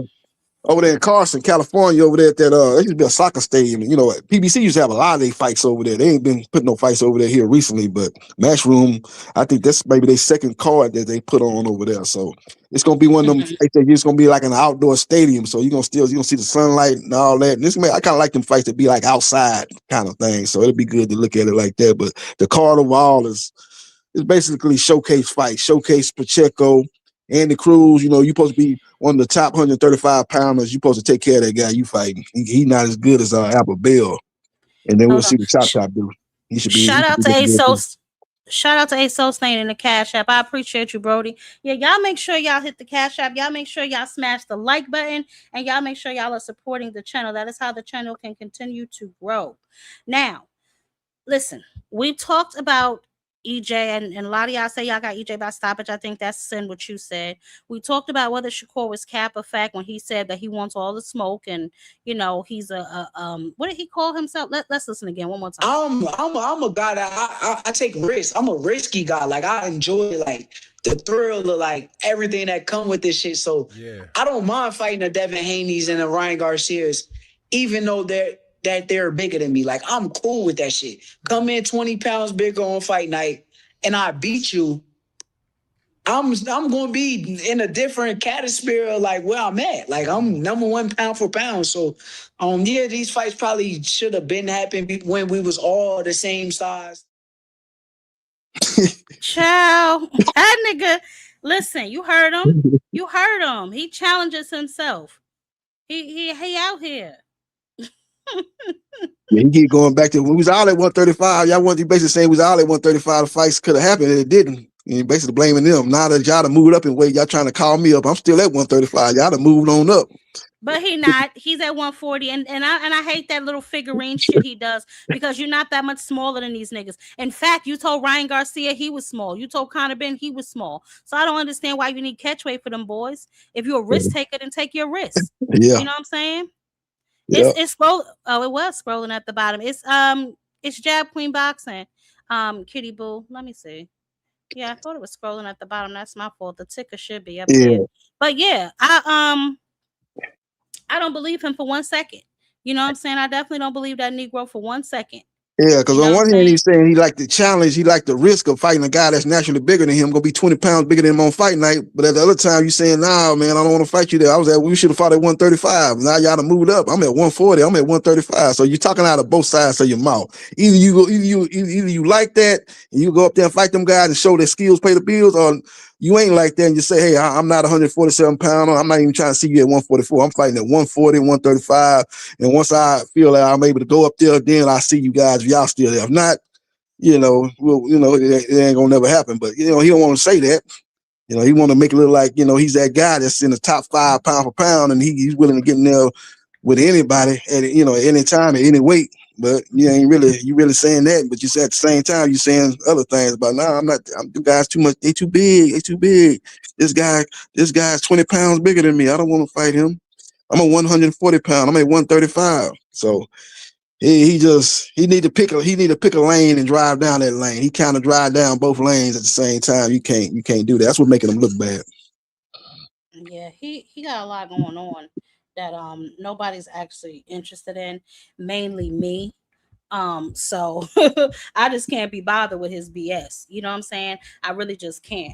The fact that he constantly contradicts himself, the fact that he runs around here trying to act like he's a figurine tells me that really he just wants an advantage. Yep. You know what I'm saying? That's it. He just wants an advantage. He wants an advantage. He wants to make sure that everything is in his favor. He wants to make sure that everything is set for him. You know what I'm saying? And that, to me, that's not champion behavior. That's not how champions really move. Shout out to Mr. Altruistic in the Cash App. And shout out to Sneeze. Yeah. And shout out to Sneeze since 85 in the Cash App. I appreciate y'all, man, showing love tonight. All right. So EJ, y'all say y'all worried about him, but Supreme don't think so. Supreme said he think that it's EJ by knockout. Yeah, people going. Yeah, people going crazy off the Crawford loss. Just one loss. I don't never like to write nobody off of one loss. And the guy was having problems before that fight, obviously, with the injury that he had and wasn't able to train. And I think he probably was at that weight too long. So he was dealing with a lot going into that fight. Give Crawford credit. Crawford took care of what he had to take care of. I'm not knocking that, but people trying to write this guy off after one loss to an all-time great. Nah, man. Errol still one of the top guys out there. He just need to shake that ring rust off, go in there and show that he on another level than Tim Tszyu, beat him, and he right back in the championship picture. He got guys over there with the PBC. Fandura got a belt. He can fight a Jamil Charlo. That'd be a grudge match. He got a lot of big fights on the horizon. Leave Fandura alone. You don't think that would be a big fight in Dallas? You don't think that'd be a big fight in Dallas? That'd be good business in Dallas. Hold on. You don't think he could? You don't think? I mean, if he come back, if he look good like you think he is against Tim Tszyu, you don't think that, another fight or two, like say after this he fights one of the Charlos. You don't think after that he could fight? You don't think he could fight Pandora?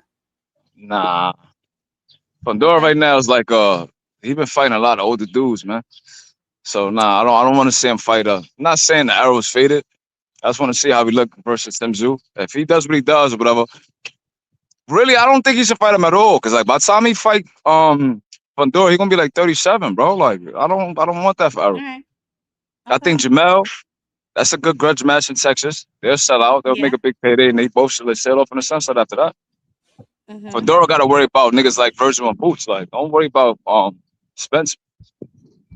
That's what I think. I'm kind of with Aircraft, right? My concern is the time off. I'm not saying that EJ can't do it because I'm sure the big fish is still the big fish, right? The heart is still there. But, 3 years off the couch, all of a sudden getting punched in the face again, that's something different. And I know EJ is a different type of nigga. I completely understand that. But 3 years is still 3 years. You know what I'm saying? So I would be remiss if I wasn't to say I was a little hesitant or a little reluctant to watch this. I'm going to watch it because I'll watch cats scrap in the alley. I don't care.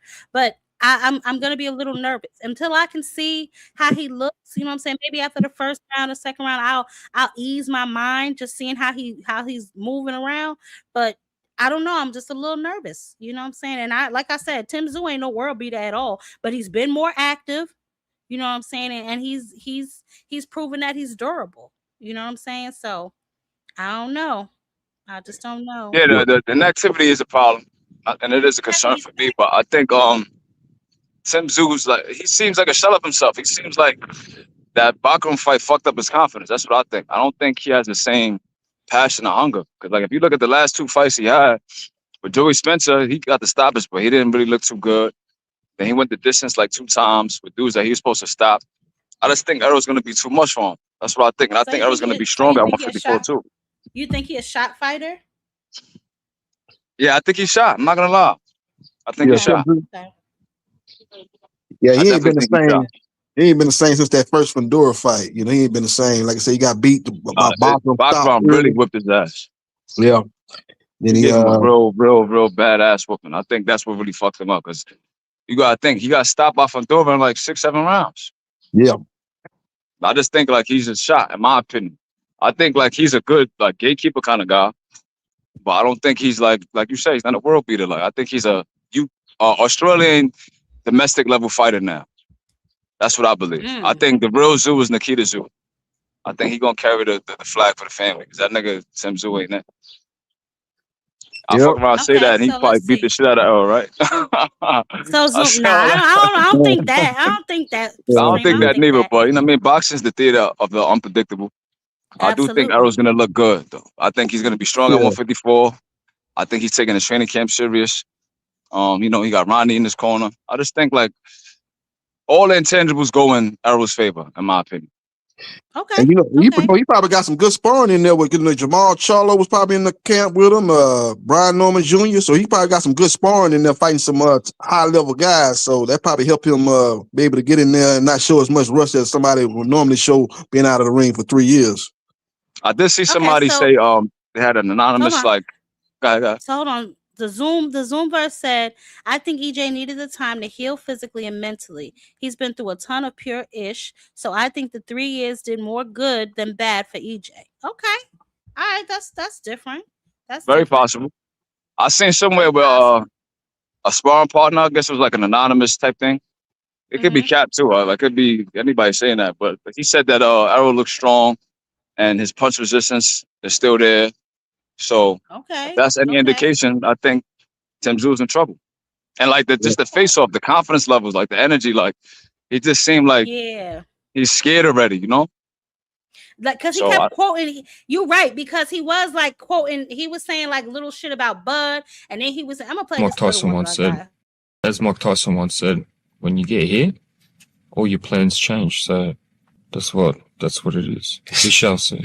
I respect what you've done in your career, but you haven't had a fight in 3 years. How can I say that this? Do you want to spar today? Let's go. I'm not that. I'm dead ass. Yeah. We can spar. Yeah, let's go. Come on. I don't think y'all gonna get paid. I ain't sure if I get paid. It's sparring. Now, who done whipped Tim Tszyu ass? Y'all see that black guy?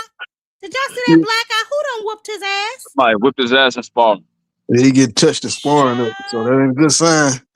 That boy EJ, you see AJ checked him. They just say we can spar now. We can spar. You laughing now, man? I'm dead ass serious, man. We can spar. You talking about I ain't been around the ring for 3 years like it's sweet over here. We can get in the ring and spar now. I can show you better than I can tell you. Talk about it. His face, Tim Tszyu face looked swollen too, right? Yeah, that's what I said. Who whooped his ass already? Yo, somebody try to soften him up for EJ. Say, I'm gonna whip this nigga ass. Make Errol, you know what I mean? Shout out to Son Ironheart in the Cash App. I appreciate you, baby. Yeah, now what you were saying? I think Errol, like I said, he got all the intangibles, man. Like, and I'm rooting for him. You know, I'm a Errol fan. I'm not one of them Errol fans, like, you know, Crawford ruined him, because I actually won money on that fight. On the Errol and Crawford fight. Well, I didn't bet, but I thought that I bet on Crawford for the stoppage. Ross Clark. Yeah, that was it.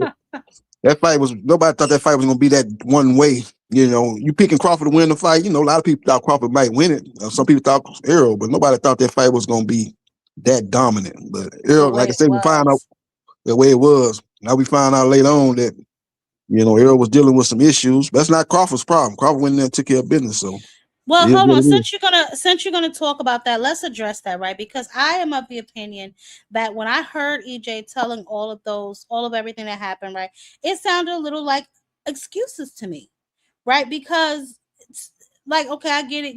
We knew about the car accidents and stuff like that, but what about, you know, the broken rib and sparring, and then you weren't feeling good? You know, you came out and said that training camp was BS. You know, to me personally, and I asked this on the last live, who's to blame? Right, because we heard DJ come out and say what he said about the sparring, about how EJ's father didn't want him sparring because of his rib issues, and then, you know, we heard EJ say that the sparring was BS. So it's like, to me, Crawford gets credit because EJ stepped in the ring, but I can't give you full credit for a man that wasn't 100%. yeah, he couldn't spar for 7 weeks. So that was, you know, he had the shadow box with Derrick James. Derrick James got, you know, had the shadow box with him. That was basically his sparring. So he was in a bad, tough spot behind the 8 ball. Then you fighting a guy that's a great fighter. Even if you was on top of your game, had everything going good in training camp, it was a hard fight for you to win. So you was just up against it. And he went in there and give Errol a lot of credit, because he went in there, he went out to Crawford in that fight. He pressed him and everything, but he just got outclassed. That Crawford was on his A game, man, with the jab and his pinpoint accuracy and his counter punching and his shots in between your shots, catch you with shots you don't see. He was clicking on all cylinders that night. That was vintage Terrence Crawford, you know, and he did what he did, man. Stop him. Shout out to Falcon in the Cash App. I appreciate you, Brody. You know what? Yeah, like I said, man, I can't give Crawford full credit. Not that I would anyway, because I can't stand no damn Bud Crawford. But I do give him credit because EJ got in there. You know what I'm saying? So I don't know. You know what I'm saying? But you got anything else? JB, I'm gonna go ahead and wrap it up, baby. Well, you know what, aircraft carrier? I don't think it's Bud's responsibility for it. It's not. That's why I said I give him his credit, but I can't give him 100% credit. Yes, FaZe, I agree. He was making excuses, but with those excuses, how can you? Okay, so that's like me and you get into a fight, right? And FaZe whooped my ass, right? And I say, man, FaZe, man, he's a great boxer. He was the better boxer on that night. But man, listen, I had the gout. My back was hurting. I twisted my arm last week. I fell down the stairs yesterday. You're gonna be looking like, well, damn, you fought her all banged up. You know what I'm saying? Yep. So I don't know. That's just my analysis of the situation. But Stinkmeyer, what's up? That's funny. I like it though. I like it. You know, I was listening to you, man. And let's shout out to Kitty Boo Boo with up. the super chat. Shout out to Kitty Boo Boo. My sis, we in here like somewhere. Yeah, I know that's right, baby. What is it, Mr. Shelton? Go ahead, Stinkmeyer. Let's clear up something right quick.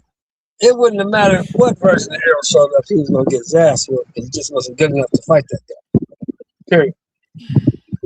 Number two, he told you in the interview he took the fight because he knew the amount of money he was getting was gonna set his kids up for the rest of their life. That's why he took the fight. He knew he was in bad shape. He knew all that stuff that he reiterated. He knew that stuff. He knew he was gonna lose this fight.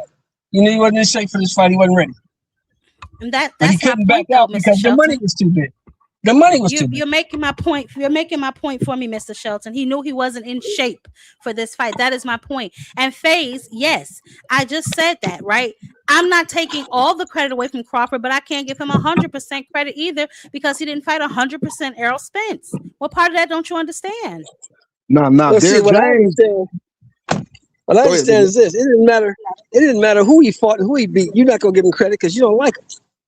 That's not true. That's not true. That's not true, Shelton. No, that's not. Stinkmeyer, no, that's not. That's not true at all. I say it all the time. Bud Crawford is a hell of a boxer. His resume doesn't say so, but you watch that man box. Bud Crawford can box his ass off. I've always given him his credit. And then I say I don't like that nigga. I think his feet's thinking he don't know Jesus. But I would never say that the man can't fight. I'd be a straight up liar if I said that. Okay. All right. I'm gonna take you at your word. Yeah. Now Derek James did say they could have pushed that fight back 3 months, but I don't think, if Errol would have pitched that fight back 3 months, they, all the haters would have came out the woodwork. Oh man, you ducking. Oh, you don't want to fight. Here we go. He gonna probably Aircraft. See, hold on. Because now Aircraft, now you're trying to stretch it. No, his resume don't say that, and I will stand on that. Now I done already gave you the nigga can box. We're not gonna do his resume too. You stretching it tonight, okay? Now anyway, go ahead. Yeah, Derek James came out and said that they could have pushed that fight back 3 months. Maybe, that's what he said. But again, that fight had been, percolating for so long. They'd have pushed that fight back 3 months, because Errol was hurt or whatever. He would have took a lot of flack for that. And I don't think he wanted to go through that. He wanted to get that fight over with because he did say that once he took care of his side of the streets, he would fight Bud. And he was 100% focused on doing that, healthy or not healthy. Yeah. And I like I said, I understand all of that. I don't understand why everybody's getting their panties in a bunch. But like I said, the nigga can box. It's just, for one, I do think he's an opportunist. I'm gonna stand on that too. And yes, I think his resume leaves much to be desired. The Crawford win, the Canelo win, and now you got EJ coming out saying all these things are wrong with him, so it's again. Y'all ain't even finna take that from me. Now, I already said the nigga's a good boxer. Why y'all don't? Okay. The only problem I have with y'all is this: y'all don't never say this shit before the fight. Who is y'all? Who is y'all? You, all y'all. Well, you said Canelo was gonna knock him out. You told me he was too small. No, I didn't. Get knocked out. I never said that. I said I hope. I did not. I said I hope. I said I hope Canelo not. Mr. Chun, I know I bet you.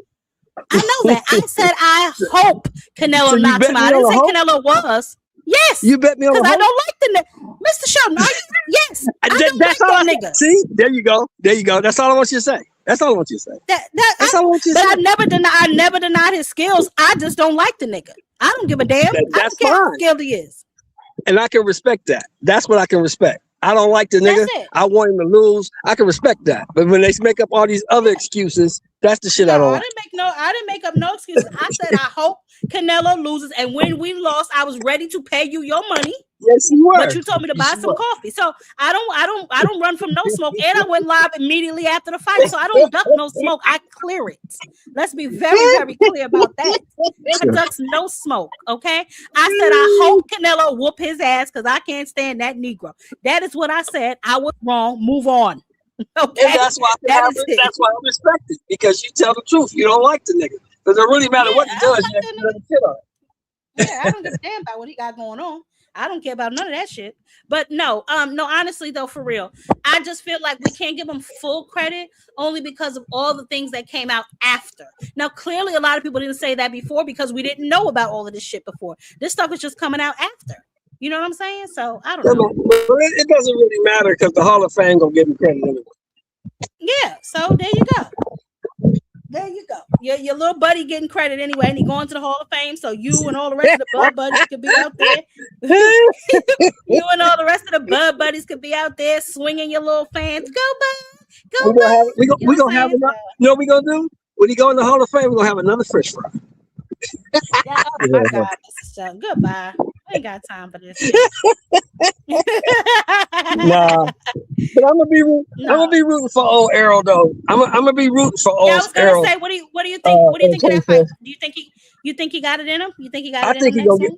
I think that with 3 years on the couch, coming back to fight this guy, even though this guy been getting beat, this guy been fighting. I think it's a little bit too much. I'm gonna be rooting for Errol, but I already put 100 on Tim. Oh wow. Okay.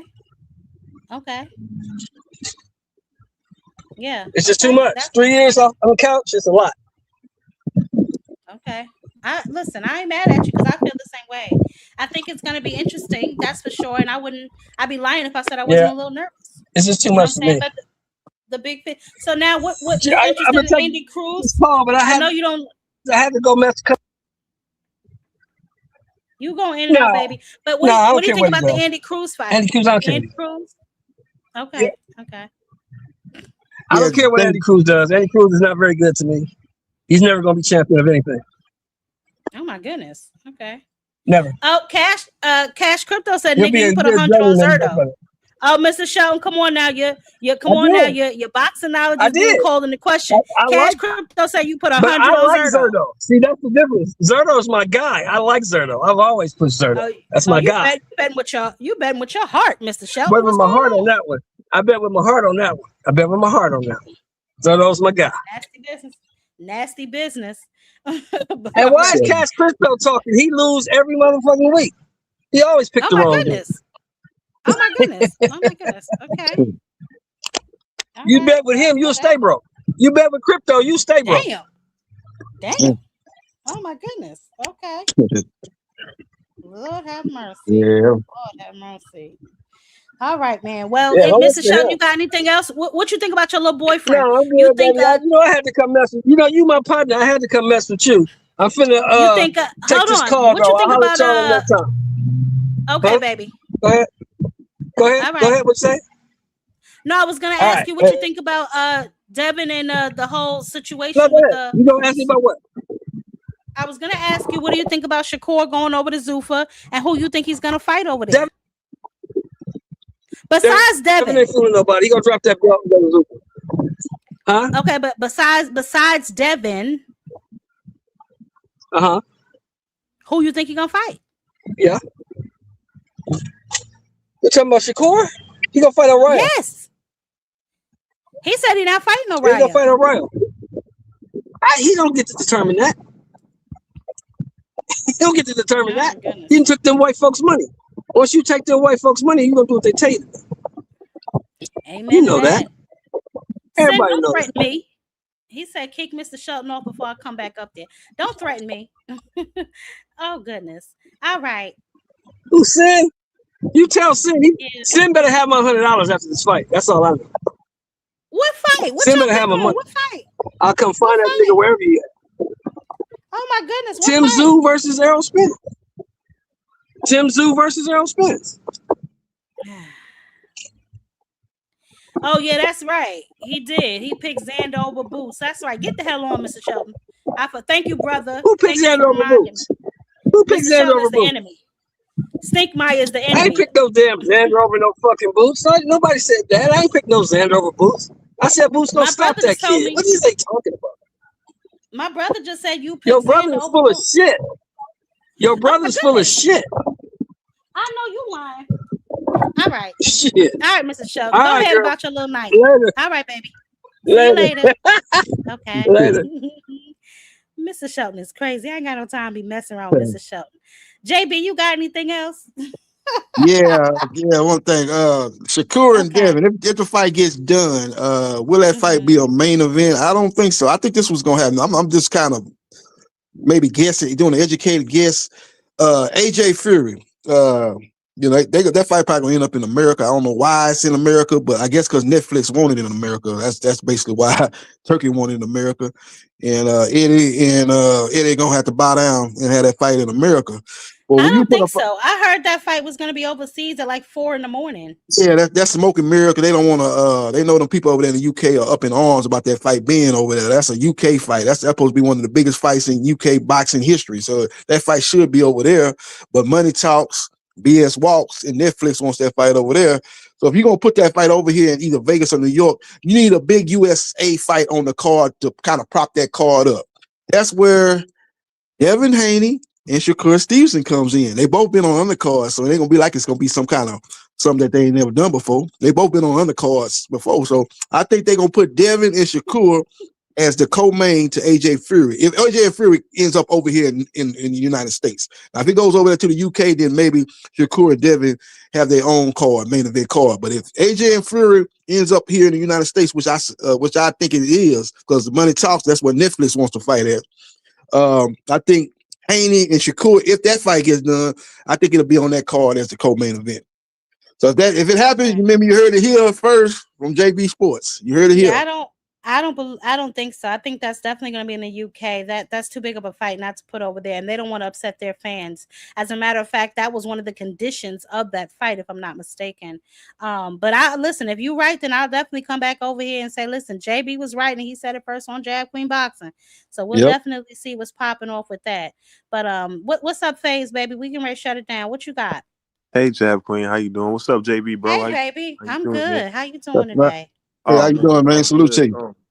I kind of don't know why people are so outraged. I mean, I know a lot of people seem to believe that Tyson Fury and Anthony Joshua are only big in the UK, like they couldn't sell out Vegas or New York. I think they could, and I think it would be nice for us to see a UK fight like that for once, because every fight is always overseas when it comes to those big heavyweights. So I don't know why the American fan bases are just refusing for it to be here. It's just like, no, it can't be here. And we the ones that can go see the fight. I mean, I don't think that they're like, oh no, it can't be, it has to be here. I just think that the UK fan base is bigger. Let's be honest, the UK fan base is a lot stronger and they support a lot more. So it only makes sense for two of their biggest stars to fight over there where they get the most support. But those guys necessarily don't make like more than American fighters like that, right? From what I know. From what I understand, they're the highest paid boxers. AJ for sure is over over Tyson Fury now. But those two are the highest paid. But I know AJ is the highest paid black boxer in the UK, and then Tyson Fury also is a really high paid boxer over there because of their UK fans. Okay, yeah. I know those guys do make a lot of money. I stand corrected, but I just think as American fans, if they have it here, I mean, I won't complain about it being here. And the thing about it is, it's necessarily about us complaining, but let's be real. You know, those are UK fighters, so it's only right that that's like taking our fighters. Like when our fighters went to Riyadh season, we were pissed because we couldn't go see them. They are American-based fighters, so I think it's only right for the UK fighters to fight in the UK. I don't have a problem with that. But you know, the UK boxing fans, they will travel. They're gonna travel to New York or Vegas, and they probably do a bigger gate here. And on Netflix, it's gonna do a bigger number on prime time in the United States. As we know, United States is the main media spot for Netflix. And just like those fighters back in the day, I mean, you know, Joe Frazier and Ali were American fighters, and they fought in Africa. I mean, That's pretty cool. Avenue Roofing, why you think that? Why you think it'll be disgraced if it's not held in our? Oh, you must be from the UK. Oh yeah, he's from the UK. Yeah. I agree 100%. That fight belongs over there. I have no argument with that. Hey, okay, you know what? That's cool, man. I just kind of, heard the conversation a little bit when we were talking just a little bit of spec about Crawford, man. And to me, I just think Crawford just beats anybody, man. I don't care. Jai Opatai, David Benavidez, now you gassing the face. Okay, we finna wrap this up because you're doing a lot. Alexander Usyk, he's not beating no water DB. Walker, Black Jesus, Black Superman. See, that's the problem. Y'all gotta stop man fanning. Anybody. Y'all gotta stop man fanning, baby. Okay. I had stop to let it out. Fanning. You fanned out. You real fanned out tonight, FaZe. I'm not sure what's going on with you, baby. Do I gotta send an ambulance to where you are? Do I have to send an ambulance to where you are? Wait, I'm sorry, man. I think Crawford. You acting real fanned out, baby. All right. I'm sorry. Come on now. That's embarrassing. You gotta get off your. It's embarrassing. No. I just, Come on, baby. Come on now. I respect you too much to let you go out like that, FaZe. Okay, but I'm finna mute you. I'm finna mute you. I'm finna mute your mic. This was my last thing, Jab Queen. I was looking at Devin Haney, and I think that he's gonna do that same thing right before the fight. I was really trying to get at Sin when I was doing that, but right before the fight, I think right before the negotiation, what's that? The purse bid, the purse bid, yeah. Right before that, I feel like everybody else, like Devin Haney's going to sign to Zuffa, but it just kind of like, I just think it's going to, like, to me as a fan, Devin Haney. it just hurts my pride for him to just, hand Keyshawn that belt after all that back and forth, between both of them, and Keyshawn coming up there making all that noise, and then you just gotta hand your belt over to Keyshawn Davis. I mean, damn, like, that just doesn't feel good. At this point, I know he's gonna make money with Shakur, but I mean, just take that one fight, man. Before you go Zuffa, man, just take that one fight, man. Come on, man. Well, Keyshawn gonna talk. Keyshawn gonna talk. If he go up there, he gonna talk about it. But hold on, y'all. Here's the thing. Real quick, let me add this little caveat. If it was a Tiger Johnson or somebody, then I wouldn't even really mind it. But it's Keyshawn. This is actually a true threat. This is actually a lot of people picking Keyshawn to beat you, and you just gotta hand your belt over to him. Well, FaZe, baby, I don't know why it is that you are in the twilight zone, baby, but I've said this for many, many years now. Devin Haney does not really face any threats, him or Shakur. This is why I ride these boys so hard. I know a lot of y'all like them little trinkets. They over there decorated like Christmas trees. That is cute for them, baby. But when we look at the resume, I don't see a real threat on it. You know what I'm saying? So we have to just let it go, let them do what they're doing. And I'm telling you right now, he's not going to fight Keyshawn. He's going to drop that belt, and he's going to go over to Zuffa, and he's going to get that money with Shakur Stevenson. You know what I'm saying? And listen, I'm not mad at it, because honestly, Shakur Stevenson is still a legacy fight for Devin Haney. They were supposed to fight before. That's two names that have been circling each other for years in weight classes and so forth. So I'm not even mad at that fight whatsoever. But it's the moves that's being made along the way that kind of give me pause for cause. And poor little Keyshawn. What poor little Keyshawn? And Bill Haney said it. He said, man, we gonna fight y'all. And Devin was like, Davis and Keyshawn right there finna get that belt, man. I don't know, man. My pride be talking to me, man. I gotta see that. I gotta fight him, man, if I'm Devin. Yeah. But poor baby. Yeah, that ain't gonna happen. It ain't gonna. It's over. Happen. That belt. You know what? Keyshawn Davis and Brian Norman Jr. is not a bad consolation prize. That's gonna be a more exciting fight than Shakur versus Devin. Shakur Devin is a high level fight. It's a legacy fight. It's a much more significant fight. But as far as just entertainment value, Keyshawn Brian Norman Jr. is gonna be more entertaining than Shakur versus. You have no argument with me there. I think the most entertaining fight is probably Devin versus Keyshawn, but a legacy fight, I ain't gonna front. A legacy fight is Shakur and Devin. That's a legacy fight. Now, more entertaining, because with Devin and Shakur, I feel like it's going to be a very technical fight. It's going to be a high class pillow fight, but it might end up being entertainment because ain't nobody got to worry about getting knocked out.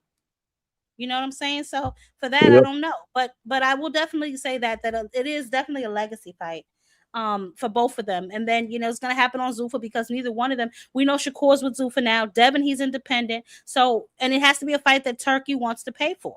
You know what I'm saying? So it'll probably be maybe Shakur. If Devin signs to maybe a 2 or 3 fight deal, then maybe they'll try and work Ryan into that deal somewhere. And who knows who else? But maybe the winner of Devin and Shakur get a Tank fight. You know what I'm saying? Who knows? Look at Sid saying he was One shit good on thing about himself. Tank ain't tied in with nobody, so Tank kind of move around. So he can go somewhere maybe for one fight and move around. He ain't got to be, Well, he's a big star. Javante is loyal to the PBC, and I'm sure whatever moves he'll make will be in the best interest of himself. And Javante is a star, so I can see Javante fighting on Netflix while these other boys got to fight on Paramount Plus. You know what I'm saying? Yeah. So that's just what it is. But at the end of the day, I do still think that he probably will fight the winner of Devin or Shakur. You know what I'm saying? And if we're being honest, I see Shakur winning that fight. I'm sorry, I just think he's a little more skilled than Devin. You know, he's not going to be able to grab. He's not going to be able to grab on Shakur like he's used to, because Shakur's not going to get that close to him. So you know what I mean? Yep. And I'm not gonna lie, that fight, like, you know, I like when I like how Devin goes up and fight a guy like Brian Norman and stuff like that. But you know, Shakur and Devin Haney is a fight to actually see who is the best out here. You know, as far as boxing. And for that fight, I'm not even going to be rooting for Devin. I'm not even going to be rooting for Shakur. I'm just going to be rooting for whoever can, you know, show separation in that fight. You know what I mean? Whoever could establish themselves as controlling the fight. Whoever can do something that the other guy can't, you know, counter. You know, so when it comes to that fight, I'm not rooting for nobody. I'm rooting for separation. Who's better? Yeah. So you just watching to see who's going to show. I want to see levels. who's better. Who's the guy? Who's going to show levels? Yeah. Okay. Who's the guy? Yeah. That fight is kind of very interesting because Shakur definitely got more tools in the toolbox than Devin overall, but Devin's style could present somebody like Shakur problems because Devin got a real good jab. He got a real good jab, and he can keep Shakur on the end of this jab. He's a very, very alert fighter. Devin Haney. He's a very, very alert fighter. He anticipates what you trying to do, and he's very skillful in his style. It's hard to beat that style. It's not a very exciting style, but it's hard to win against that style. I think Shakur is a better overall fighter, but the way they two styles mesh, it's kind of hard to call that fight. I think Shakur will probably win because I think he got a little bit higher boxing IQ. I think as the fight goes on, he'll make the adjustment. He'll slowly start to take over the fight. But early on, it's going to be very, very interesting. Devin might even be ahead early on, but I think the second half, I think Shakur takes over. He wins a decision, something like 8-4, 7-5 type of fight. That's the thing. The fight, you know, Devin being a boxer, you know, wanting to use distance and wanting to use range, that's Shakur's game all day. You not I'm about to say Shakur because straight back like Shakur that. No. Shakur has nothing but distance. That's all he's gonna put in between. Like them. what? That's all what are you gonna do? Distance. You That's could. it. You gotta get up in He got there. that jump back game. He gets in and he jumps back out. As soon as he thinks he's about to commit, he got that jump back out. He got that jump back. Hold on. Sin, that don't make with. no damn sense. Both of them gonna lose. Sin, stop it. And yes, Cash, this is a legacy fight for them. I know this is where we are now. Okay, step into the light, Carol Ann. This is what we have to deal with, and this is gonna be a legacy fight for both of them. I mean, I don't know any other way to put it. Whatever fighter can get the other fighter, get out of his game plan, get out of his comfort zone, make him come out of his usual fighting style. That's who's gonna win the fight. You know, that's basically gonna win the fight. Yeah. I mean, well, like I said, it's definitely a high class pillow fight for sure. But it's gonna be for the hardcores, you know, that love technical boxing, that love, you know, all that kind of their stuff, who can outpoint the other one. Like I said, I don't see anybody getting hurt in this fight. I don't see any real interesting exchanges, you know what I'm saying? Not for long anyway, because we know that Shakur doesn't really like to take a lot of risks. And so, you know, one nigga will be scared, the other nigga will be glad that nigga scared. So, you know, it is what it is. I don't see a fencing contest though, Jab. I think somebody's gonna be getting beat up. I think somebody's gonna be getting countered. I think somebody's gonna be touched. You think getting beat up in a fight with Shakur and Devin? Who the hell getting beat up? I think Shakur is going to be beating Devin up, countering him, beating Devin up, I think Devin's going to have to sell out. Things like this. I'm telling you, I think Devin's going to have to sell out. Yeah, but see, when you come up here and you say things like that, you confuse my audience. You have to stop saying things that are not congruent to what it is that Shakur Stevenson does in the ring. When is the last time Shakur Stevenson beat anybody up?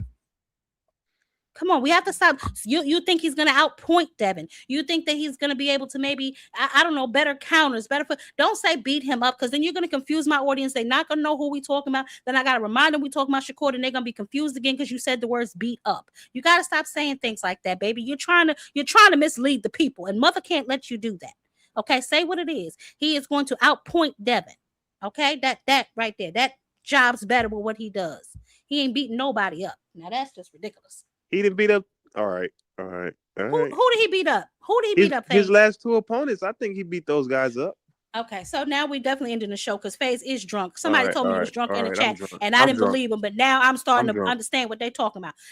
He did not beat up Tio. He outpointed Tio. Tio bleeds easy. We know that. The one before that, Zepeda, he did not beat Zepeda up. They went in there. They did click clack, clickety clack, and that was that. Now listen, he has the last person I seen him actually beat up was maybe Jamel Herring or somebody like that, but he didn't beat up Artem. He didn't beat up Pat. He didn't beat up he didn't beat him up. He stopped him with a body shot, and that is because that Josh Padley had been 2 weeks notice off for the damn shingles. Josh Padley was just over here putting up my shingles, and they called him for that fight. Y'all got to stop this shit. Yeah, he wasn't in no type of shape. That was a 48-hour call. Yeah, they called him. He wasn't in no type of shape to go 12 rounds. Shakur knew that. That's why Shakur went to the body. He knew that. He knew that boy wasn't in no type of shape to go 12 rounds. He went to the body, and he knew he was going to stop him. Shakur is better than NUA Aircraft. Don't do that. Hold on real quick. Now we got to get you off of here, because now this ain't going to take too long. Jab Queen. Yes, just because you put two names in a ring, that don't make it no legacy. We done took the word legacy and put it on the ground these days. You guys well, that's where it is. Think of every great legacy fight from the past. It depended on the results. Hold on. Putting two boring ass niggas in the ring don't make it no fucking legacy. This ain't gonna be a fight we watch 20 years from now. I'm sorry, but it's not. So where's the legacy? Yeah, I agree with you. Just because these two niggas are known, just because they known in this day. Caroline. We are talking about this era of boxing. We are talking about what passes for legacy in this era of boxing. Man, I'm not watering down everything just because of this era. Fuck all that. Wait. So, Cash, when you talk about Bivol and Bitterbeef, that wasn't legacy, and they got more accomplishment than those two. Yep, and then it's a top 10 pound for pound fight. I think with Shakur ranked number 3 and Haney's ranked number 8. So it's a pound for pound type of fight fighting two guys in the top 10 of the pound for pound rankings. So. I mean, you got some people that are saying that this is for pound supremacy. Like, man, the shit people be saying these days is ridiculous. Yeah, I don't know about it. If Shakur beat Devin, if one of them win decisively, they'll have a case for number 1 over. If Shakur Stevenson beat Devin Haney, he should be the number 1 pound for pound fighter, bro. Man, pound for pound is if everybody was the same size. To beat the big old Devin Haney that's gonna be in the ring 175, he go in there and he beat that dude convincingly. I mean, what win? Talking like Shakur gonna win, so I don't even want to hear this 175. What win no more from you, bro? What win do Bam? What win do Inoue got that's better? That will be better than that fighting this big old guy. Oh. Like when Inoue fought Nakatani, I think that was number 2 against number 7. So he did over 1. Yeah, that ain't even. Benavidez just moved up 25 pounds and beat the shit out of Zerto. What are you talking about, bro? Bro, Zerto is nowhere near Devin Haney or Nakatani. Let's not do that, Cash. Let's be real about it. Let's be real. Bro, weight matters, bro. I'm sorry that you don't understand it. No. I'm sorry that you don't understand that weight matters. And the more weight, the higher the weight class, the more respect you get. A lot of these things done been lost over the years. Man. I don't understand where we at now. Ramirez. I feel like I'm in the upside down right now. Zerto Ramirez and Nakatani are nowhere near Devin Haney. So hold on. So Cash, you are of the belief that this is not a legacy fight for Devin and Shakur? I gotta see how the fight plays out. Shit. These niggas go in there and make a snoozer. Hell no, there ain't no fucking legacy fight. Okay. I can agree with that. People hated the first Bivol and Better Beef. If it ends up being a great fight, Jab Queen, a great fight that motherfuckers watch again, yeah, you can call it a legacy fight, but man, we gotta wait and see the fight first, man. Fuck all this. We already stamping legacy fights before the fights take place. What are we doing? It's the competition. It's the competition that you beat. it's like when Usyk beat Fury, he was like the king of the world. Fury Hey, was FaZe, like I'm the sorry that king. you don't understand that neither one of these niggas. but Devin Cash is is only right. The performance is gonna matter. The performance is gonna matter. majority If of they go in there Devin's and play wins are tag, from little guys that came from 126, and Shakur got a bunch of cans on his resume. I mean, what competition you talking about, bro? Each other. They highly recognize as the best in their divisions. They recognize them three is recognized as the best fighter, top 5 Because American these boxing fighters fighters. are being gassed up nowadays. That's what it is. We gassing niggas up. I understand it, but I'm not with it. no, you're right, Cash. We have to see the fight to see if it's gonna be a legacy performance. I was just mainly talking about the fact that both of them have been in the sport winning, I guess if you want to call it that. Both of them have been on pound for pound lists, even though those are, opinionated lists.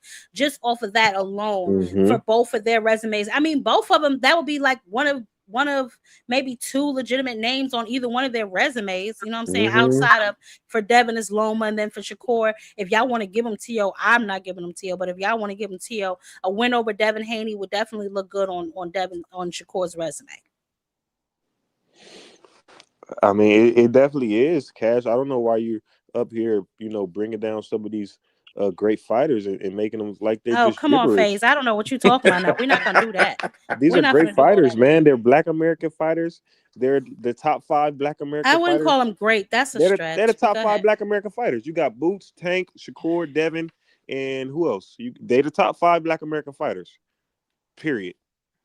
I don't know who else you're gonna throw in, Abdullah or somebody, but they're in the top 5. But based on what Cash said, the resumes of these guys, and that guys, we don't have to keep going through their resumes because we done that 1,000 times. I get what you're saying, though. I don't know. I'm gonna go with Cash's. We have to wait until see what kind of fight they deliver to us. Because if it is a snoozer where they're just in there slapping each other and then running from each other the rest of the fight, it's gonna be trash and it's not gonna be worth watching again. So we have to definitely see. Hey, Cash, I'll tell you this right now. I'll never watch Bivol Bitter Be 1 again, ever. That fight was trash. Hey, man, part 2, they awarded the wrong guy the victory, bro. Shit. Exactly, that too. So, I mean, it's definitely subjective. It's definitely subjective.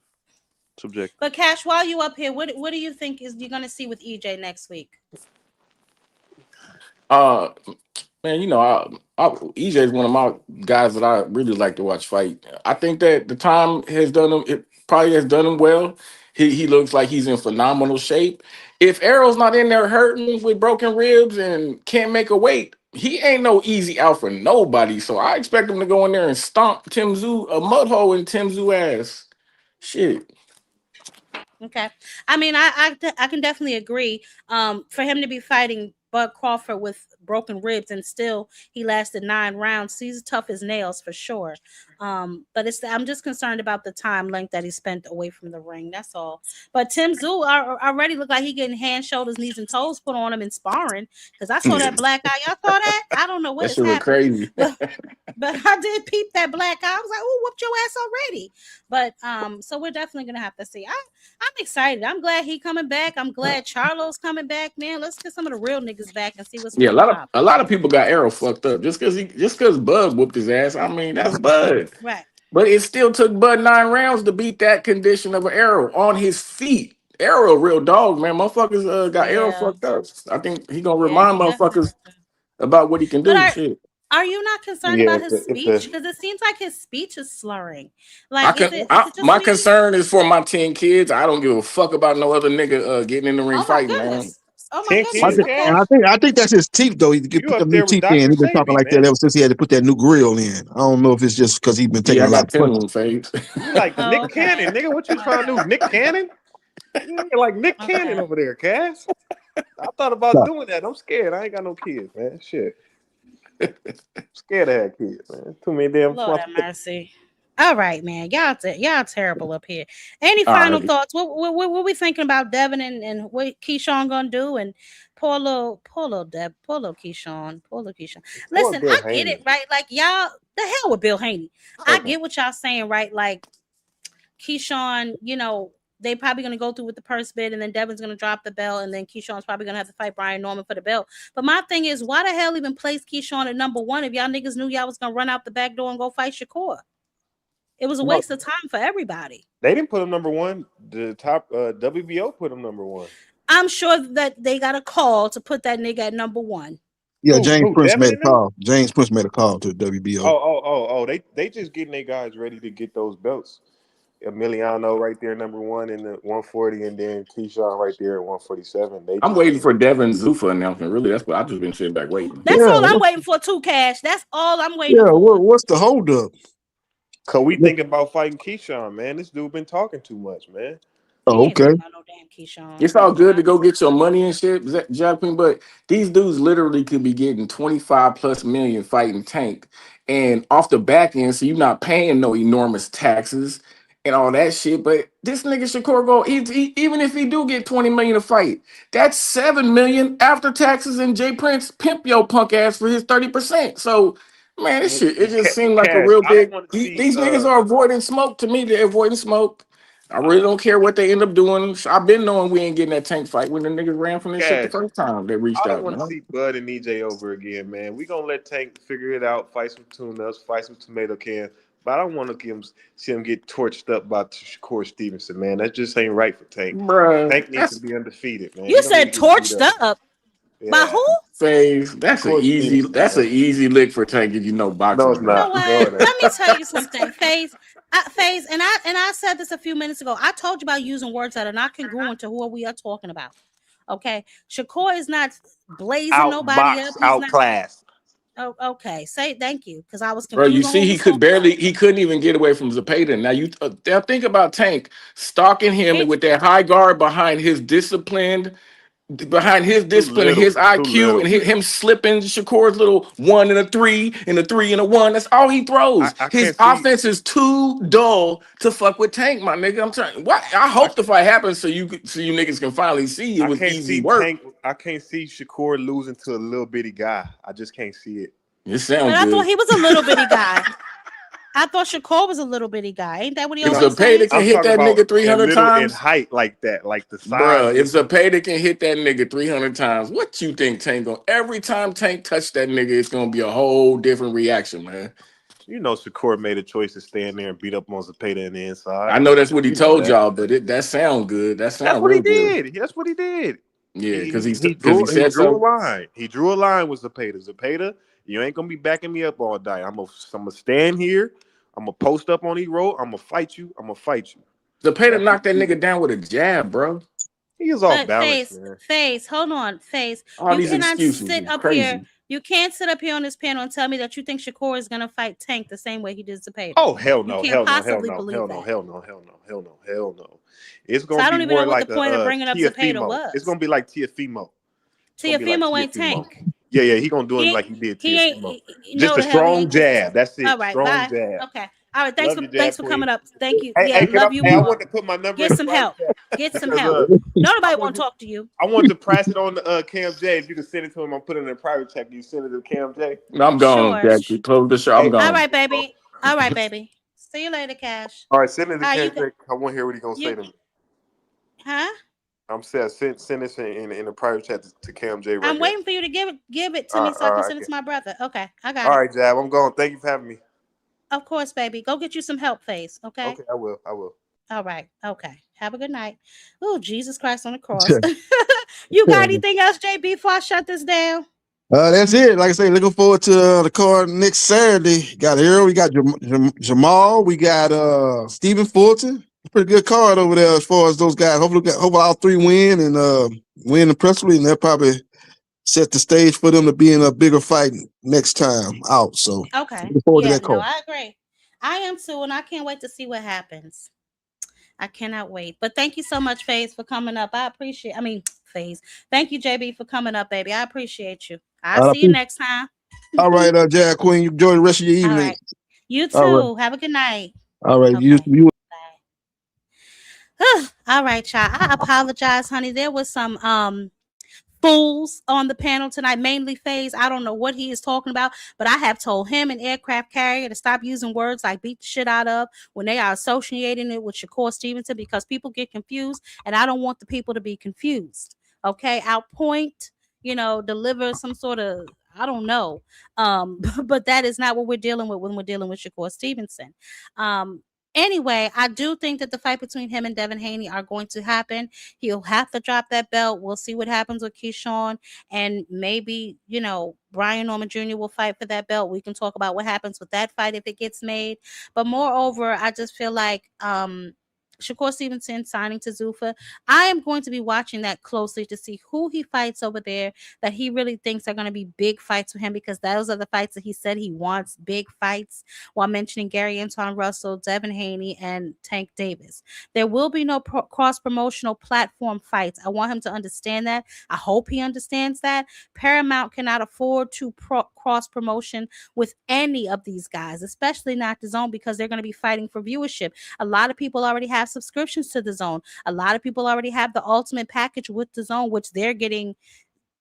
We're going to talk about that next time I'm live, about Turkey and how the ultimate package hasn't been giving us nothing but caca for the last how many months we've been had the damn. When they introduced the ultimate package, we can break that down next time. But until then, I appreciate all y'all for coming by. I appreciate y'all. Thank you so much. I appreciate y'all for coming through. And I will see y'all next time. And y'all know what to do. Until next time, baby. Catch Mother on a panel. Peace.